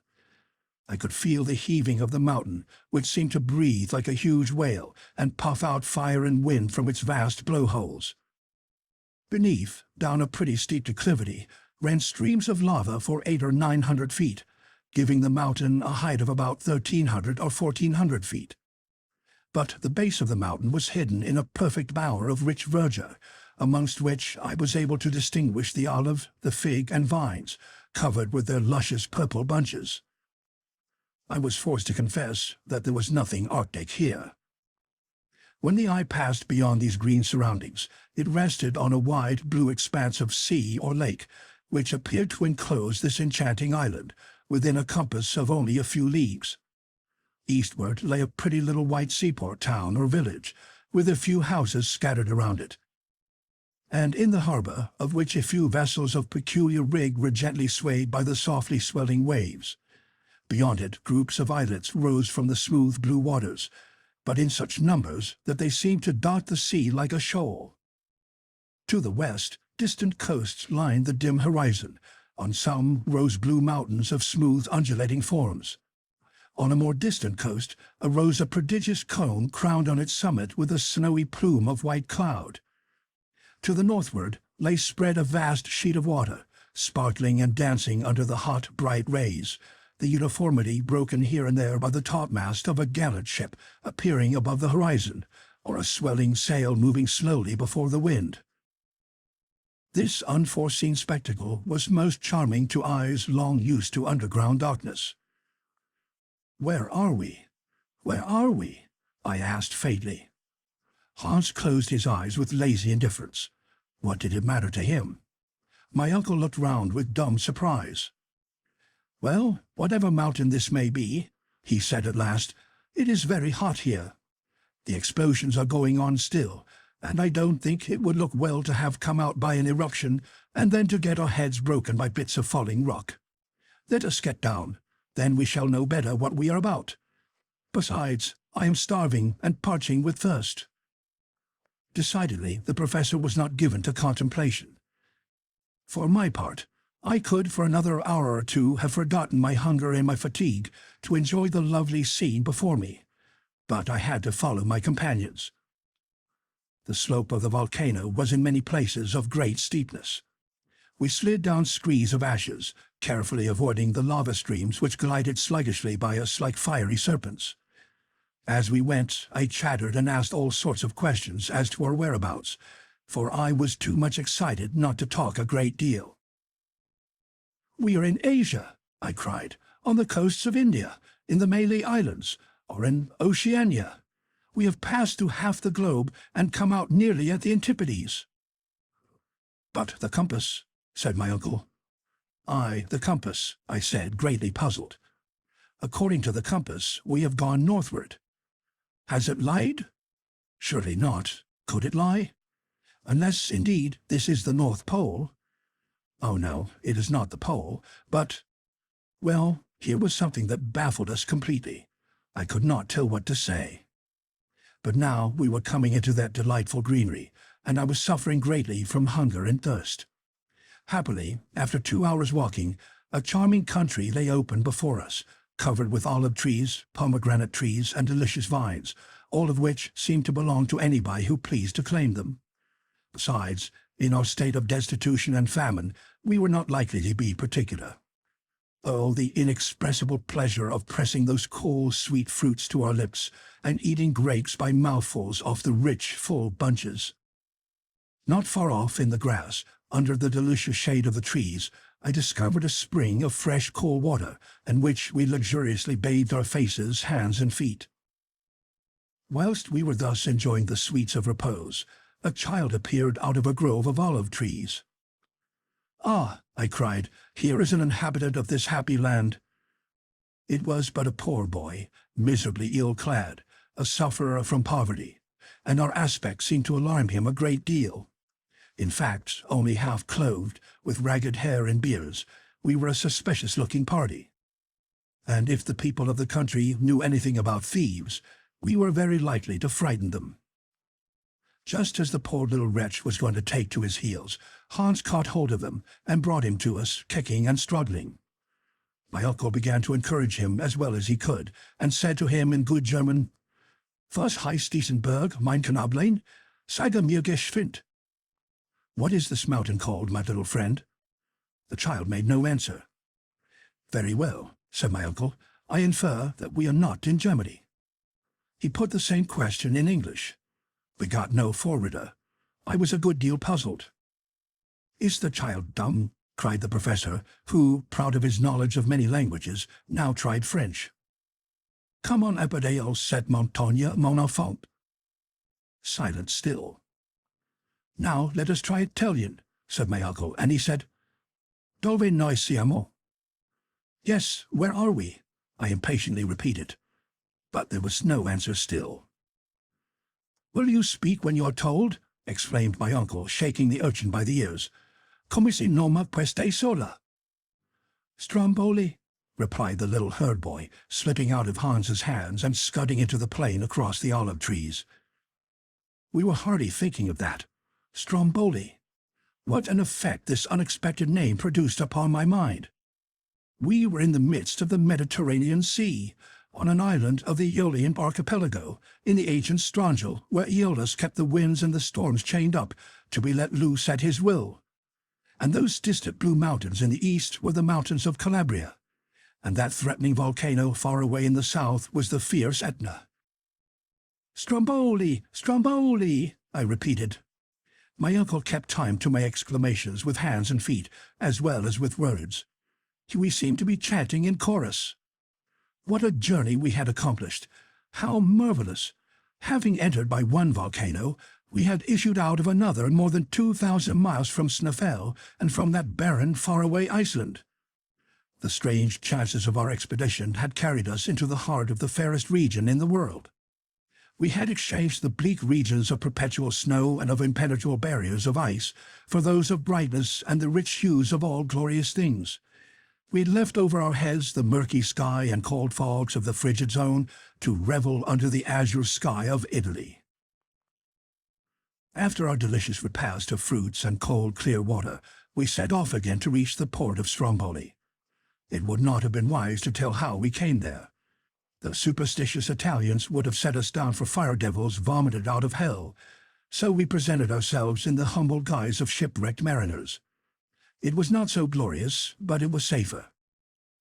On my way, I could hear my uncle murmuring, "But the compass, that compass, it pointed due north. How are we to explain that fact?" "My opinion is," I replied disdainfully, "that it is best not to explain it. That is the easiest way to shelve the difficulty. 'Deed, sir, the occupant of a professorial chair at the Johanneum unable to explain the reason of a cosmical phenomenon? Why, it would be simply disgraceful."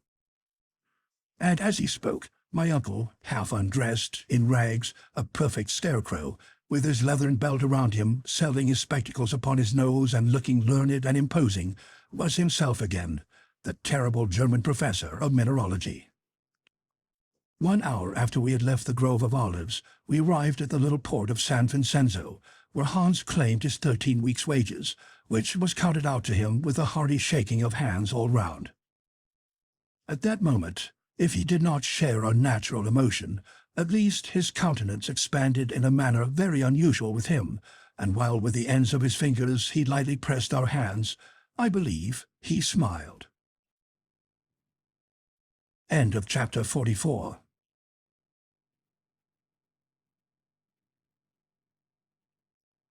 Chapter 45. All's Well That Ends Well.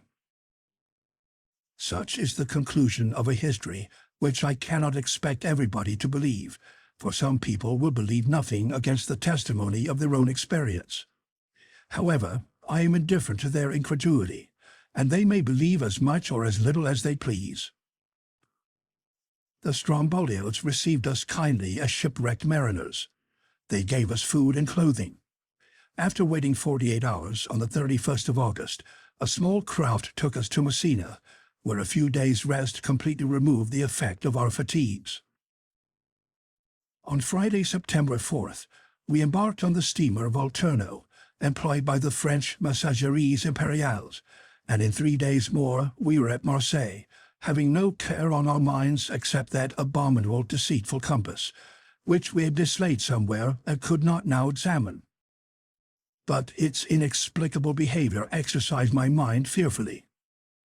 On the 9th of September in the evening, we arrived at Hamburg. I cannot describe to you the astonishment of Martha or the joy of Grauben. "Now you are a hero, Axel," said to me my blushing fiancée, my betrothed. "You will not leave me again." I looked tenderly upon her, and she smiled through her tears. How can I describe the extraordinary sensation produced by the return of Professor Lidenbrock? Thanks to Martha's ineradicable tattling, the news that the professor had gone to discover a way to the center of the earth had spread over the whole civilized world. People refused to believe it, and when they saw him, they would not believe him any the more. Still, the appearance of Hans and sundry pieces of intelligence derived from Iceland tended to shake the confidence of the unbelievers. Then my uncle became a great man, and I was now the nephew of a great man, which is not a privilege to be despised. Hamburg gave a great fête in our honor. A public audience was given to the professor at the Johanneum, at which he told all about our expedition, with only one omission, the unexplained and inexplicable behavior of our compass. On the same day, with much state, he deposited in the archives of the city the now famous document of Saknussemm, and expressed his regret that circumstances over which he had no control had prevented him from following to the very center of the earth the track of the learned Icelander. He was modest notwithstanding his glory, and he was all the more famous for his humility. So much honor could not but excite envy. There were those who envied him his fame, and as his theories, resting upon known facts, were in opposition to the systems of science upon the question of the central fire, he sustained with his pen and by his voice remarkable discussions with the learned of every country. For my part, I cannot agree with his theory of gradual cooling. In spite of what I have seen and felt, I believe, and always shall believe, in the central heat. But I admit that certain circumstances, not yet sufficiently understood, may tend to modify in places the action of natural phenomena. While these questions were being debated with great animation, my uncle met with a real sorrow. Our faithful Hans, in spite of our entreaties, had left Hamburg. The man to whom we owed all our success and our lives too would not suffer us to reward him as we could have wished. He was seized with the mal de paix, a complaint for which we have not even a name in English. "Farvel," said he one day, and with that simple word he left us and sailed for Reykjavik, which he reached in safety. We were strongly attached to our brave eiderdown hunter. Though far away in the remotest north, he will never be forgotten by those whose lives he protected, and certainly I shall not fail to endeavor to see him once more before I die. To conclude, I have to add that this journey into the interior of the earth created a wonderful sensation in the world. It was translated into all civilized languages. The leading newspapers extracted the most interesting passages, which were commented upon, picked to pieces, discussed, attacked, and defended with equal enthusiasm and determination, both by believers and skeptics. Rare privilege. My uncle enjoyed during his lifetime the glory he had deservedly won, and he may even boast the distinguished honor of an offer from Mr. Barnum to exhibit him on most advantageous terms in all the principal cities in the United States. But there was one dead fly amidst all this glory and honor. One fact, one incident of the journey remained a mystery. Now, to a man eminent for his learning, an unexplained phenomenon is an unbearable hardship. Well, it was yet reserved for my uncle to be completely happy. One day, while arranging a collection of minerals in his cabinet, I noticed in a corner this unhappy compass, which we had long lost sight of. I opened it and began to watch it. It had been in that corner for 6 months, little mindful of the trouble it was giving. Suddenly, to my intense astonishment, I noticed a strange fact, and I uttered a cry of surprise. "What is the matter?" my uncle asked. "That compass." "Well, see, its poles are reversed." "Reversed?" "Yes, they point the wrong way." My uncle looked, he compared, and the house shook with his triumphant leap of exultation. A light broke in upon his spirit and mine. "See there," he cried, as soon as he was able to speak. "After our arrival at Cape Saknussemm, the north pole of the needle of this confounded compass began to point south instead of north. Evidently. Here, then, is the explanation of our mistake. But what phenomenon could have caused this reversal of the poles?" "The reason is evident, uncle." "Tell me then, Axel." "During the electric storm on the Lidenbrock Sea, that ball of fire, which magnetized all the iron on board, reversed the poles of our magnet." "Aha! Aha!" shouted the professor with a loud laugh. "So it was just an electric joke." From that day forth, the professor was the most glorious of savants, and I was the happiest of men. For my pretty Verlin days, resigning her place as ward, took her position in the old house on the Königstrasse, in the double capacity of niece to my uncle and wife to a certain happy youth. What is the need of adding that the illustrious Otto Lidenbrock, corresponding member of all the scientific, geographical, and mineralogical societies of all the civilized world, was now her uncle and mine? End of chapter 45. End of A Journey into the Interior of the Earth by Jules Verne,